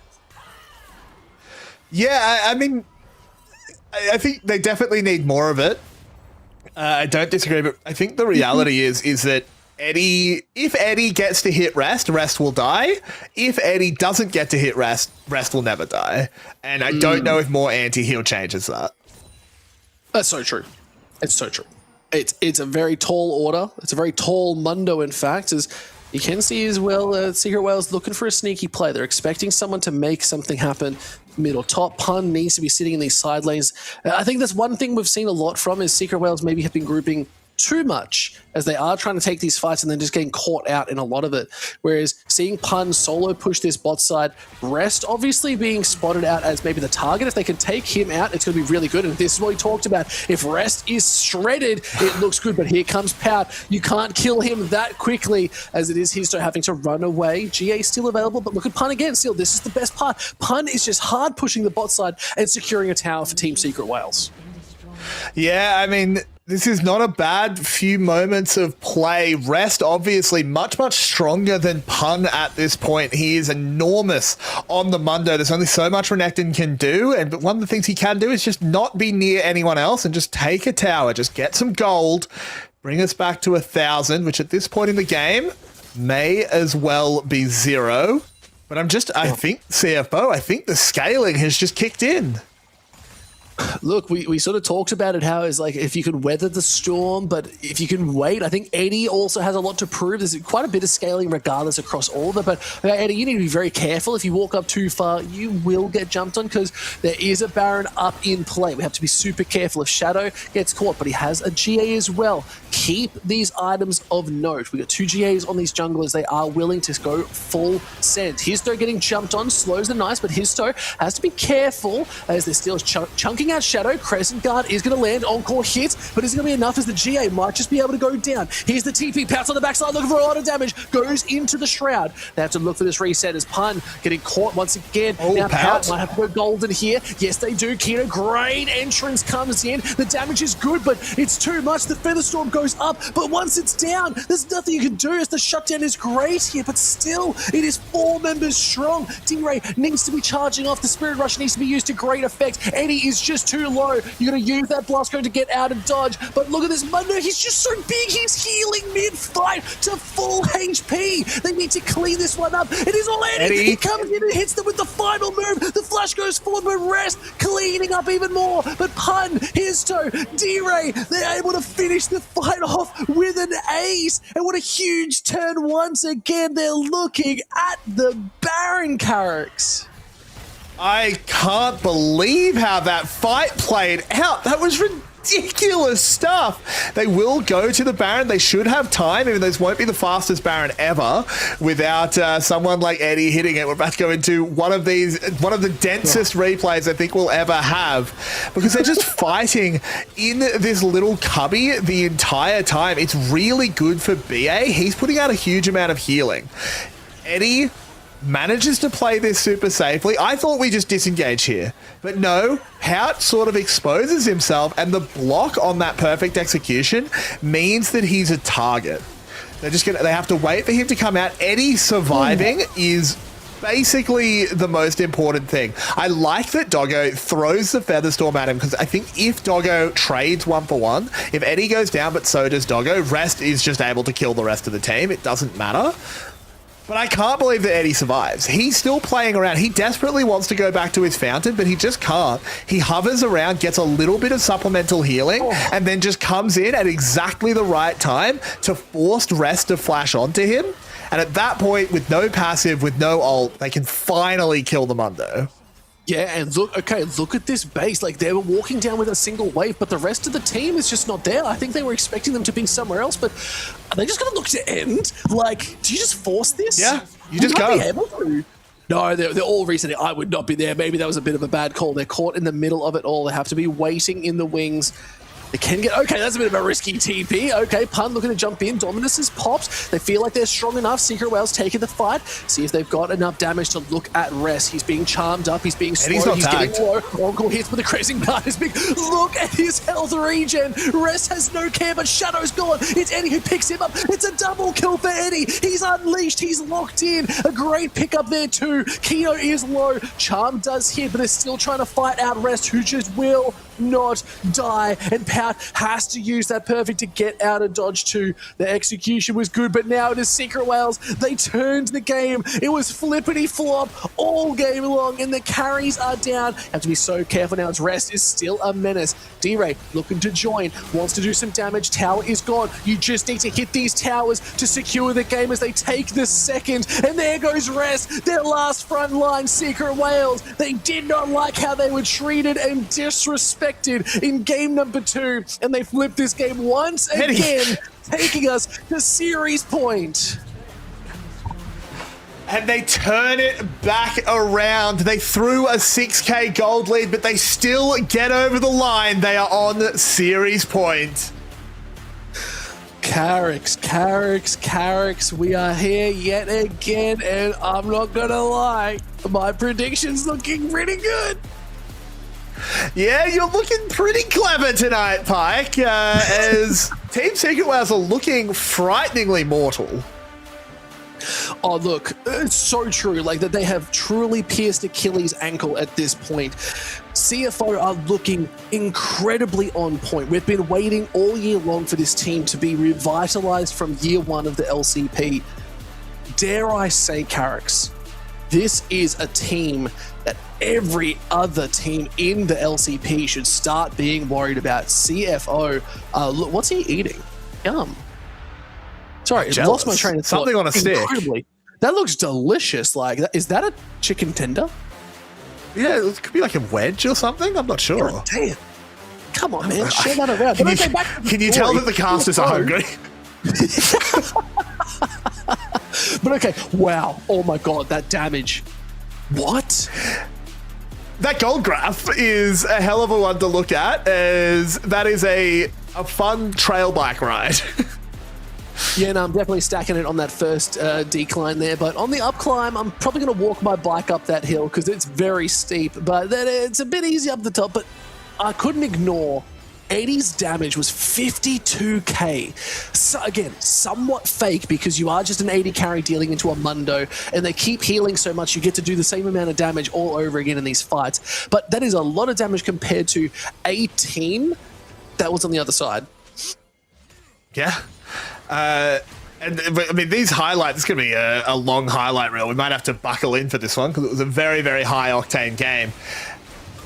I really thought Team Secret Whales, they won out the early game, but I don't think they won it out particularly cleanly. It was very scrappy. It was very back and forth. And then in the mid game, I really think CFO were the better team for a lot of this game. You know what? I'll hit you with your counter. I want to challenge that point really quick. Do you think they were better in the game, or do you think their champions were just stronger? Okay, fair enough. I think it's probably a bit of both. I do think that they were helped by the fact that they had a Mundo with no real counter. I think Pout was pretty uninterrupted on the Akali. But, I mean, that is part of it. You know, draft is part of the game. So I think they drafted themselves into a really good position. Because Eddie had a fantastic game, but they didn't have a composition that really helped him a huge amount outside of the Seraphine. I actually think BA had a fantastic game. He looked really good all throughout. He was landing some incredible ults, including some potentially game-winning ones. So those two played well, but the rest of them just seemed to not really recognize that Eddie was their win condition. Yeah, no, that's so true. And I think that they were thinking, let's play around his toes, see if they can do a lot of this damage. I think D-Ray's been somewhat struggling in this series too. Like, I think they've been having a bit of a rough time as the mid lane against this. Like, you're up against a very fierce competitor. I'm somewhat worried. And I think this fight was definitely like the clincher. Like, Secret Whales getting the better here, I think solidified the game for them.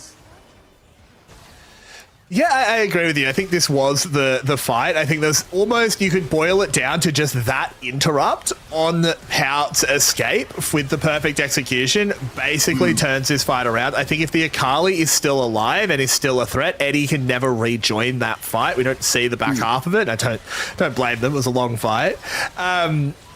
But look at, I mean, this was one of the funniest clips. Look at Rest in this fight. He's almost dead, rips off the shirt, and he's back to full health. Absolutely no care whatsoever. He took so long to die. But what Team Secret Whales realized was they're at the point where you can just move through the Mundo, hit the rest of his team, and there's not a huge amount he can do to stop you. Yeah, like at the end of the day, like he is very tanky. He's sort of like that wall, but maybe just jump over the wall. You get on the back of the wall, you're all good. You have an Ahri, you have a Yanara, you have an Encore that can go through said wall. Sometimes walls can't stop sound. Carrix, that's the big point of note here. But you know what, guys? That's okay, because we've got a Game 4 coming up in just a minute. Stay tuned as we get ready to see if Secret Whales are going to close out this series 3-1, or if CFO are taking us to Silver Scrapes. Stick around to find out.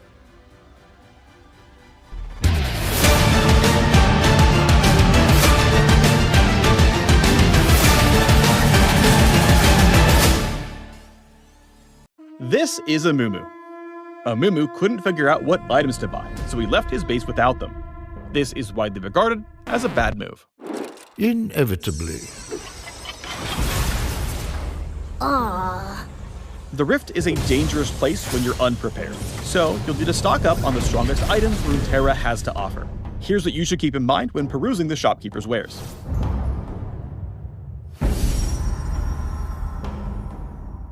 If you're heading to the jungle, you'll need to buy the Hunter's Machete and some health potions to survive your first clear. Most other champions do well with some Boots of Speed and health potions to get right into the action. Just remember that you only need one boot item for your build. I know you want to go fast, but you don't get extra movement speed after your first set. So pick the style of boot that works best for you and stick with it. Okay. When buying items, start with what your champion wants to do most. Dealing tons of attack damage, go for Trinity Force or Infinity Edge. Casting powerful magical abilities, Deathfire Grasp and Rod of Ages have you covered. Trying to become an unkillable tank? Sunfire Cape has the health you're looking for. And if you're a jungler, you should probably upgrade your Hunter's Machete into Spirit Stone or a Madrid's item. If you're a support, your budget's going to be pretty tight, so it's important to make the most of each purchase. Items like Heart of Gold and Philosopher's Stone give you extra gold generation, which can make up for all that farm you definitely aren't taking. You'll also want to get items like Sightstone that give you a pool of wards to use instead of having to buy each one individually. Once you've finished building your first item, start thinking about what the enemy team does well and what you need to counter it. For example, Banshee's Veil gives you a spell shield that fully blocks the next enemy ability, making it a perfect answer to champions like Annie who thrive on burst damage.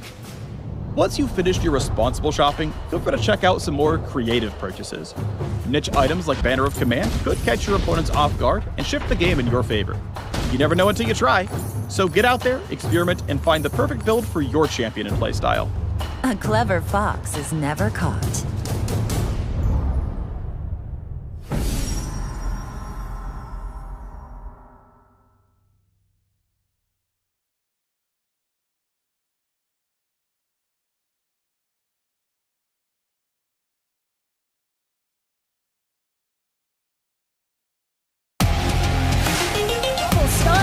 But here we go, Dust. Inside the 1v1, inside comes out on top. They have to. Here comes the hero's entrance. They have the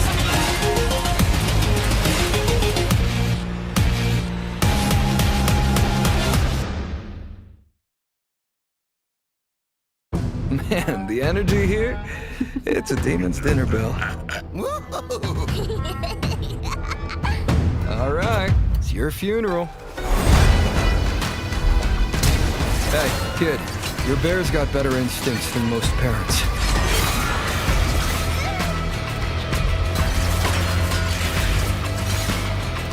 Say your prayers. It's me, the consequence of your actions.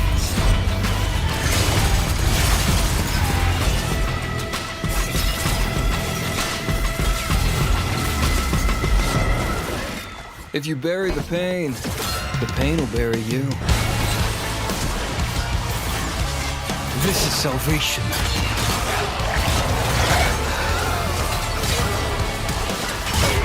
A moment of silence for the recently departed.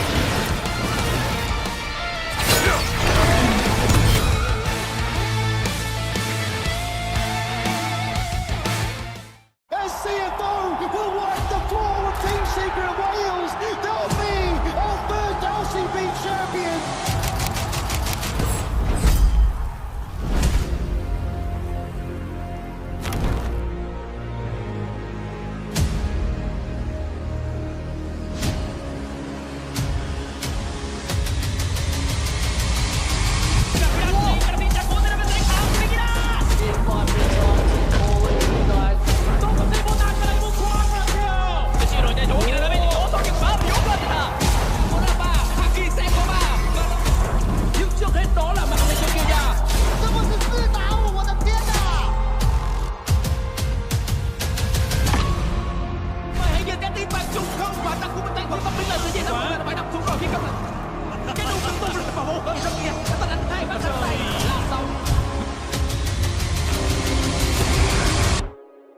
Thì tụi em sẽ tới đó và chứng minh.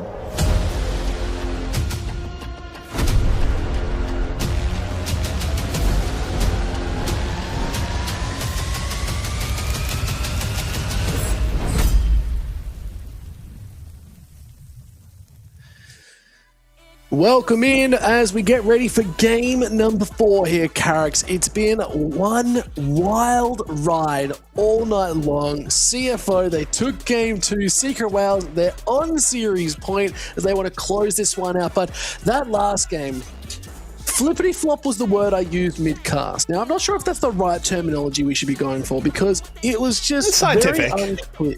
Like, exactly. We're not trying to be too smart about it. But I feel like Secret Wales, they had a bit of a grudge in that last one because they were playing like they wanted to hurt their feelings. Yeah, they played incredibly aggressively. They were trying to just run that game as much as they could. Yeah. I think it was dangerous, though. There were so many times where I think they were very close to throwing.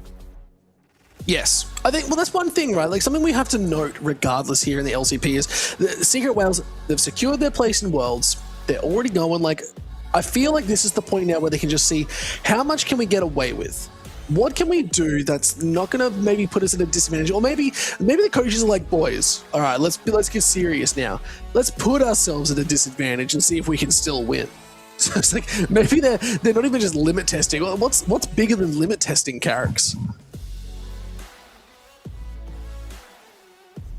Could be anything, as some might say. But you know what? We'll have to see as we're getting ready for the draft. It's going to be coming up very, very soon. We'll have to see what this is going to look like because now that we're in the 4th game, ladies and gentlemen, the drafting is going to be very different. Fearless is among us. We are getting into the deep, dark trenches here of what the LCP could be. But Carricks, anything you want to see in the draft?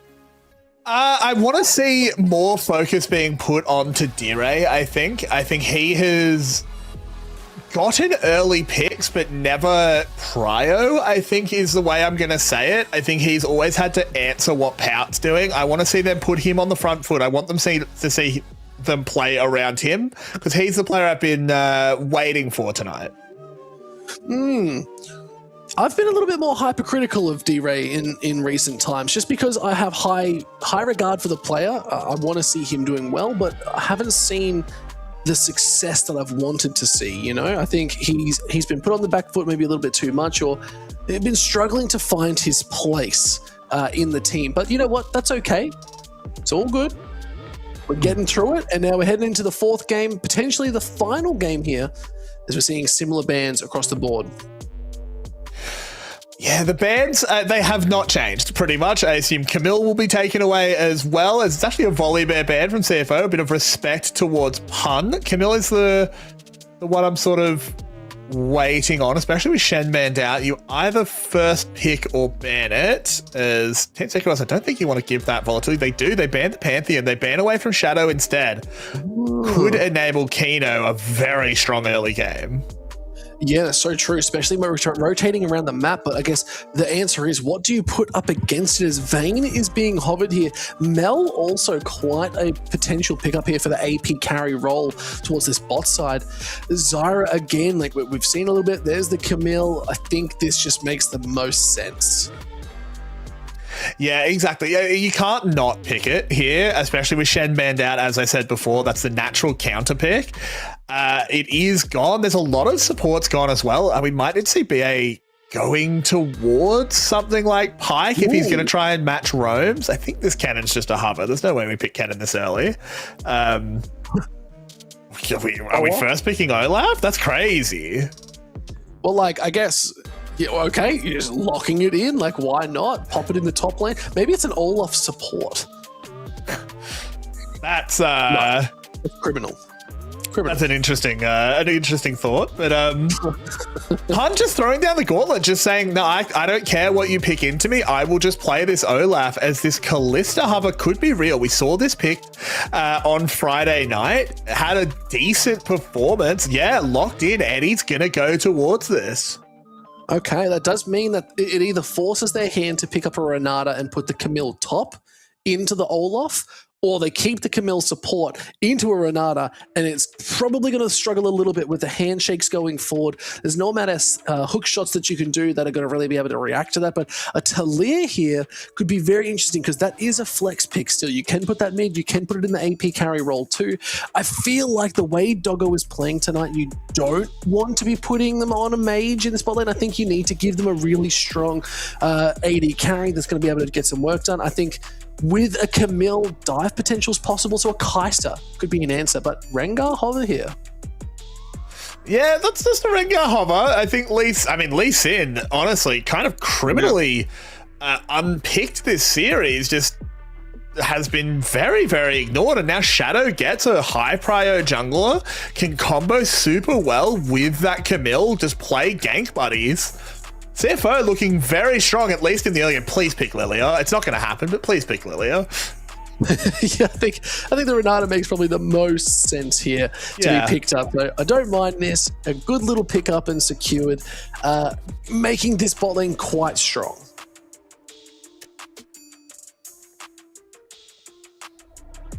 Something we could also potentially be looking at as we're getting into the next ban phase, mid laners are open for the side of Secret Wales, where it looks like we've already got Pout on the Talia. We could be picking up champions like the Aurora, most likely in this mid. I think it's a sort of a notable choice too. You could look at the Victor, the Anivia, LeBlanc is all available. And that's Kled ban. Okay, I mean, Kled does have a really good matchup into Olaf. He kind of eats him, so I guess that makes sense if you think Rest has it in him. Look, might not be snoozing on that one, but you never know. Oh, I love that. Are they all praying for a reason, or are they cold? That was a thumbs up. They're not cold. They're fine. Look, I like the Kled ban. I want to see more Kled in the LCP and League of Legends in general. Here's a real trivia question for you. Do you know Kled's full title? Do you? I do. This is one of those things I've memorized for no reason. All right, I want to hear it. He's the High Major Commodore of the 1st Legion, 3rd Multiplication, Double Admiral Artillery Vanguard Company. Is Kled and Skull a piece, like a combo, like a full combo? Is that technically a company, or is that like a unit? If we just get... That's a good question. It's a very good question, Mike. What classifies a company? Like, does it need multiple people? Does it need more than two? Like, because Kled stylistically likes to fight alone with Skull. That's true. Guess. Yeah, he's got his boy. Yeah, but he leaves him. The boy leaves. Well, Skull's just a little scared. He comes back. He shouldn't be. When he's with Kled, he should not be scared. Like, that's not one person. Also, Skull is immortal. On my team. But anyway, now that we know that you've got more characters of League of Legends, Annie being banned out, the two mid laners I mentioned as potential pickups, Aurora and the Victor, with a Lysandra? Lysandra, okay. I mean, it makes sense. If you're getting jumped in, you can just ult the Lee Sin, make it really hard for him, do the same thing to a Camille. It plays nicely into Talia as well, because you don't have to dash across the rocks. I kind of like this pick. I've actually been playing a lot more Lysandra of late, and I thoroughly enjoy it. There's not much you can do, but okay, when you pick up a Sylas who's just gone sleeper unnoticed in this entire game, forces the Talia into that AP carry role, with a Sylas now going mid. Very interesting. That's a Sylas against a Renata. That is red alert in the Team Secret Wales draft. That is a Sylas that can steal a hostile takeover. Not what you want, especially with a Kalista. No. I think it's probably the second. Oh my god, they've just locked in Garen. Garen does eat Olaf. What the? Well, the what is this drafting character? What is going on here? I mean, you just picked. I'm going to ignore the Garen for a second. We're going to put that off to the side and we'll get to him. You just picked Shyvana into Sylas. What are you doing? That's the best ult in the game. That's better than Malphite ult for Sylas. Don't pick Shyvana into Sylas. What have you done? What's going on here? What is this draft? This is nonsense. It's Pout is going to go crazy. This is going to be absolutely unhinged. Like, I guess, like, at the end of the day, like, what is left in the jungle role? Like Trundle was available, Sejuani was available. Yeah, they're all decent ultis, but into the face of a Sylas, like, CFO have got a wicked draft. And I'm now worried, like, Lysandra should do relatively well into the Sylas regardless. You do have that range, you do have the lockdown the second they jump in. They can get stunned up here too, but still, I'm bamboozled. I am perplexed. CFO have picked 4 melees as well. They will just be brawling. They will just be going forward. Rest is on Ignite Garen. He is looking to solo kill in the top lane. And he should as well. Garen destroys Olaf in lane. Like, Olaf, the whole point of this character is I'm going to be sitting low health and I'm going to be doing so much healing that you can't kill me. Garen just says, hey, Kale, give me an assist, and just kills him. Yeah, 100%. Now we're seeing some really nice early aggression. D-Ray taken to below half health, trying to get a trade back, but the two Freljordian monsters in this mid lane. We also get a Freljord Talia as well, so getting a lot of ice on the map here. Oh, Carrix, I'm still just like taken back. Garen, when was Garen played last? It wasn't too long ago. Outside of Adam in EU, he would pull it out every now and then. I think the last time he was truly meta was Garen Yumi. Yeah. And those were dark times. They were the darkest of times, if I'm going to be honest. But now it's in the LCP, Garen being secured into the Olaf, and I'm really keen to see how this goes forward, because Pun is just going to get that level 2 first. They're already quite happy just to be sitting here. We've got to be keeping an eye on Eddie and BA this entire game, because if we're not careful, they could run away with this. Yes, you have a Camille. Okay, Pun just took a couple tower shots. Rest is low, but here comes Shadow. Looking for a gank. Could hit the Sonic Wave. I think Pun just knows they're dead, and First Blood to Shadow is not who you want that on. Yeah, I mean, he's just dead early. Shadow just goes for the 3 camps into gank. There's nothing that Pun can do there. He didn't burn his flash, so it's not going to be the worst thing ever. He should be able to get back to lane reasonably easily. I think one thing to note here, and while we take a quick second to just look across the map and see what's going to be going down, is D-Ray's going to have a lot of work in this game to sort of stifle Kino on this Camille and Pout, and Shadow as well, actually, because they all want to get on top of you, so it's going to be so critical.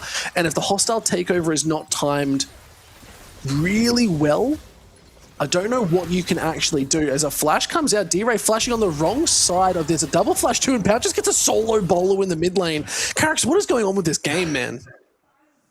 I don't know if I have an answer for you there, man. Team Secret Whales have been completely bamboozled just as much as we have. I think they're all, you know, instead of paying attention to their lanes, they're just saying like, what does Garen do again? Does anyone remember? I looked it up as well. It did get played at first stand. Big Dokes pulled it out. Yes. But before then, it's a little while. I think, was D-Ray just really wanting to get the wave? Yeah, but you're playing ranged into melee. That shouldn't be where you struggle. Yeah, exactly. Like, I'm not sure what the priority was there, but at the same time, cool. Here's Kino looking topside as well. These are the early roams that we do expect to see from the Camille, even top. And now the silence goes forward. Kino flash doesn't hit the hook, and there's an ignite ticking. It's going to last all the way and get the kill secured again. Pun, you can see the disappointment on his face. You can almost read that this support was always going to be there, but still got hit with it. Yeah, I mean, he played it about as well as he could. He dodged the wall dive, but it just didn't matter. Rest gets further ahead, at least in terms of just that little bit of plate XP. I think the only saving grace for Pun is that Rest has actually not picked up either of these kills. So he's only 400 gold ahead. I say only, as BA now could be caught as well. Has to flash. Flash, and now they're turning their sights to D-Ray, who has to be careful. He's going to use that glacial path to get out of dodge, but there's only so many times you can use that. It's got quite a long cooldown. Flash from Doggo really wants to get on top as they're going straight into the dive. He's just trying to join and clean up this fight a little bit more, able to get a kill onto Doggo on the back of it. But I think my brain's broken. Yeah, I think I'm a little bit broken as well, as his toe does get that kill. So the Shyvana, at least, is off to a good start, but it's 0-2 in both solo lanes for Team Secret Whales.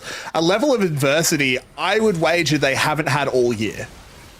Yeah, this is probably the first time we're seeing Secret Whales actually struggle into a team, and they're now about 1,000 gold down. Because Shadow has that early kill, they're accelerated even more. The pickaxe is online, so they're going to be able to pick up this first dragon, and a little bit of extra damage on the back is not the end of the world. Now D-Ray is here, Frozen Tomb secured for both sides, but BA wants to help out as Frozen Tomb is used, pulled them back, and it is going to be the secure kill, but a double Frozen Tomb yet again. CFO comes in to look for the reset so they can get the kill. They can't. Shadow does pick up his toe off the back in a 1-for-1 trade. I would say still in the favor for CFO. Yeah, I have to agree. I think CFO is pretty happy with that. It gets Pout further ahead. He's a 2-0-1 Silas, and as I was saying in draft, this Silas has insane ult selection. As this just started out, he was level 6 first. It's lucky that D-Ray got that level up off the next minion. So, okay, they get the easy kill onto Kino, but I think you can just end the play at that point. You know he has the Frozen Tomb. You have to know what's coming. Yeah. Yeah, get the kill, then they just need to back out. I think they were maybe a little bit overcommitted, but Pout did go forward a little bit more, with Kino just permanently roaming at this point. Seeing as, okay, Shadow getting caught as the Dragon's Rage is going to be used to kick his toe away. Not too bad at the end of the day, but again, Eddie's been living on an island down in the spot lane. Usually it's the top laners that live on the island. Sadly, that's not today. Well, we just have to still try and figure out how this map really works. Pun still does have massive shove in on rest, but those top laners are now level 6, so I think he has to be very respectful. The Demacian Justice will take him out. Yeah, you have to be so... Yeah, like you said, he's got the Ignite. He could just spin to win this one, but you do have that passive healing too. The Perseverance is always so impactful regardless. Like, if Pun makes one sort of bad trade going forward, you just wait. You can literally just wait it out. You get back to full health. You got an inbuilt Warmogs. It's pretty rough. It's pretty brutal. I totally agree, especially with Kino just constantly being able to roam, just move around. Doggo just doesn't need his help. You can see Doggo's, 6 CS down. He'll catch that as soon as he gets near a wave. He doesn't mind at all. This is the power of the mage bot lane. That's why we've been seeing them all over the world. And the question just becomes, when does Eddie's power become relevant? Because you chose to not pick the roaming support, to not match the Camille with anything that could keep up. So Eddie does have to pay that off. Yeah, now Histo is level 7, so the Dragon is available. Let's see if the Descent is going to be there as the Weaver's Wall does come through. Nice handshake hit, so Doggo has to be careful, but there's the immunities. The Ragnarok gets pulled. They're trying to hold on as the revive is good. It keeps them going, and now Kino is getting blown up. It's a double kill here, but now they have been picked up. Pout did get called. Dragon's Descent, Frozen Tomb, hostile takeover from the other side is not going to hit, so Histo picks up another kill, and Secret Whales, they won out the fight. Yeah, huge play there by Team Secret Whales. Getting that bailout onto the Olaf allows him to pick up a second kill. Perfect stuff. The hostile takeover that was stolen by the Silas just doesn't do anything. It missed everything. It was far too late in the fight. Really well navigated. We'll have to have a look at the replay because that's a huge fight back for Team Secret Whales. They bring things back pretty much dead level after a disastrous early game, and it starts with that handshake. You called it out. Stops Doggo repositioning completely, holds him back, and just lets this Olaf from Pun just run him down. The reset just lets him do that little bit more damage to make sure Kino goes down as well. And then they just never actually find an angle onto Histo or D-Ray. Yeah, I think even the flash there that we saw out of D-Ray getting out of the way, I think they were flashing just to get the Frozen Tomb, but it actually inadvertently saved them from the hostile takeover. Granted, it's a Lissandra. They're not an auto attack based champion, but another point of difference and something that really turned that fight was the leverage, which was Renata's actual passive that saved Pun to get that early double kill to swing the fight in Secret Whales' favor. I think that was such a big point of difference that enabled them to push further a bit more. If they didn't get those kills early, I don't think they would have wanted to continue that fight. They wouldn't have picked up the 2 Void Grubs, and now they might be looking to go down as Dragon up in 20 seconds. And they've just burnt Doggo's flash. Yeah, they looking can for use a bit that of a fight. Callista ult. A little bit more out. Doggo is low, but they have to be careful. BA did get chunked quite heavily, but still, that is the Fate's call being used. So not going to be able to have that in the next fight. Now we got a Frozen Tomb shared on both sides of the team. Histo is on the Dragon first. Kino walking down. D-Ray just going to Glacial Path away, and I think they have to just reset and play a little bit safer for this one.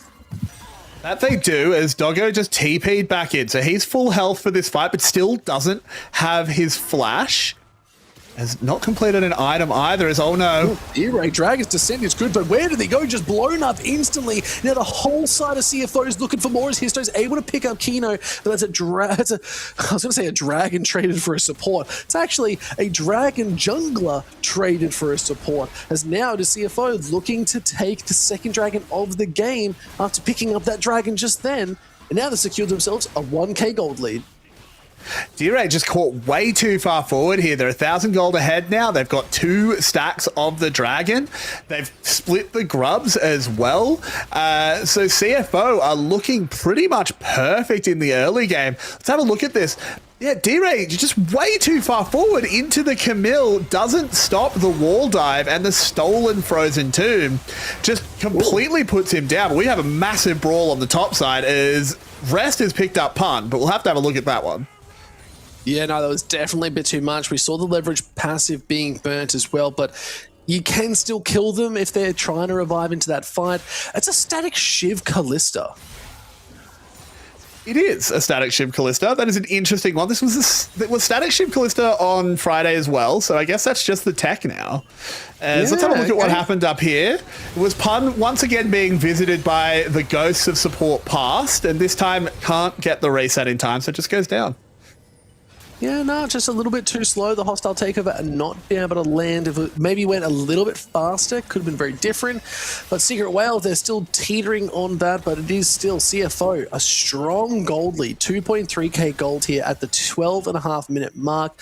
6 kills to 9 in the scores for kills. Not too bad. We'll have to see as a little bit of a fight yet again. Great Dragon's Rage. Pun is just caught once again. 3 members to take this Olaf down. And I think that's a worth trade. Yeah, I think that's a very good trade. Pun is having a miserable time this game. He's just constantly being collapsed on, constantly being sent 2, 3 members of CFO just going up and abusing this Olaf. And when you first pick the thing, I don't blame them. It's so much draft priority being put into this Olaf, and CFO are just showing him the error of his ways. Yeah. And rest is always going to be so relevant on this Garen as the game gets later on. You can just go full damage and you can blow up these 80 carries. You can probably almost blow up an Olaf too. So hard to deal with because you heal, you have an execute with your ultimate. It's almost one of the worst things to die to a Garen when they just like all in you and you're like, what can I do here other than run away? It's a horrible feeling. Yeah, it's pretty miserable. And I mean, Rest clearly has put in the time on Garen. As he's 3 levels up on Pun. Yeah, he's about 40 CS up too. There's a few of these times where he actually can just kill him. He's playing around Pun potentially having teammates in the area because he doesn't want to trade. We know that there is no help coming. There is no team. As he does manage to get out in time, but it will be a tower for CFO. If at any point Rest sees where Hizto and BA are, he will just run at Pun and just 100-0 him. Yeah.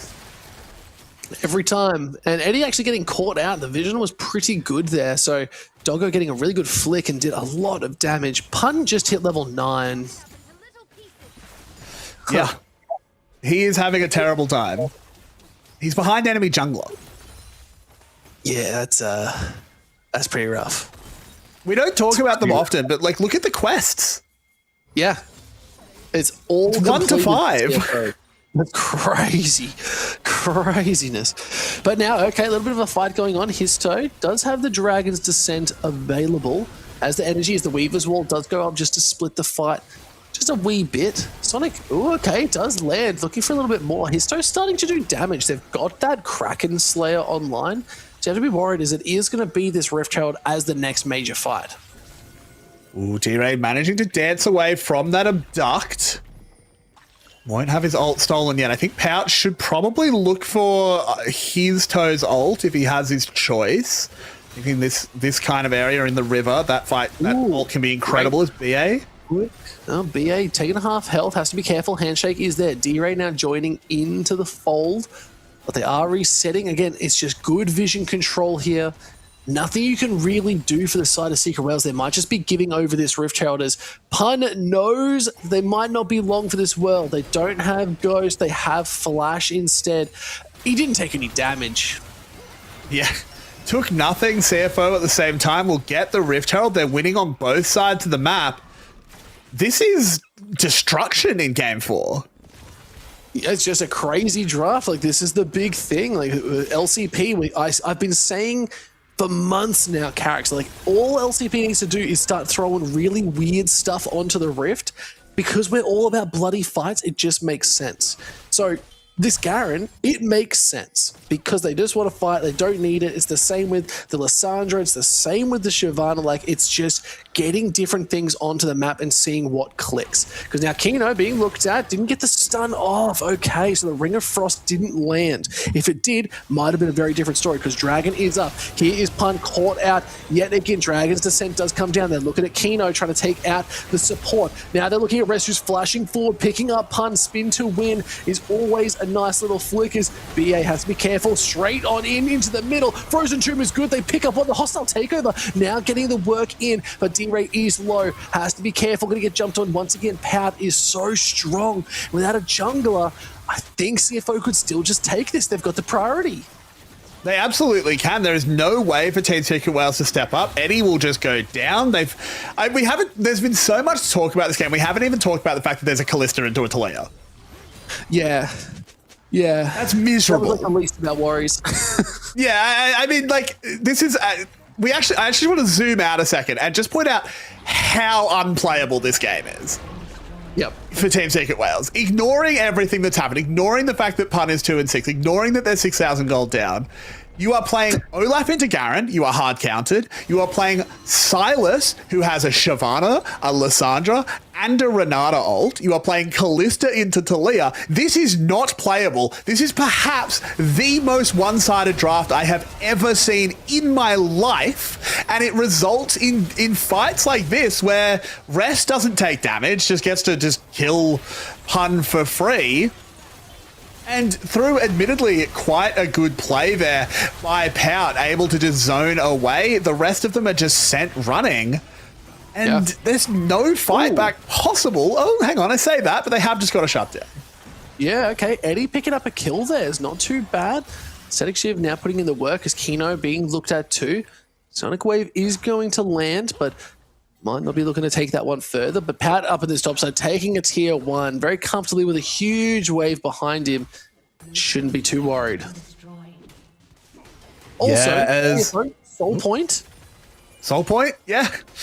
Shyvana not getting any access to dragons, pretty upset. As Team Secret Wales will manage to get themselves a tower, get on the board. Good job, but they had to send 4 to do it. Yeah, it's a bit too many. It's pretty brutal. Oh, look, it's never over. Look, it is Secret Wales. They have clawed back from games. We'll have to see. Okay, it's a TP. There's no mana actually here, so Pout has to be very careful. Flash burn.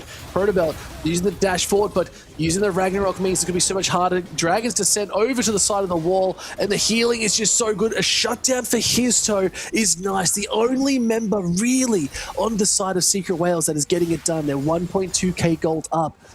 That's all there is to note.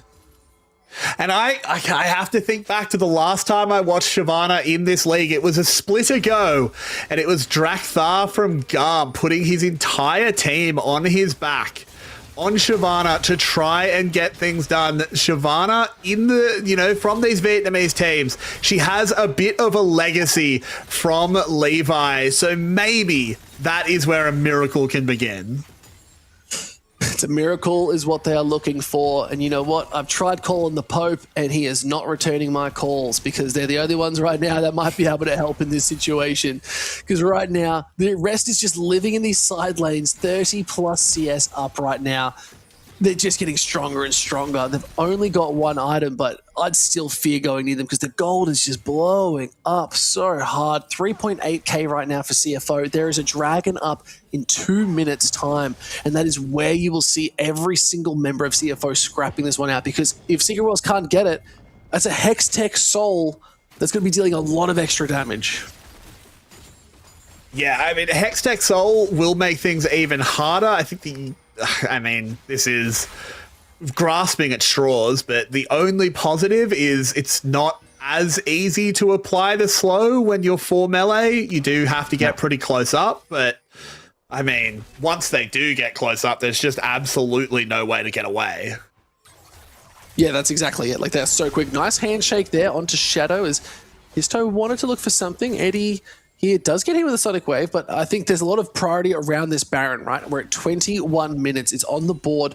Both these teams obviously know that they need some sort of secure or kill secured here to go further, but BA could be caught out and needs to be very careful. Shadow does have the ability to jump on someone so quickly, but looks like both teams are still out at rest. Okay, in the middle of the pit. Okay.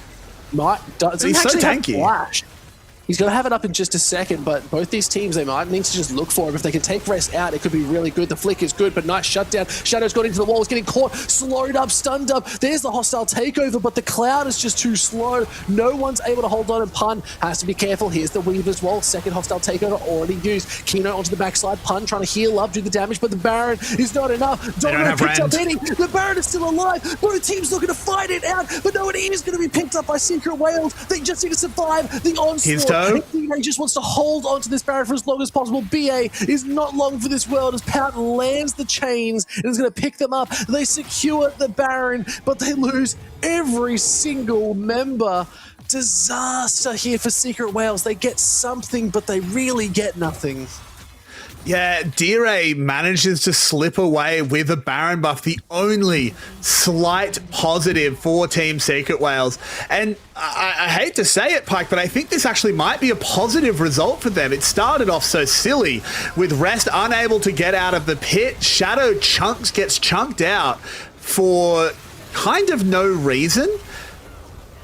But it's just Hizto, just kind of pulling off a miracle as Shadow doesn't tag the Baron with a Q. I think if he does, if you've got the Sonic Wave on the Baron, it's so hard to beat the Lee Sin in a smite, but Hizto flashes back over, manages to make sure that they get the Baron, because if they don't get the Baron, the game is over.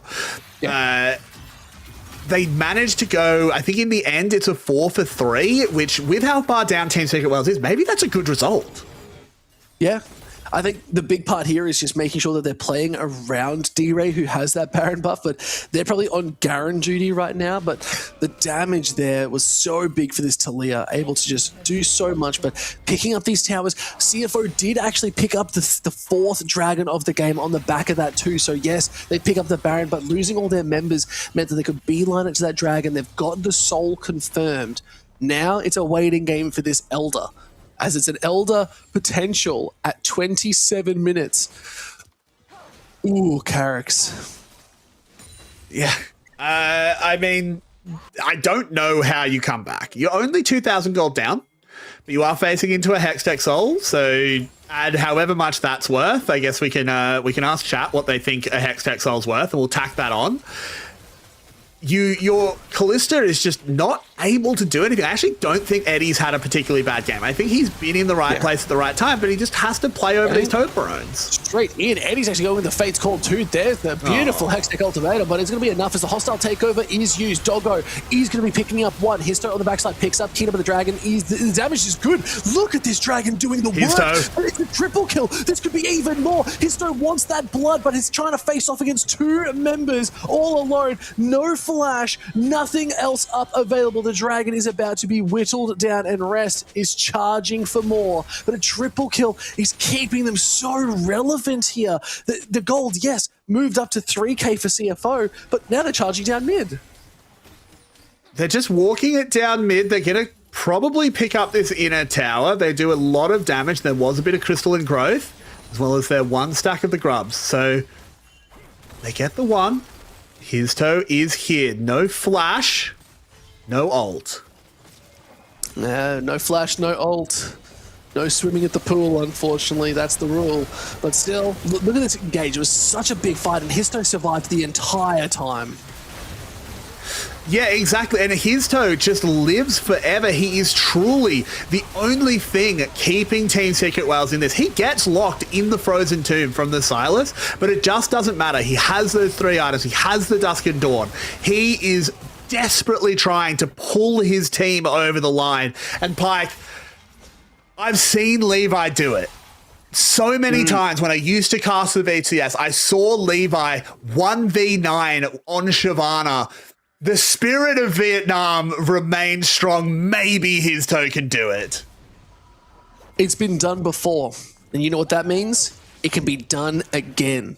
But we're getting a lot of items completed on the board. It's only 26 minutes into this game, and we're getting 4 items completed across all members of the Rift. I'm now looking at Eddie, who is very much online. They have the Ginsus, they have the Terminus. The damage should be a lot better. As okay, now Pun being caught out once more. Ragnarok is being popped, waiting for the wall to go down, but it just gets blasted. Oh, Demacian Justice, if ever I've seen it. You can't survive that for much longer. The tower is about to go down, but there's a TP. Dragon's Rage is good. Eddie is the focus, able to hop over to the side. Kino is there. Dragon's descent onto the back line. A lot of damage. D-Ray is here too. It's a shutdown. It's looking really solid, but can Histo keep the team together? They need to get back into this fight. D-Ray doing the damage. Double kill. Pout has to go golden. Looking for a little bit more on D-Ray. It's a triple kill for Histo. They want more, but D-Ray's actually there. But can they do any more? Yes, there it is. There's the triple. Now they have to deal with Rest, who's pushing at this tier 3 and about to break the base. Yeah, I think you just have to let him do this. You can't go back and stop him. You just don't have time. You need to get something for your team. Yes, you'll lose an inhibitor, whatever. We write that one off. Histo, just push, push, push. Take towers for yourself. This is the only thing standing between Team Secret Wales and Oblivion. It is a big old dragon. 12, 3, and 5. Shyvana's Histo is absolutely unleashed here. It's not even up in CS, but it is just so big in these team fights, and it was all on the back of Shadow catching Eddie here. Exactly. I thought this was doomed when Eddie gets flung in, when this Silas ult lands into that hostile takeover. You think it's just done, but Histo is unkillable. It looks like his health bar just does not move. And because Rest isn't here, hang on. Big fight going forward. Pun wants to walk up, but Rest still very strong, clearing out these waves. Baron is up again. Carrix, this is one of those things you have to look at the damage from Shyvana. Oh my gosh. Yeah. Okay, look, another catch. It's Histo who's being caught. Needs to build up that fury if they want to be able to get that Dragon's Descent once again. 80 off to the side, level 15, has items on the board. Needs to be very careful. Probably looking for a Jack Show as that 4th item. Now they're charging forward. The Fury is almost up. They just need to hit a couple more members, but D-Ray getting caught. Can be hit with the golden. Is going to try and survive a little bit longer, but he's going to get picked up. Hostile takeover does land. They're looking at Rest. Shadow off to the side. Half energy. They're trying to hold it back a little bit more. Histo hit with the shockwave. D-Ray's dead for Elder Dragon. Oh no, that is not what you want to be seeing, especially with a hostile takeover just being burnt too. So that is a big ultimate off the board. Fury is available though. Histo has to be so careful, caught in the flick, needs to be able to get up in there, needs to get the Dragon's Descent, but he's going to be able to do it, tries to get a little bit more as there is the Silas being pulled back in. It's going to be enough as Pout goes golden once again. They pick up Histo, Rest on the backside survived long enough. BA is all that's left. Oh my god, CFO are cleaning up Team Secret Wales. Eddie has to be running for his life. Oh, no way. No way! He's just juking everyone. He needs to hold it if he can pick one up. He just can't. But still, a huge play from CFO. 4.6k gold lead now, and they are looking down an Elder. Yeah, Elder will be picked up. Histo just caught out, couldn't get it done in this fight. Remember, this is a 4v5. D-Ray was caught before this even began. And unfortunately, Histo just has to do too much. He has to be the one checking the bush, and he has to be the one carrying the fight. And it just means that CFO can just put everything into him. They can throw every single spell in their arsenal into Histo. No one else matters at this point.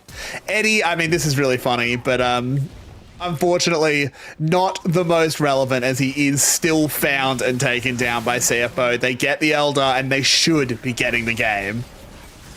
Now they're looking at the Baron too. Yeah, Doggo doesn't have any mana, but you can still just fling as many rocks as possible. There's not going to be any real concession as D-Ray just being instantly jumped on. Hextech Ultimatum has to go into the Frozen Tomb, but not long for this world. Truly a Frozen Tomb if ever I've seen it. And that is Elder and Baron secured for CFO. They want to clean up this game right now. 6.5k gold lead. They have every tool available to do it. Okay. The push is coming in. The Elder buff is still there along with the Baron. This is Thanos mode engaged. Histo has the rage, but he can't do those low health superstar plays into an Elder buff. He just dies like BA. As CFO, they're putting down the push. They have every buff the game can offer, Pike. Yeah, it's just so hard. They're able to push in this top side, pushing in this mid. They don't even need to worry about this bot because there's nothing they can do to stop them. Eddie doesn't really have the damage or the ability to hit multiple things at once. No Hurricane for this Kalista. There's the flash forward, rest was absolute blood. The spin to win truly is that. And it is going to be CFO taking out game number 3 here. No, number 4. We're going to Silver Scrapes here, Carrix. It's the dream, baby. It's the dream.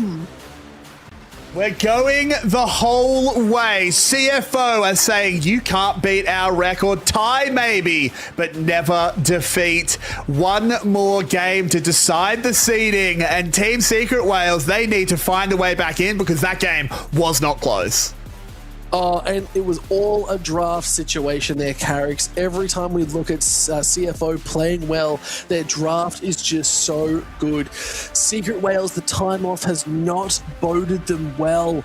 CFO just are looking so strong. Every move they make, it feels calculated, it feels on point, and they're able to make things work across the map that we haven't seen them do for a long time. But Carrix, it's Silver Scrapes. We're at game number 5. Look at the scores here. 31 minutes and 55 seconds. We had 37 kills for CFO and 19 for Secret Wales. Bloody games. I mean, this is insane. What a series this has been. These two teams have just been brawling constantly, and we've got one more game of it, Pike. One more to prove who can hold on to their title, who's going to lock down the new title if they can go for a 2. But one thing we have to talk about is Secret Wales have been looking so good all year long. But this is a new and invigorated CFO. I think they saw that Secret Wales was like getting close or had hit their record too. They're maybe taking this whole series as personal. It wasn't just game 2 where CFO won and just destroyed them. They're saying, we don't want you to hold this title anymore. You're going to stay tied with us. Yeah, exactly. Best team the LCP's ever seen? Not yet, Team Secret Wales. Not yet, as CFO are here to show that gods can bleed, and they bled so much. Yeah. And then it's just going to get harder and harder because remember, it's Fearless Draft here, Carrix. All these champions gone yet again. So what can we do? The champion pool is dwindling so quickly. Yes, there's a couple good ones, but I think drafting this next series is going to be the decider. Whichever team has the better draft will just win out. I can almost guarantee it. We're going to see a Pantheon. We might even see something like a Wukong coming out in these jungles. What can we even see mid? Aurora is up and available too. Like Cassiopeia keeps getting perma-banned out. Now that Silas is gone and Nivea's there, looking at the bot lane, could we see like a Misfortune Rel combo or something? I don't know, Carrix. We're going to have to wait and see regardless. Yeah, I mean, I would not have been able to predict this draft before it started. A Shyvana, a Garen, a Kalista. Definitely 3 champions I would not have guessed making an appearance tonight. And, I mean, look, Histo, if they win Game 5, if Team Secret Wales wins Game 5, I think Histo should get Man of the Series purely off of his performance in this game. But CFO, they are so close. No one has beaten Team Secret Wales in so long. And wouldn't it be poetic for it to be CFO, for a team that was so dominant last year, got raided by other leagues this year, to come back, to put the roster back together and put themselves into first seed? No, that's exactly it. And if that is the case, then I am here for it. This could be one of the biggest games, I would argue, in LCP history. It is not just a series anymore. This 5th game is going to be the clincher. And as we see what is going to be the final clip of the game, Histo tried to hold on, but just couldn't do it. Carrix. Let's go to a break. We're not even going to talk about it anymore. Silver Scrapes locked in here, Carrick. CFO are taking it to the reigning champions of Team Secret Wales. Will gods finally fall, or will they rise? We'll have to wait and see. We'll be right back.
Things are heating up here even more. I had to take the jumper off, Carrick's. I'm getting sweaty. I'm getting scared. There's a lot of darkness outside, but we have hit silver scrapes here as CFO clinched the 4th game and take us to game number 5 here at the end of the week. It's a Sunday night, and these two teams do not want to give up just yet. Wow, I mean, we're on a roller coaster. We really, really are. And these teams don't want to let us off. We are on Mr. Bones' wild ride as we are going the absolute distance with CFO and Team Secret Wales. Maybe we'll get a normal game. Do you think? Maybe 1 in 5? No. No, we won't. I don't think so. If they're picking Garen, Shyvana, and a Kalista in a game 4, we're getting something real weird. Like, let's just think back to like a real weird time in all of this sort of shenanigans, right? I'm going to go down my full list of champions, see what's right at the bottom. We're going to get a Nasus this game. So not super weird, but we're going to get a Nasus. Okay. Maybe Interesting. Interesting. I want a Zed. I want a Zed this game. Zed? I would love a Zed. That would be awesome. That's all we need. Kindred. We'll get a Kindred. Don't tease me. Don't tease me. Please. I know. I'm finding the goods. Maybe we'll get a... We've already had a Nurgle game. That was Riven. We should get a Riven in this game. You know what? Fair enough. Maybe if we just like phone them up really quickly, maybe they'll let us do the draft and we can just pick a really cool 10 champions. Hello, Warhorse. Warhorse, hello. hello. We need a Fiddlesticks. Oh, Fiddlesticks would be so much fun. Been playing League Classic with the old Fiddlesticks. Something I'd forgotten. Something that I had forgotten is his fear. It used to send you in a random direction. So he could fear you and you would run towards him. Yeah, that's the opposite of fear. Hilarious.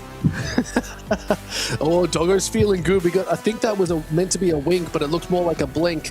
But still, these teams, they're still looking very confident. Both teams, they've got some fire in their blood. They're taking it to a 5th game, so obviously they know the competition is good. And as we get closer towards the playoffs, and as these teams want to solidify their position on the stands, these two teams really need to step up and force themselves into a good position. And drafting is the key clincher here, Carrick's.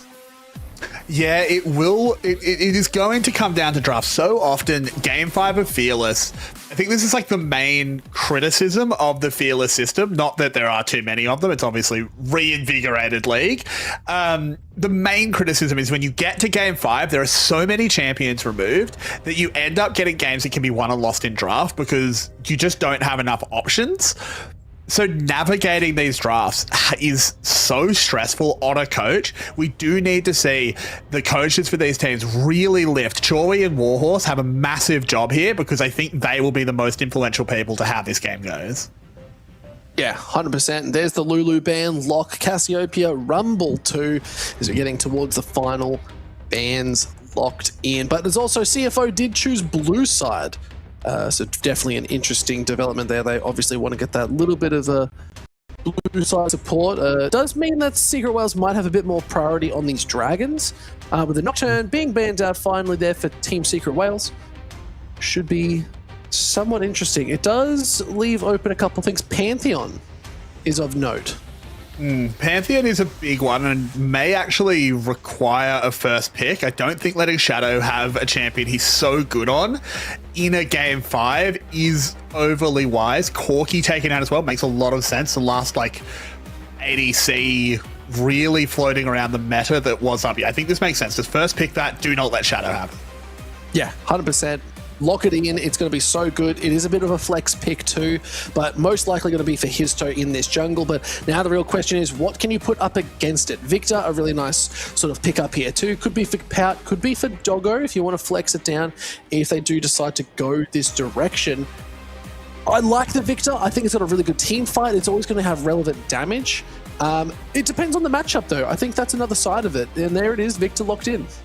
It's also flexible. I like not showing where things are going super early in the draft. That can go to the bot lane. It can be in the mid lane. I think I'd favor it going to the mid lane, but it still is options open. Graves would be incredible if Shadow really wants to just say, I've got this one, but I think Skarner makes a lot more sense. Just play a frontline, play some pick. It matches up well into the Pantheon as well. Yeah, getting that Impale onto multiple members will be super critical if done right, but also just getting them charged into a wall. So it means we're going to have to see something safe out of Eddie, most likely. I think a Kai'Sa here could actually be really good. You want to get something that's going to be able to move around the map, especially with a Pantheon that can get those procs off. I think that could be a really smart early pickup, but an Mbessa towards this top side could be really good for Pun. Yeah, I think Mbessa makes a lot of sense. It is like a champion that has kind of slipped through. It also, Matt, links up really well with the Pantheon. You just stun someone with the shield, you throw a public execution, it's not dodgeable. You get a huge amount of CC, you get a huge amount of damage, and the Aurora for D-Ray as well. This is a pick he is known for. Not so much this split, but all of last split, he was going to this one constantly and always performed super well. Yeah, it's all about the comfortability in a time of a game 5 in a silver scrape too. So depending on how it goes into the Victor matchup could be telling. But Power, a little bit of respect there, hovering the volley bear for Pun, who has been forced onto the Mbessa too. I wouldn't say forced, but okay, they're locking it in. They're full committing to the volley bear top. Yeah, I mean, they're doing it into Pun. So a little bit bold. He should know the ins and outs of this champion, but Rest is going to take it to him. What do you think about that? Do you like it? I think it's risky. I can't know if I'm going to like it until I know how good Rest is on the champion. If Rest has put the time in and he really knows his champion, then I think it's really smart. You get a lot of lane priority into the Mbessa. You should be able to bully her and then just be a really strong bit of bruiser frontline for CFO. But if you haven't put the time in and you're doing this as like a, I can do it too, then you're going to get crushed in lane and it's going to be a disaster. Yeah, so true. So true. And I think that's going to be really, really telling of how well Pun's going to be able to pilot the Mbessa, especially in these team fights too, when you are probably looking to pick up the Victor here, who will most likely have that sort of Zhonya's towards the mid-late game. Now that we're seeing the AD carries getting banned out, one that I talked about before was the Kai'Sa, Siva now being taken out too. We do have some options open. Now, I'm seeing a lot of dive here. We need a lot of sort of execute damage here, Carricks. Champions of note. Vayne is a late game skiller that could do very well into a Volibear, into a Skarner. Also, I'm thinking something potentially along the lines of, there's a couple like Tristana. Could be very interesting. Remember, what is Doggo's speciality champion that everyone loves? Something like maybe a Draven, if he wants to pull this one out. That would be exciting. There's a Tristana ban. He's pushed pretty deep. Look, a little sneaky Draven game to close it out. Like, what better way to clinch up the series than onto a fan favorite? But look, there's a lot on the cards, and you do have a lot of supports that can still go with it too. You have the likes of Arel, you got the Leonas, Pike is available too. If you want to get extra spicy, whip out the Blitzcrank. Blitzcrank would go crazy, as Alistair is going to be the pick. I don't think that tells us too much about where the ADC will go. It still could be something like the Draven, as you can just play a very aggressive bot lane, but they're going to wait for Team Secret Whales to have to reveal all before they decide where things are going for themselves. And the hard part is you have a lot of tankiness you need to get through, so I love the Trundle pickup here. That does mean if they lock it in, it's a Pantheon support. That would be crazy. That is crazy. I can't believe they've done this. It is a Pantheon support. BA has completely outfoxed us. What? Is it going to be a Twisted Fate bot lane? No, don't do that. I'm not believing this until it's locked in. It has to be locked in before I believe anything. There's the virus. Okay. Crazy that we saw a Varus getting all the way through to 5th game without being banned once. Yasuo, do it. You want to do it. I think it's good here. It would be really good here. Like, you do have a lot of damage. That last breath could be massive. You got an Alistair for that knock-up, paired up with a Chaos Storms on the top of you too. Like, there's nothing wrong with this combo. Yeah, I think it's... Oh, he's going to go to Samira. Okay, Doggo. He's bringing it back in. He set the LCP record for kills on this champion just a week or so ago. Can he break it again? Oh my lord. Like, but the question is like, what can you really do? So it is going to be that Pantheon support that might have enough agency to get on top and stop a lot of Doggo's movement and sort of accountability, but Varus needs to come online. Samira can do a lot of damage very early on. She can. She can do a huge amount of damage early on. She can go crazy, but there is point-and-click CC that doesn't get shut down by the W. You can just Pantheon shield her. It's true. Oh, Carix, we're in the game 5 and we're seeing Doggo Samira again. Like, this is a champion we have not seen really in pro play kind of ever. Not since its probable release. I love that it's GG 3-1. Now it's meant to be a 3-2 here, my guy. It's a game's already done. I liked it. Yeah, he's confident. He's confident in CFO. Why wouldn't you be? CFO's been great. I know, Carix. I fully agree. They've been looking so strong. They've been looking aggressive. Now their comp really reflects that. However, there is something I want to point out. If you have Samira on as your main sort of damage dealer and Victor's going to be there doing a lot too, I do see this Trundle shredding through a lot of this front line. If you are not careful, this Trundle will get a lot of agency, especially onto the likes of a Skarner and an Alistair. You can see they're now already pushing forward and clearing out this vision. Kino might look for something. It gets the knock up. See if it's going to be enough damage. The Pulverize is good, but D-Ray might have to flash this straight off the bat early on in the game. Oh, it's disastrous. Just has to get over the wall, has to use that. I think the only thing that will save him is I don't think he's going to be the target of too many ganks early on. He is against a Victor. I think you just want to have that lane be a farm lane as much as you can for CFO. So I don't think he'll be punished for the lack of the flash, but still not a good one to lose. Yeah, so true. And now we're seeing some great knockups again. The Alistair Samira combo utilizes the kit so incredibly well. One good Pulverize, and now Doggo getting hit with the exhaust and taking pretty low, but has to be careful because, again, Kino can just charge out. Flash Pulverize is good. BA was the target, but it's not enough as they're trading back a little bit more. And just kerfuffle upon kerfuffle here, Carix. You can say that again, Pike, as this is going to be a lane that... Oh, there's a Hex Flash. Looking for something as BA is low, but you see Eddie has gone forward. Still the level 2. Great knockback. Does keep them out of harm's way. A huge heal came in there for Doggo. Just kept alive by Kino. So Team Secret Whales are still lurking. They really want to get this wave into the tower.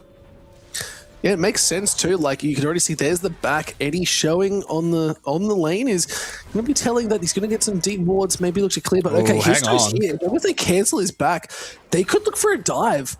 Yeah, I think they will. Looking for some. Nice wall. Oh, throws it out. It's not going to be enough, but still the flash burnt here is pretty big. And look at Rest. Happy to just go up and start proxying this top wave. Yeah, he's doing the Volibear stuff. He's behind the tower, giving Pun a bit of a taste of what Pun makes other people endure. As CFO now will be able to just collect this wave. Doggo should get a safe back, as everyone just seems to just let off the gas a little bit. But look at the early farm lead that's been built up by Doggo. Yeah, just not backing there meant that they could catch a lot of this wave. So the shove-in probably wasn't utilized to the best. Like the reset timers aren't good. A cull is all that's been picked up now for Eddie. So trying to get that early stacking on board. Dragon is 1.5 minutes away. So we're probably not going to see any too major big fights around these sort of objectives early on, Carix. Yeah, we'll have to... I mean, I think this one's hard to predict. Game 5s are always really difficult to predict. Teams are getting tired. There's a lot of fatigue, both physical and mental fatigue. They've been sitting on the stage under the lights for, like, coming up on 5 hours. It's a lot to sort of deal with. Yeah, it definitely is. It's always hard, especially in a stadium environment where people are cheering. There's a thought process behind it all too. I'd be nervous myself, but I get to sit here at home and just talk about League of Legends. That's even better. But now, slowing the game up. Eddie has caught back up in farm, which is good, but Shadow's looking bot side. Yeah, they're just lurking around. This Skarner's not going to pull the trigger. It's not super easy to gank this lane as a Skarner because you come through the wall, you just get W'd by the Pantheon, and they should be able to walk away fairly safely. But Shadow is still pretty much untouchable by any aggression from Team Secret Wales. You just can't really go into his jungle because there's just the ability of his lanes to have priority and be first to the roam is kind of unassailable. Yeah, and Pun up in this top side actually struggling really hard into rest. The CS lead is there. It's about a wave up, and Pun's just obviously just trying to clear it out as best they can. Here's Shadow yet again, not being spotted. I think Eddie and BA just are sort of just reading the map going like, where are they? They should have shown by now. We need to be very careful here. So I like the move here. Shadow trying to be very proactive. Joining into this fight as BA is taken incredibly low, and it could be a first blood just going straight on over, but the stun is there, and it was picked up by Shadow. Yeah. Shadow, in the end, is the one benefiting. They don't get it onto Doggo. I would think they would have liked to if they could, but a first blood is a first blood. Certainly no complaints for CFO. Yeah, we might be getting a replay of that in just a second, but I think this is what we expected to see. Shadow knows it's Doggo on the Samira. You just have to 100% be perma-ganking this lane, getting him so snowballed and ahead, and you can see, looking for that Hex Flash for Doggo was just to see if they could make a move here. But sadly, Eddie read that like a book, and on the flip side of that is we actually see Histo taking this drag. Yeah, Histo will get something back here for Team Secret Wales, provided no disaster strikes. I don't think it will with Shadow on the wrong side of the map. Pun and Rest having a brawl in the top side. Both ults have been used.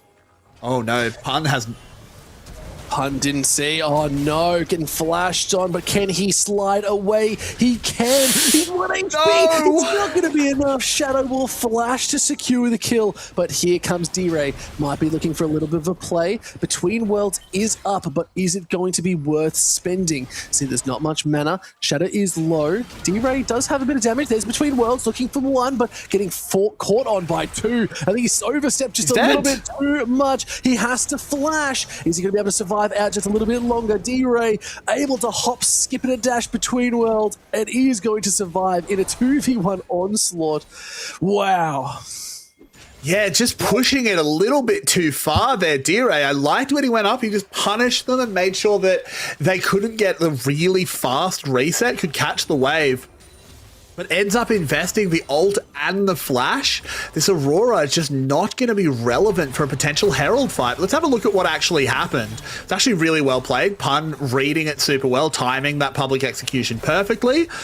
It just turned this into a trade, but then unfortunately just doesn't know that Shadow's close enough to come through the wall. At this point, there's nothing he can really do. He does a really fantastic job getting as far away as he does, forcing Shadow to flash, but in the end, he does have the flash. Yeah, and that was just a disaster as it was. Like, nothing you can really do. BA here now as well, trying to hold this. Did he hit that, or did he... He executed it. He executed it over. Oh, beautiful. Yeah. But yeah, no, still good. Like, regardless, we look at the lane state, and we got Grubs up in just a second. So Pun trying to get some control back up here in this top side. Still no flashes. Ultimate is back up for Pun, but it's not up for Rest, who is going to be up very, very soon.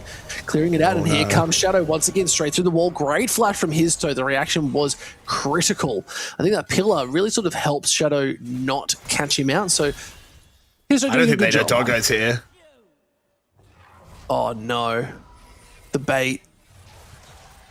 Don't do it, Pun. Bait is pretty good. Pun, just don't step forward. Just let him recall. Okay, now Doggo will reveal himself, and the ruse is called off as CFO will get themselves the grubs.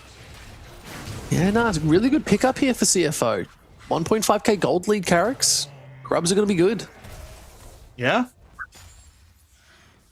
I mean, they're pretty happy at the moment. They have to be. They've got Grubs for their volley bear as well, so he'll be chilling in the side lane, taking towers that bit faster. Just everything kind of coming up CFO early. There's like, you can't really point to one single thing. They're just winning in every lane. Yeah, I don't think Pun fully realised that they are on top of it. And here comes Doggo. Nice pulverized headbutt is used, and Pun again just has to slide out as fast as they can. There's nothing you can really do when a headbutt pulverized combo is just going to give all of that passive damage over to Doggo.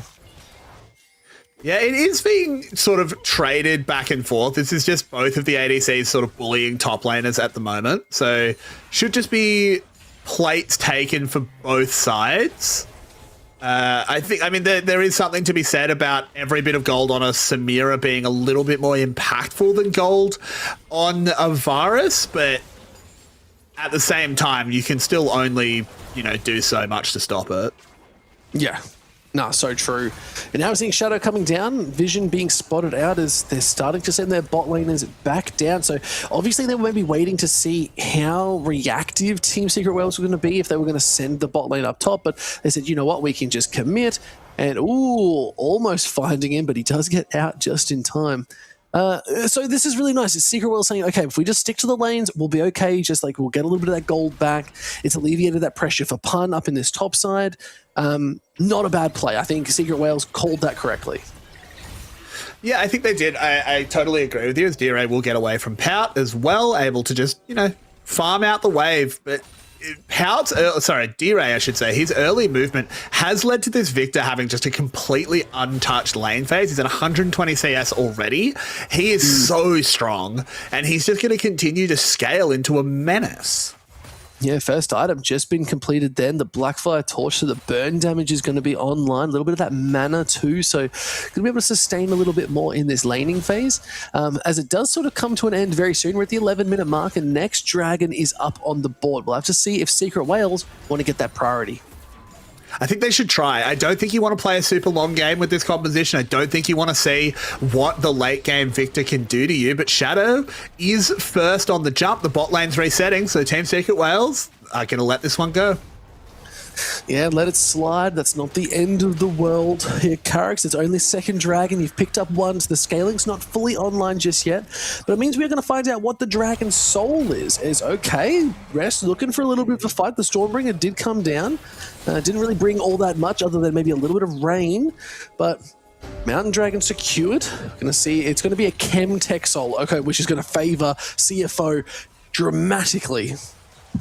Hang on. A collapse is coming in. The public execution lands. Is it going to be enough? If there's the change of corruption, the flash was good. Rest got out of dodge. Wait, the Grand Starfall's looking for more. Rest can't really go anywhere. Have to be super careful. Going to lock him down. Histo throws up the pillar. Rest might not be long for the world. Here comes Shadow looking to join this fight. D-Ray off in the wings. Let's see if they can do a little bit more as the Impale is good. Going to lock him in. Pulverize is nice. Headbutt straight back underneath the tower. And Shadow picks up the kill on a killing spree. And a little bit of an overextension, Carrix. Yeah, they go a little bit too deep. They do. I think the trade is probably okay, though. You got a little bit of damage onto the tower. You got gold into your pockets. Yes, you lose Histo. It's not great, but it's also, it's going over to the Skarner, who's going to be really tanky. It's going to be a problem, but you're not building lethality Varus. You are going to have a Varus that can actually kill a Skarner, which is going to help. Good. We haven't talked about it yet, but it's not lethality Varus. Yeah. Good. I didn't want to bring it up until I was 100% sure. Well, you know, we can always tell by the runes, Carrix. You can always tell by the runes. If you go in lethal tempo, you're not building lethality. That is just troll on a whole other level. That's made for the jungle here. You'd hope so, but I mean, I think just building lethality Varus in general is trolling, so who knows? As Pun has to find another way to slide out once again under threat as that big bad Shadow. Ooh, good flash. Fantastic flash. Now, Shadow's taken a bit of a beating there too, lost a lot of their health, so might have to look for a reset or at least clearing out, maybe do a little bit of a clear up through their bot side jungle. But really good proactive play from CFO there. Yeah, I mean, they get another wave into the tower, but Team Secret Wales is doing a good job constantly trading. Every time a wave gets pushed in, they're pushing in one of their own. This is why we're so high on this team. Tonight has not been a great demonstration out of them. I think they've been playing well below their level, but so far in game number 5, their macro at least is on display. Yeah, now BA looking to go on to Doggo, who is going to get these stacks up of the S. One more should actually get them there, but they're so low, they have the public execution lands. It's beautiful. Pun onto the backside, locks out Doggo. That is this whole team's damage. Now they're looking at Kino, and they're starting to turn this fight around. A double kill for Pun on the back of an exceptional public execution. Means they're going to get so much value off this. Big Pun finds him with the tip of the execution. Incredible play. It might be first Brit going over to CFO regardless, with Shadow coming in to reinforce. They're going to go immediately onto him. Yeah, nice impale lens on 2, but not really too much as the pillar did go forward. Oh, Rest, okay. Picking up his toe, he was just too low. Yeah, way too low, just goes down. So now CFO, I think, have won this exchange. They got the top tower, they got that kill, and I mean, Pout is still pushing. Rest is going to go down, make it maybe a bit more of a fair trade, as Pun did pick up that tower in the bot lane as well, and this game has a lot more to give us. Gold is almost dead even here, Carrick. That is the big thing of note. A dragon apiece, Void Grub secured, Rift Herald now being looked at, and BA finding out Doggo. This is exactly what they need. The exhaust was good, the pillar goes up, and it was just a perfect public execution. Yeah, exactly. That public execution landing before Samira can let rip with that Devil Trigger just wins them the fight on the spot. And then, I mean, I barely even saw what was going on here, as, yeah, I mean, Histo's just tanking the tower. that doesn't help. It just takes tower shot after tower shot and falls down. Okay, bit silly. A little bit silly there, Histo. I think that's probably why it went so unnoticed, but we're back in live and there's a fight going on. Eddie's just picked up Kino. So, all right, we're still looking at this replay. That's fine. And a nice pickup. Tried to get that wind wall off. The Blade Well did not keep him alive. That auto attack just went through. Oh. The dragon is 20 seconds away, Pike. Vision is being established. We are going to return to the Crucible, to the arena, as once again our gold graphs look like a mountain bike. Maybe not a mountain bike track this time. There is one spot on there that is death. It's not a mountain bike when it looks like that. I don't know how you would describe that. It's sort of like little peaks, like a little peak with something going on. But Rest up here, Pun is definitely in a stronger position. The tower's still good public execution, but takes the Stormbringer through. They might not want to charge off, as Rest has to be so careful, but committing so much topside means they're going to get a bot side tower and probably a dragon. Pout's a real problem, by the way. Pout he hasn't done anything yet, but he's 2,000 gold ahead. Every time we cut to him on the camera, he's just hitting a tower, farming a wave. It's 17 minutes and he's at 210 CS. His Victor is frightening. Yeah, now we're back as it's going for a little bit more. As there's the Rift Herald being summoned. Kino going forward a little bit too far. You have to be so careful. Between 12 is used. There's a lot of damage from Pun, but they're still being slowed up. This Chaos Storm does the damage. You talked about how this Victor has the goods. Well, I don't know where he's sending that Rift Herald. That was a weird drive, but okay. CFO don't pick up any members of Team Secret Wales. Yeah, and it was Doggo driving. Wanted to use it to try and get out of the fight. He was up to S rank. He had the Inferno trigger ready, but just didn't feel comfortable enough to let it rip. I think with the benefit of hindsight, if he does, I think they kill 2 or 3, but that's a hard call to make in the moment. Yeah, especially when you do look at like the items right now. So Doggo is 1.4k gold down. 80 does have that slight lead, especially with the static Shiv and the Ginsu's fully completed. So wow, these games are crazy. Look at the gold graphs that's going across. There's never any consistency. I mean, this is pretty crazy stuff. As we saw, this started with Kino taking a huge amount of damage, but he had that Unbreakable Will. Doggo, I mean, he just uses it as an escape. I can't blame him for that one. Fair enough. They were on top of him doing a lot of damage, so he just steers his way out. The fact that nobody ends up going down is frankly a little bit ridiculous. Let's see if someone will go down here. Yeah, Kino is here to back up. BA looking to like make a little bit more of a fight. Great Chains of Corruption land. Pun picked up. Just a little tiny victor. Another double kill going over to Pun means that they're going to get accelerated yet again, and they might be able to open up this mid lane. Yeah, they're just going to go in. They'll take this tower. Team Secret Whales have found their groove. They've found their mojo as they move up to a 2,000 gold lead. They keep the siege going. They force a CFO response. Yeah, as you can see, that it's also looking like D-Ray's up on this top side, just pushing in these towers too. You talked about how if there's a move or a play across the map, they make more. Now we're seeing 2 plays at once. Looking really good, but let's watch this replay.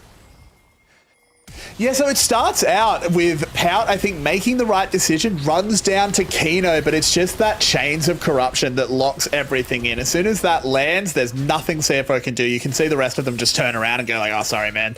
It's done. Look, I've been saying Pout's a real problem. He is. He's 2 items. He is massively ahead of D-Ray despite not having any kills. He will be, you know, evolving those abilities, moving towards that arcane future. And I mean, look at the damage. He's done 12k already. Oh, that's so gross. He hasn't even got any kills yet. He hasn't done anything yet.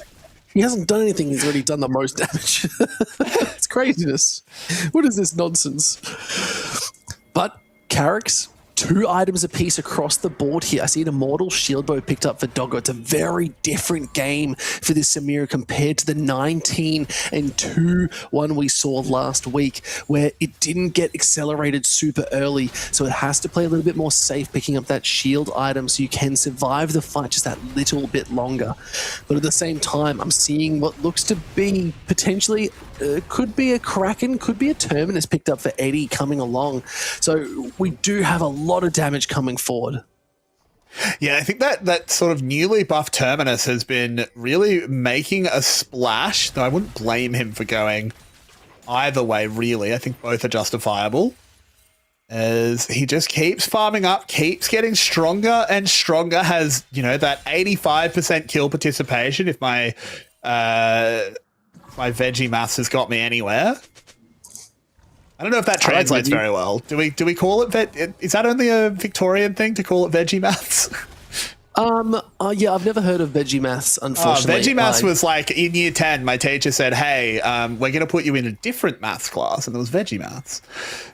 No, I've never heard of veggie maths, unfortunately. I know maths. Oh, hang on, D-Ray, he's going in. Looking for some Grand Starfall is good. D-Ray able to get a little bit more off with this. Public Execution doesn't hit. Doggo has the stacks. Is it going to be enough damage? Pun holds on a little bit longer. The exhaust is good, but now they're just cleaning up this fight. A triple kill for Doggo. We said he wasn't going to be able to hold on. If he gets the lead, he can do so much. But now 3 members down, including the jungler, means a Baron is available. And we need to go to the replay because this was just a completely botched engage from Team Secret Whales. Everything that could go wrong did go wrong. They'll get a consolation dragon, but they won't be able to stop the Baron. There's even going to be TPs in. I don't think they'll get the dragon. This is going to be soul point for CFO, and they'll get these kills. This could be the game lost in an instant. Oh no, and you can see they're just hunting for Eddie. There's nowhere he can run to. He's caught. He's just trying to kite as best he can, but a double kill now for Pout. And they pick up the Baron on the back of it as well. Oh, Carrick's, it was looking good. Secret Whales, they had the gold lead, but look, it was just D-Ray maybe being a little bit too overzealous.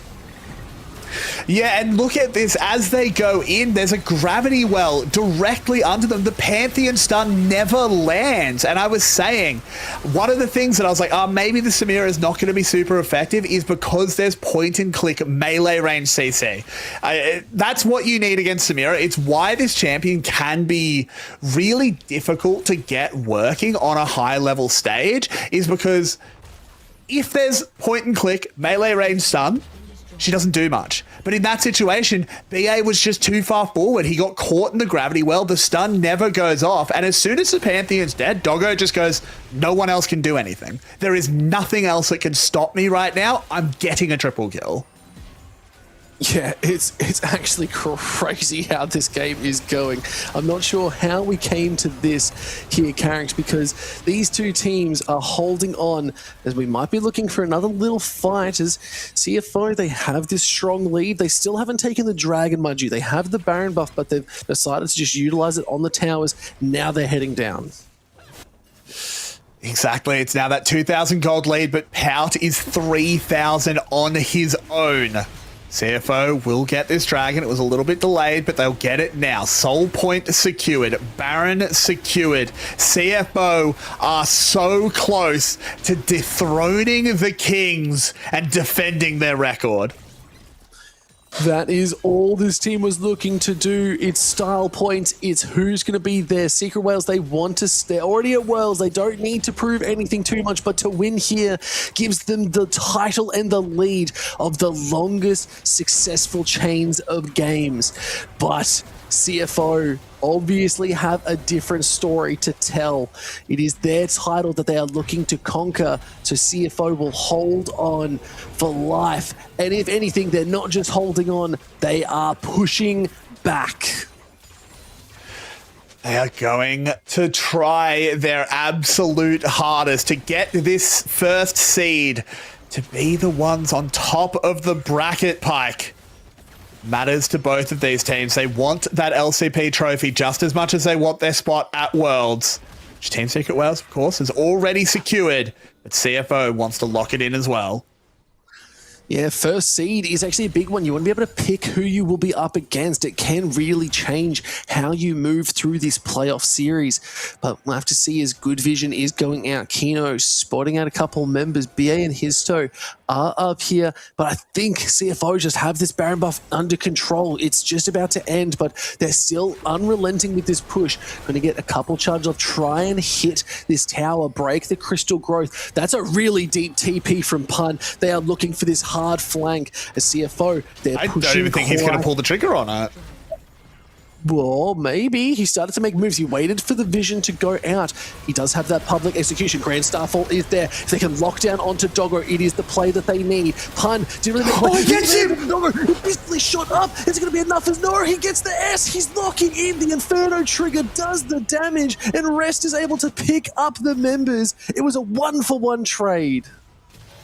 I can't believe that public execution hits. I don't even think the team believed it hit because they didn't have the follow-up. It ends up a 1-for-1, but it's Pout that goes down, so I guess you'll take it. This Victor is so much of the strength for CFO. This just gives you a little bit of room on the map. Let's have a look at the replay, because as you said, it was an unbelievably deep TP, but again, as soon as BA throws the ult, he's getting Skarner ulted, he's getting Gravity Welled, and they can't follow up onto Doggo, so he just gets to spin, he just gets to win. BA, we can't rely on the ultimate, we have to find real flanks. It's a tall order, but anything is possible. Remember, when a dog is backed up against the wall, it will fight. And this is what CFO are proving today. They've gone up against all the odds. A lot of people, including us here, Carricks, thought Secret Wales were the favourites. But CFO, they're here to prove us wrong, and they are looking very good while doing it. They're on Soul Point, 2k gold lead up, and in just under 2 minutes, the dragon will spawn. The dragon will spawn, exactly. We cannot let this team comp have a Chemtech Soul. It's too good for CFO. Team Secret Wales, they must fight there. They must find the angle.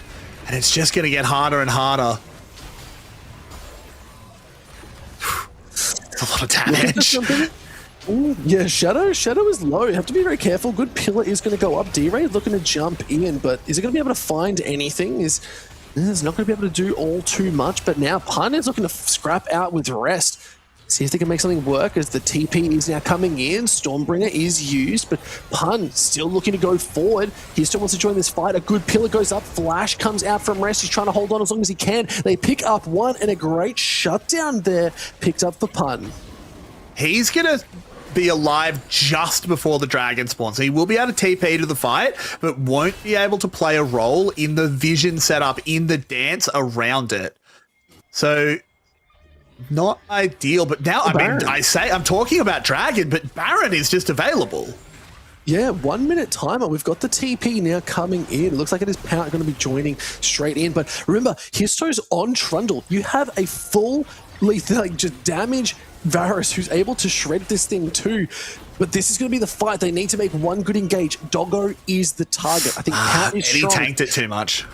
Yeah, they just have to back out. It's not ideal. Pun D-Ray all alone really against 4 members, and the Dragon's about to spawn. They have to reset. This is not the position that Team Secret Wales wanted to be in. And there's the TP you called out. Now they're looking at Pun, getting caught on this wall. Has to slide and dash. The Impale is good. I'm sorry, Pun. It's time to go. And now you're looking for a little bit more as Between Worlds is used. He's waiting in the wings, but isn't going to be able to do all that much. But there's the Grand Star fall straight onto the back line. Doggo needs to be careful. He's gone. He's been taken out. Secret Wales, they would have locked down this fight as soon as possible, but BA is just gone too. Eddie back in the fight, doing the damage, but not be able to do too much as Histo gone as well. Double kill here is so good, and CFO still take the fight. That Baron start, I think, through the game. Eddie was taken so low, they had to reset, and it was just too late. They couldn't get to the Dragon on time. CFO had positioning, had everything was in their advantage. They now get Soul, they get 3 kills. CFO, I think they're about to beat Team Secret Wales. An upset unbeknownst to the world here, Carrix. That is all it can be. The king could be dethroned here tonight in a best of 5 that will go down in the ages. Secret Wales do not want to be losing this series. They want this win for the title of the longest running wins. CFO, but they've been looking so damn good. They have. CFO have been looking unbelievable. They have been looking like the better team. This has not been flukes. This has not just been draft diffs. They are playing better on the map, something that so few teams can claim to do against Team Secret Wales. They're making them look silly. We can see, though, with items now being completed. Shadow's looking at his toe. Nice little sidestep of the Impale. TP is now coming in.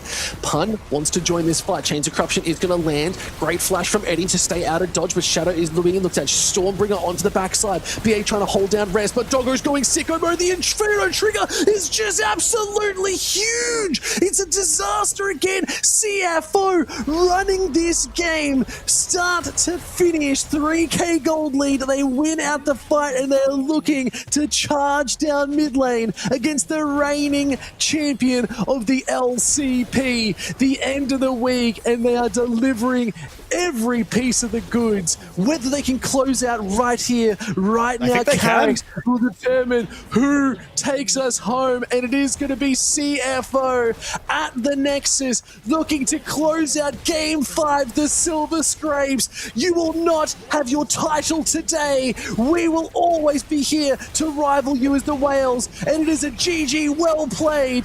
It is all CFO. I mean, I can't believe it. CFO have gotten over the line. They break the streak. The Whales have fallen. Whales are down, Carrix. It's over. We got the 5 games. They took it to the best, and they came out victorious. Yeah, and they looked just incredible. They looked so much better than Team Secret Wales. It went to 5, but I just don't think this was a particularly close series. CFO were much better on the day. They really were. I think Secret Wales, they had some good games. They still clawed back a couple of them, but CFO at the end of it all, big performance out of Rest as well in this top lane. He took it. He took the volley bear, Pun's volley bear to him, and I would say won out. In the 1v1, he was winning the whole game long. At the same time, Shadow stuck it to his toe. The MVP of last split didn't find the answer.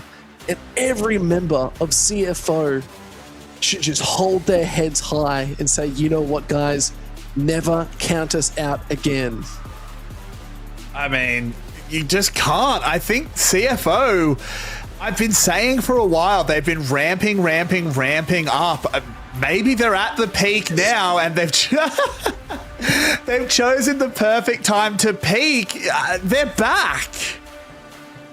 They are back. This is the time they needed to peak, and they have just taken us all the way through this series. And you can see the CFO fans in the crowd are absolutely ecstatic. They're putting up those awesome stuff. Man, I love the art here at the LCP. Damn, it's good.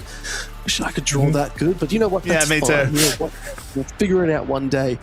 But okay, damage was so good. Eddie had so much success, but it just wasn't enough. You talked about Pout in this mid lane. This Victor went unknown all early game and then just came up with the goods.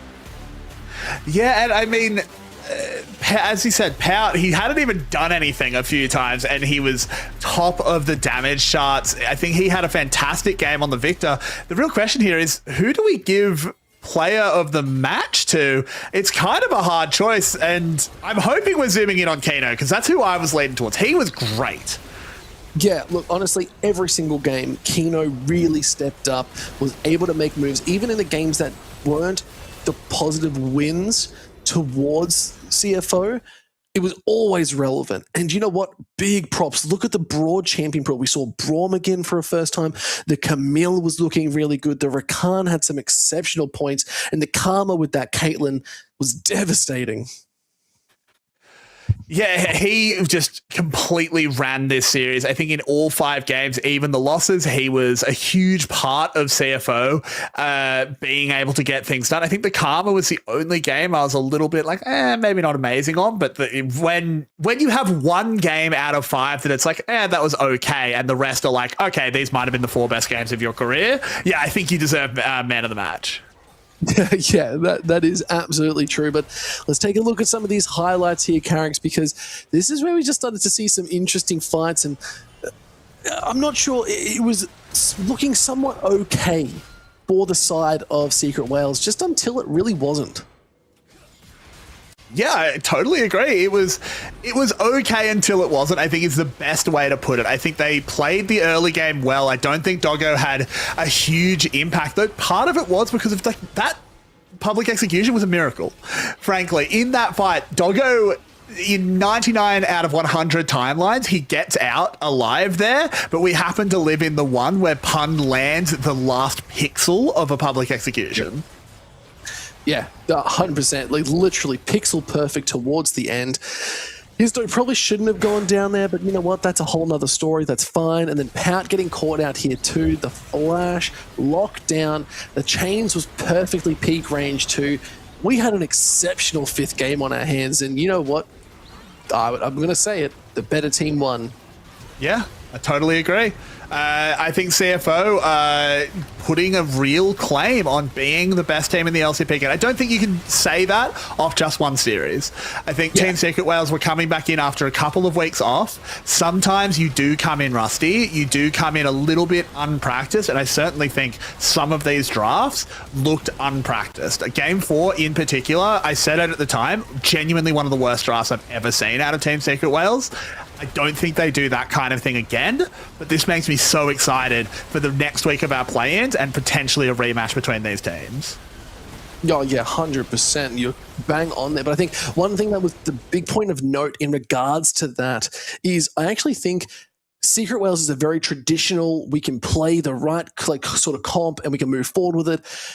Whereas CFO, we've seen that they can play very different styles, very different games. Their drafts are always so unique, so they can throw these things at these teams, and they don't know what to do. So we've had 2 best of 5s this week, Carricks. How crazy is that? As we look at the seeding matches for this week, CFO went 3-2 against Vikings. Then we had GZ 3-0 DFM last night, and then tonight, all the way, yet again, Secret Wales just being pipped at the post in the best of 5 against CFO.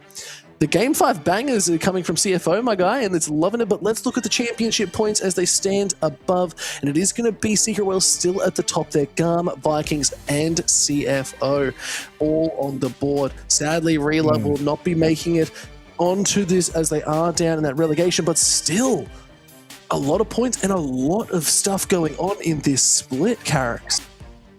Yeah, CFO does have a lot of work to do. Their first two splits were unfortunately pretty bad. They were in a rebuilding phase. I'm not trying to flame them by any means. They brought in these new players, Pout and Kino. Since then, they have been fantastic. As we say, this is our playoffs bracket. CFO and Team Secret Whale. CFO is Seed 1, Team Secret Whale Seed 2. They will be waiting to find out who they're playing against, which will be revealed soon enough. I'm so excited for this. See, the thing is, because of the championship point situation, CFO almost need to make the finals. They have to go on a run if they want to get to Worlds. There is no brakes on this train. Yeah, they really are putting in the hours here to get us there. They do need it. It is going to be Thursday's match, CFO versus TBD. Again, still don't know about this team. They're a bit new to the league, but TBD, I've heard they're pretty good. They might have some moves. We'll have to wait and see. We don't know what they're going to look like really too much, but Carricks. Next week, it's the second last week of the LCP Split 3. Has it lived up to your potential?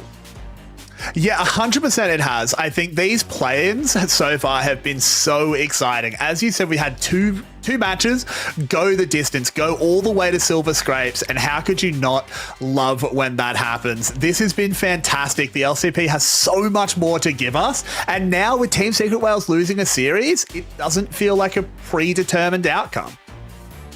That's so true. And you know what?